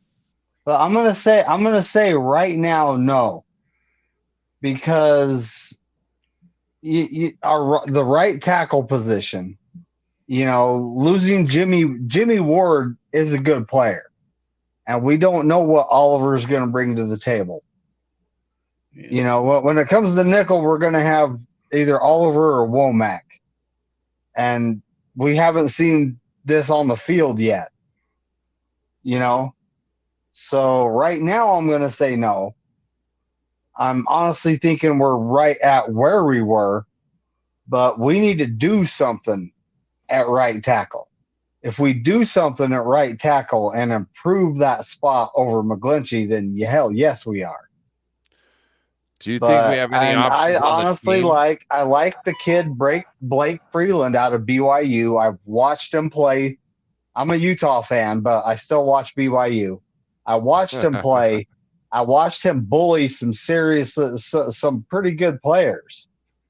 And he's very athletic. He's 6'7". His wingspan is like someone that's, I believe, around 6'10", 6'11". And he's 307 pounds. So he's, around McGlinchey's size. But when it comes to athleticism, he's better than McGlinchey. So can he get out there and run? That's actually that's the guy I want us to trade up and draft. What was your question? Can he get out there and run on the edge? Yes. And that's great at 307 pounds because, after about 2 years, he's probably going to be at about 310, but more meat than fat. Yeah. Go ahead, Cor. Right now, I would say no too. I agree with David because we gotta see who's gonna be on the right side of the offensive line. We don't know who's gonna be on the right side, and like he said, Oliver, we don't know about him that much. Who's gonna be the nickel? Is it gonna be Womack, Oliver? How they gonna play? How they gonna do? What about the defensive end, other side of Nick Bosa? Is the guy we got from the Raiders, is he gonna be any good? Is Drake Jackson gonna step in and be a beast? Or is he gonna be like Kinlaw? We don't know. So I gotta say right now, no. I personally think we are. And the only reason why I think that way is because the 49ers think that way. They know more than we do. Yeah. Like, I don't trust them on injury timelines. I don't trust them on like why Drake Jackson isn't being suited up. I do trust them on free agency moves and drafting in needs in the later rounds. So I feel with the moves they've made, they feel they have the guys they need on the team. And I feel with the free agent moves of like Javon Hargrave, that was the splash. That was to push us over the top on the defensive line. That was to sack. That was to sack Patrick Mahomes. That's to mess up Josh Allen. That move right there is not to win the division. That's to win the Super Bowl. And I think Isaiah Oliver, it seems like the Falcons really liked him. And it seems like we're going to find a spot for him, and he might be a new guy on our team, especially with the defensive coordinator we just got. So, yes, I don't think whoever is going to be at right tackle is going to pick up right where McGlinchey left off as far as in the run game. But I feel they might be just as acceptable in the pass game. And if that's the case, then we've dealt with this before. And to make up for it, now we've got Javon Hargrave. And that's how I see it. That's how it breaks down to me. Nickel, as it seems, I think they've got somebody. Somebody they've got, whether it's Isaiah Oliver, whether it's Quantrez Knight, whether it's moving Demo there and then Oliver to the outside, whatever. I feel they got it. Steve Wilkes is on this team already. He's gone through everybody. He has figured out who he's got to deal with next year on the team, and this is what he has decided in free agency he is needed and what he can deal with. So that to me is the most telling part, because in the draft, you're not going for what you can bank on. So right now, every team is out there trying to get stuff they can bank on. You know what I mean? And shoring up those positions. And they got guys in the draft they think can make shots. And those are the guys they can't get in free agency because they cost too much. Yeah. So that's where we're at. And I'm with the team. I think we got better. Shout out to the chat. Let us know if you think the team got better, because I'd love to know what your guys' opinion are. Because actually everything anybody on this panel says tonight and anything this channel says does impact how shows go forth throughout the week. Because Corey, John Jay, David McNiner, when they do shows, they can pull all the information that you guys are letting us know here and use that in later shows to explain what you guys feel. So please let me know what you think. We got 30 minutes before we hit the 5-hour mark, and I don't know what else to talk about, but I don't want to give Steve-O. You chill. You had enough wild topics. I gotta get off. I gotta get off real quick. All right, man. You have a wonderful evening. All right, Steve. We'll have a good night. Have a good one. But real quick, I thought we upgraded, but when I looked at it, as of now, the kicker, we're downgraded. The right tackle, we're downgraded. Nickel, we're downgraded. Defensive tackle, we're upgraded. We lost Mosley, so when I look at everything overall, Mosley didn't play last year, essentially. So we're the same there. But yeah. We think he was a top 15 QB quarterback or whatever. But I'm sorry, like my dog, I don't know. Like he was all happy earlier, and then he knew I was going to the store, And so he wanted to go, and then like I take him outside, and he freezes like a freaking rock. So like right now he's got his energy back again. So I'm just gonna deal with him, and I'll let you guys talk about football later. All right, man. Go take him out for a shit. I'm guessing that's the first thing he's going to want to do. Usually when dogs got a lot of energy like that, they need to go take a shit first. Right? Right? All right. That's true. I've had 3 dogs, so yeah, that's true.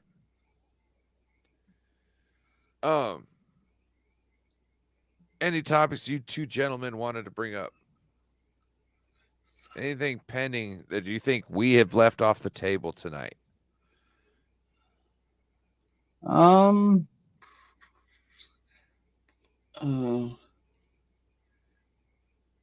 Well, normally at this is the point of free agency where we go and get the low price fringe players. Right. And I mean, I have no idea who we're even looking at. You know, it's like Jordan Willis. Let's talk about him because right now he's a free agent. Yeah. So do we bring him back? I would like to.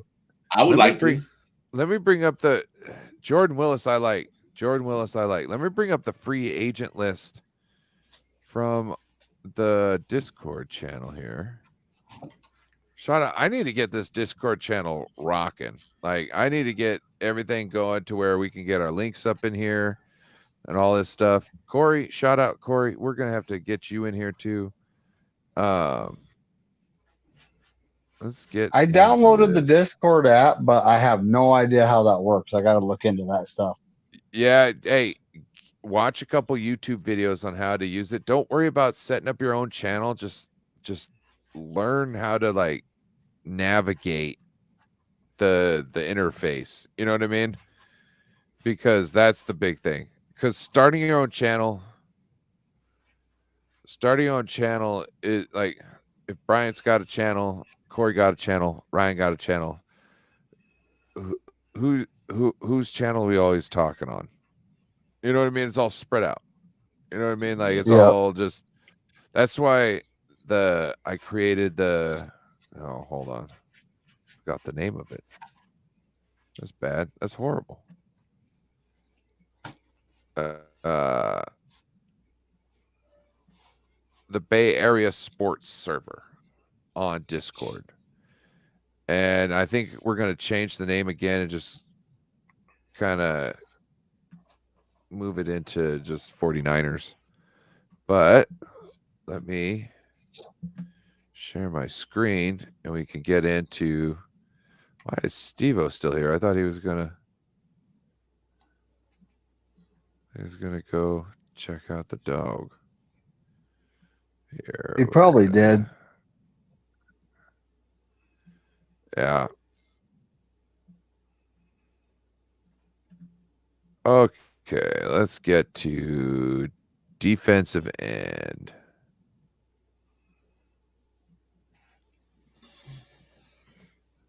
Well, that's. Oh, I didn't hit update. That's why. I was like, Derek Carr isn't a defensive end.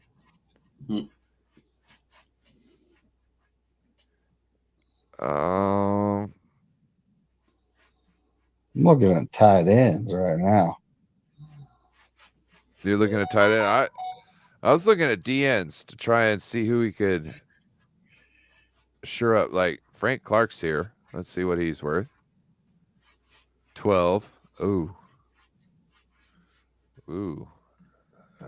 That's fun. And then Robert Quinn, Yannick Ngakoue. How much is Yannick?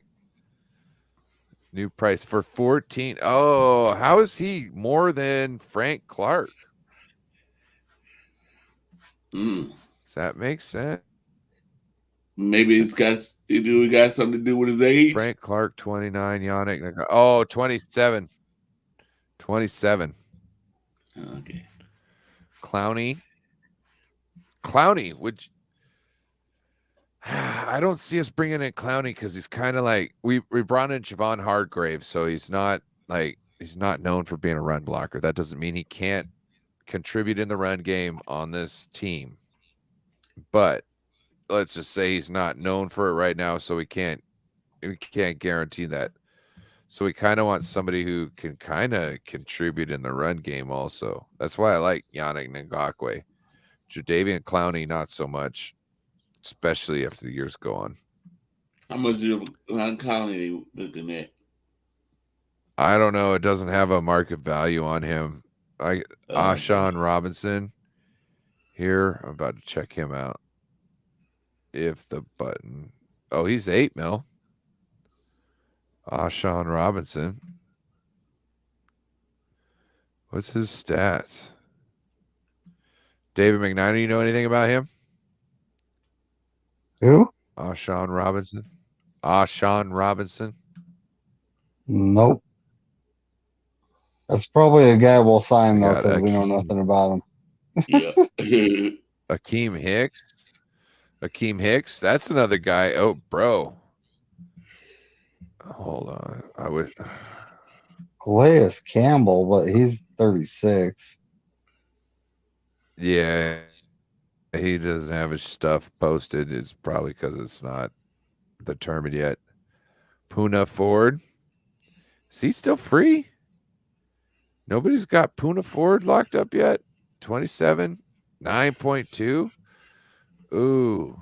See, I have a feeling we might go after somebody who's around that 8 to 9, you know what I mean? Yep. Range. Just to put a shore up on that edge and because if Drake Jackson does show up to be something, then if we get a guy on a 1-year contract who is good already, and Drake Jackson can figure something out too in the preseason, all that, then we've got rotation. You know what I mean? We could rotate Drake and whoever this free agent that we're. You want to go to tight ends real quick? Justin Houston. Ooh. People be talking about him too. But what about Bud Dupree? I mean, he's listed as an outside linebacker, but he's like 270. Yeah, well, where's this Bud Dupree? I'm on spottrack.com. Oh. But he was with Tennessee, but he was with Pittsburgh. You know, he's like 5'6" sack guy. Maybe he could be a little better in our system. I don't know. I think we're looking for somebody who has got talent, has shown that they could produce, and wants to win a chip, and is willing to take a little bit of a cut plus the taxes to come to our team. I would love to get Yannick though. Oh, I know. And I have a feeling they're working stuff out now. I have a feeling that they are trying something right now with him, because there's no reason that he should be off or shouldn't be off the table right now. Like, really? You know what I'm saying? Like Frank Clark, I kind of understand. Frank Clark might be looking for a bag. Yeah. Yannick Ngakoue is in a situation where he's going to get a bag. You know what I mean? He's going to get a bag. But he's at the time where he's old enough and young enough at the same time where he can go and do one of these Niner contracts, go to the Super Bowl with them, and then get the real bag. You know what I mean? Do a 1 year with the Niners, or maybe a 2 year even. You know what I mean? Like something weird where they can void a year or something like that, and he can just be gone and then go to another team. So I don't know. I have a feeling, I don't know. I have a feeling they're working on something with it, because why hasn't he moved? There's probably multiple teams working on a deal with him right now. That's the only thing I can think of. I'd love to hear after he goes, wherever he goes, if he didn't go to the Niners, if they were talking to him. But David, I liked what you said about tight end. Let's look at free agent tight ends. Also, Dalton Schultz and Austin Hooper are the two names that are standing out to me. Yep, let's look at the cap. Okay, let's look at the cap. I wonder if we say it again and click the button. No, I did it. 15 mil. Ooh, no. No, Dalton. No, Dalton. No. Well, that's what $15 they're saying. But the longer they stay out on the market, the less they're going to be taken.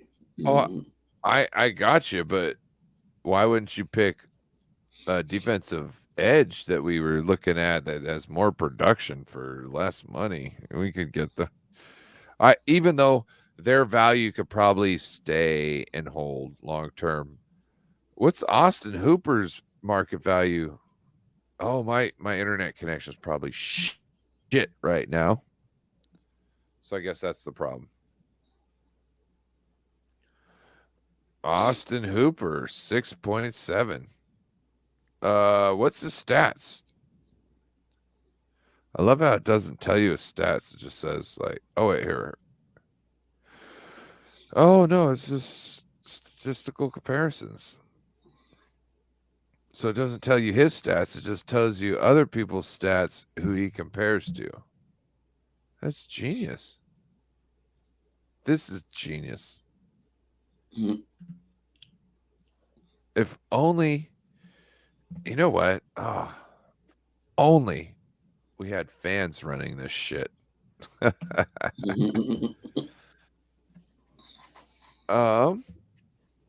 Yeah, there's a whole bunch of names here. Irv Smith is the only one that I'm getting a market value on as far as tight ends.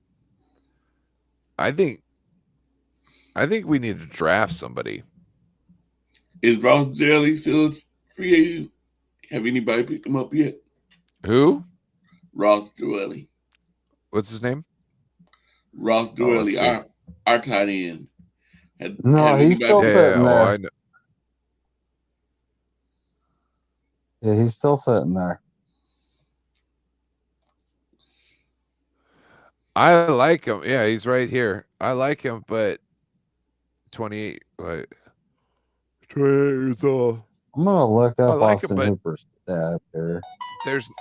There's no sense in having him on the team if Kyle's not gonna fucking use him. Holy shit! Like I understand he can't block, Kyle, but you know he can catch. So why the fuck do we have drives that we don't complete with points when you've got a tight end that catches everything that's fucking thrown at him? Like, those are decisions to me that I'm like, what the fuck? Like, I've never, I should almost do a show on this.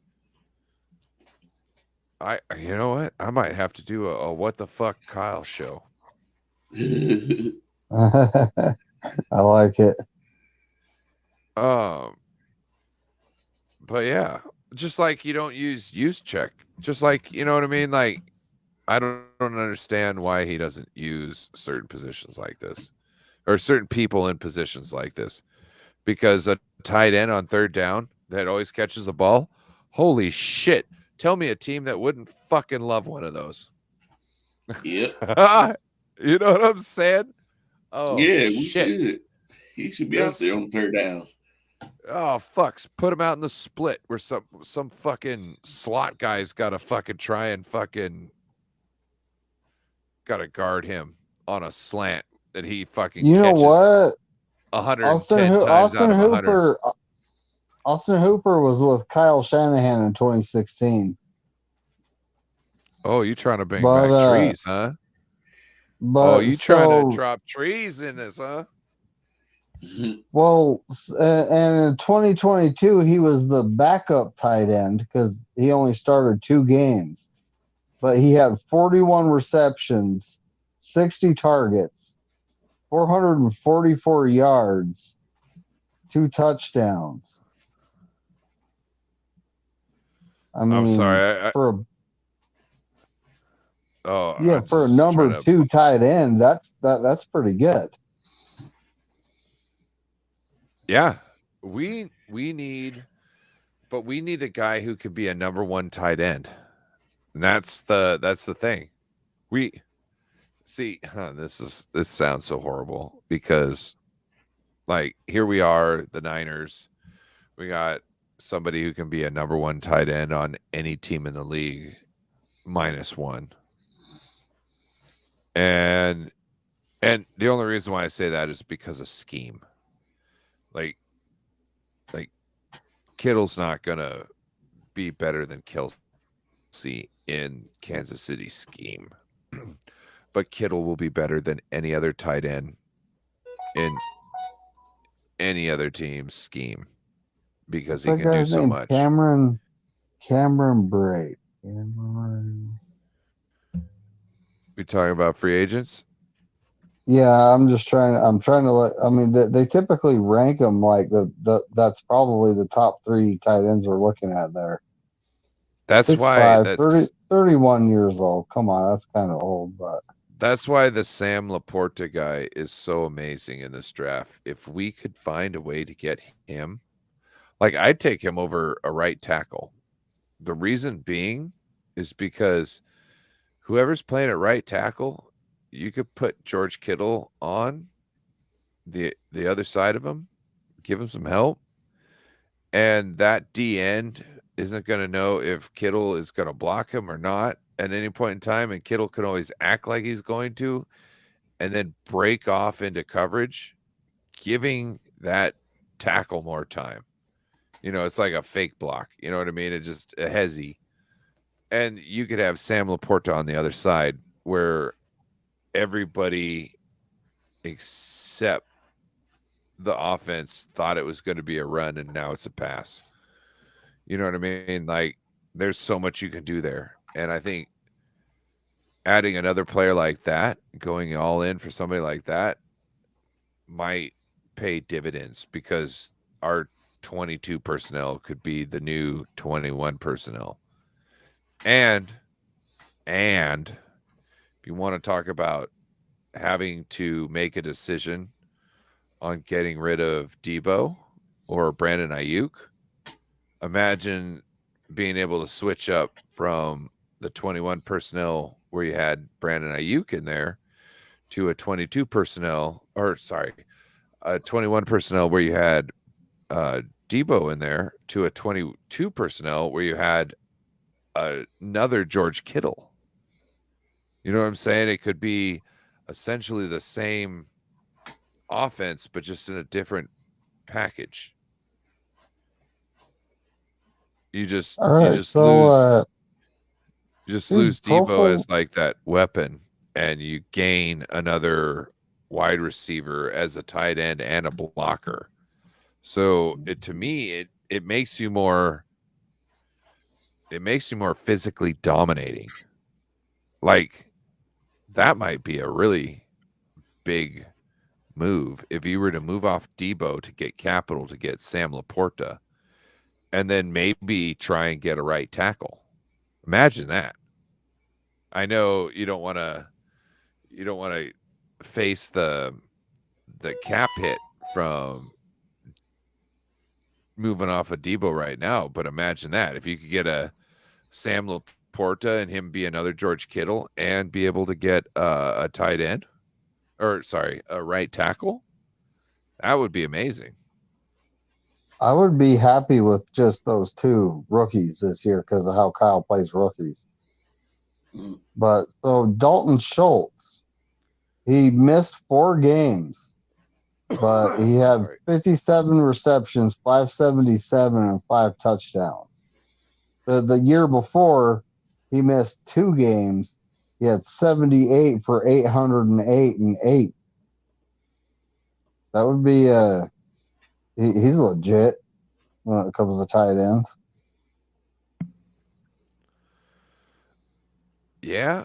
When it comes to tight ends, Kittle runs tight end university.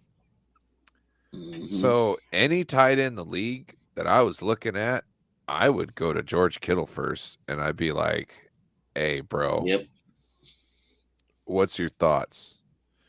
You know what I mean? Uncandidly, tell me the holes in his game. Tell me the what makes him better than others. I want to know, because you know what it's like to be the top dude. You know what you do on tape. What are they lacking? You're teaching some of these guys your tricks. Who are the guys that you're not teaching so much and actually, you know, add stuff to what you're saying? Those are the guys we want to bring on the team. I don't know if there's any of them in free agency. That's why I think it's a draft thing. And I do just like safety, this is an important draft need for us at tight end, because how long is Kittle going to be able to keep up with what he's doing? We need somebody to replace Kittle when he goes out who's consistent, because we need a tight end who can not only work in the run game like Kittle does, but work in the pass game like Kittle does. And that's what's really big. And you're talking about safety, also wide receiver, like we're talking about. Brandon, you, Debo, one's got to go. So, yeah, safety's going to have to play next year. Tight end, whoever they draft, might have to play the year after that.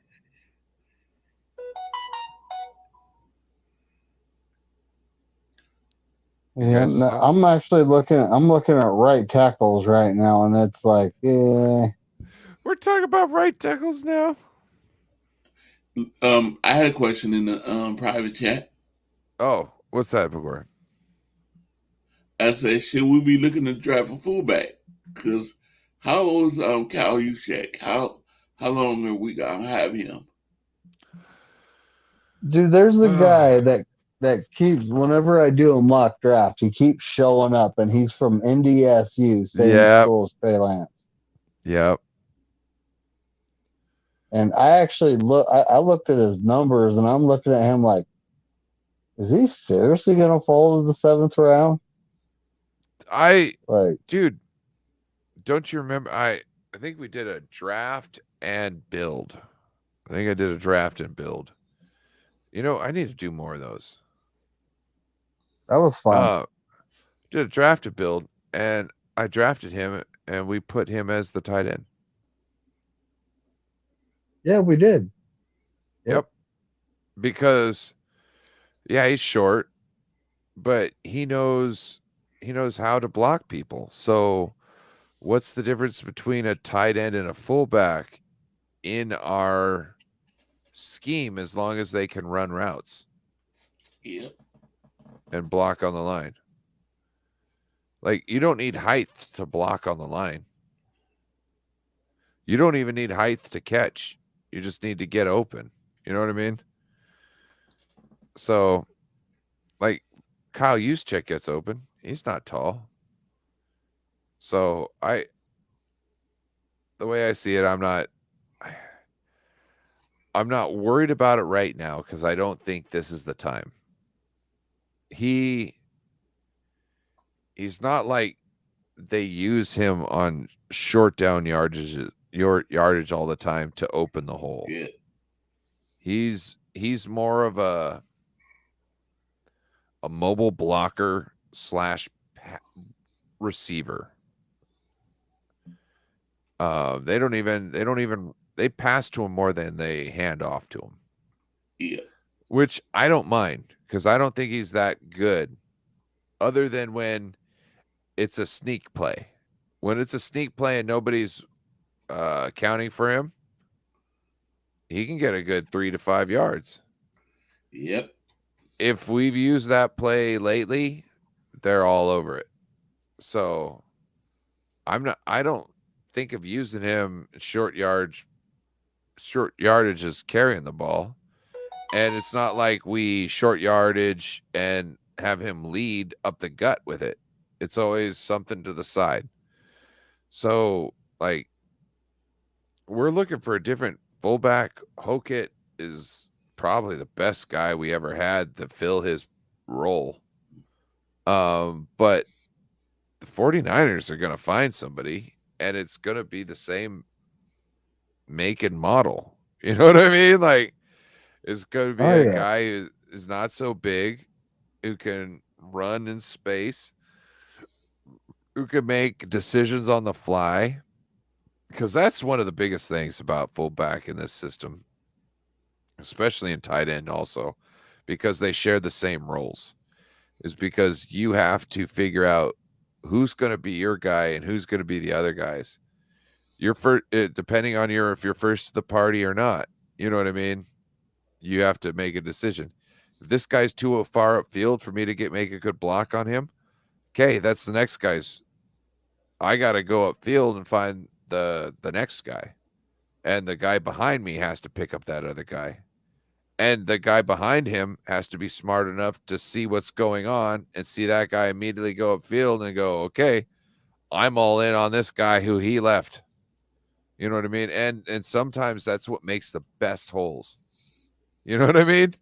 Because it plays so well into the defense that's what makes the big hole, because the defense is doing their job, and when they do their job to such a good degree where it becomes some sort of an issue, and the fullback has to make a good decision on the fly, and he makes that decision, that's what makes the good plays, because you're banking on everybody not making those decisions, and that's what happens.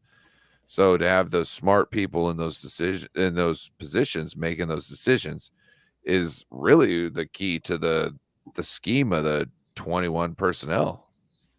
And so you need somebody who's not necessarily like your patented fullback. You need somebody who is essentially a short tight end who has been turned into a fullback. Yeah.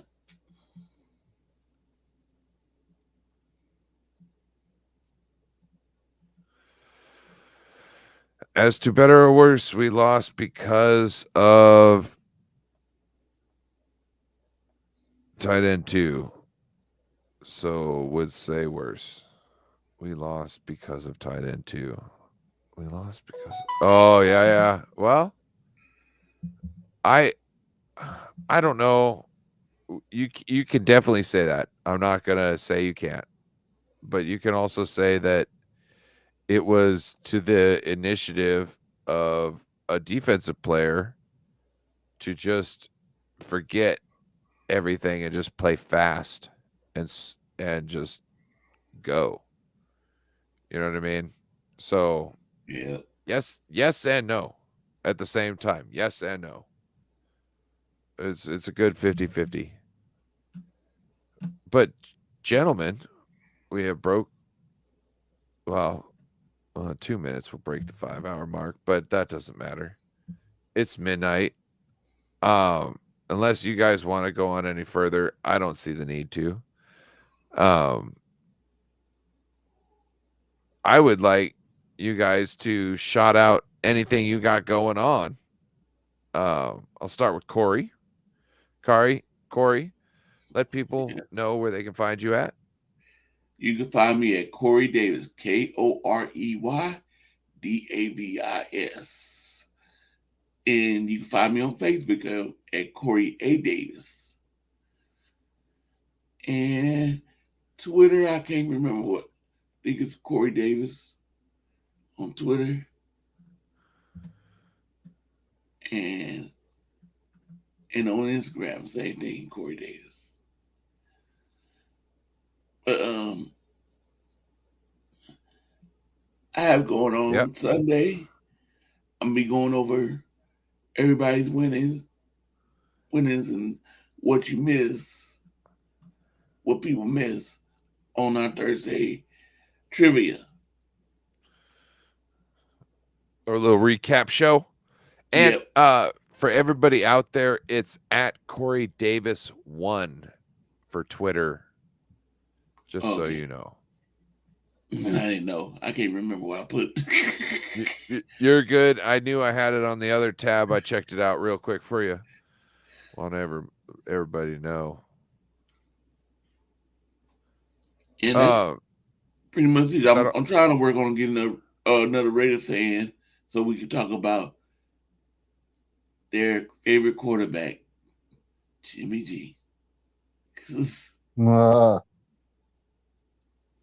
You know, Corey, how about me, you, David McNiner get together during the weeknight? Maybe we can get a show going together. Yeah. Like a weekly show. You know what I mean? Yeah. All right. So we'll talk about it. David, you got any shows coming up? I know you got a channel button. I don't know if you've done much there yet, but let the people know you got anything coming up.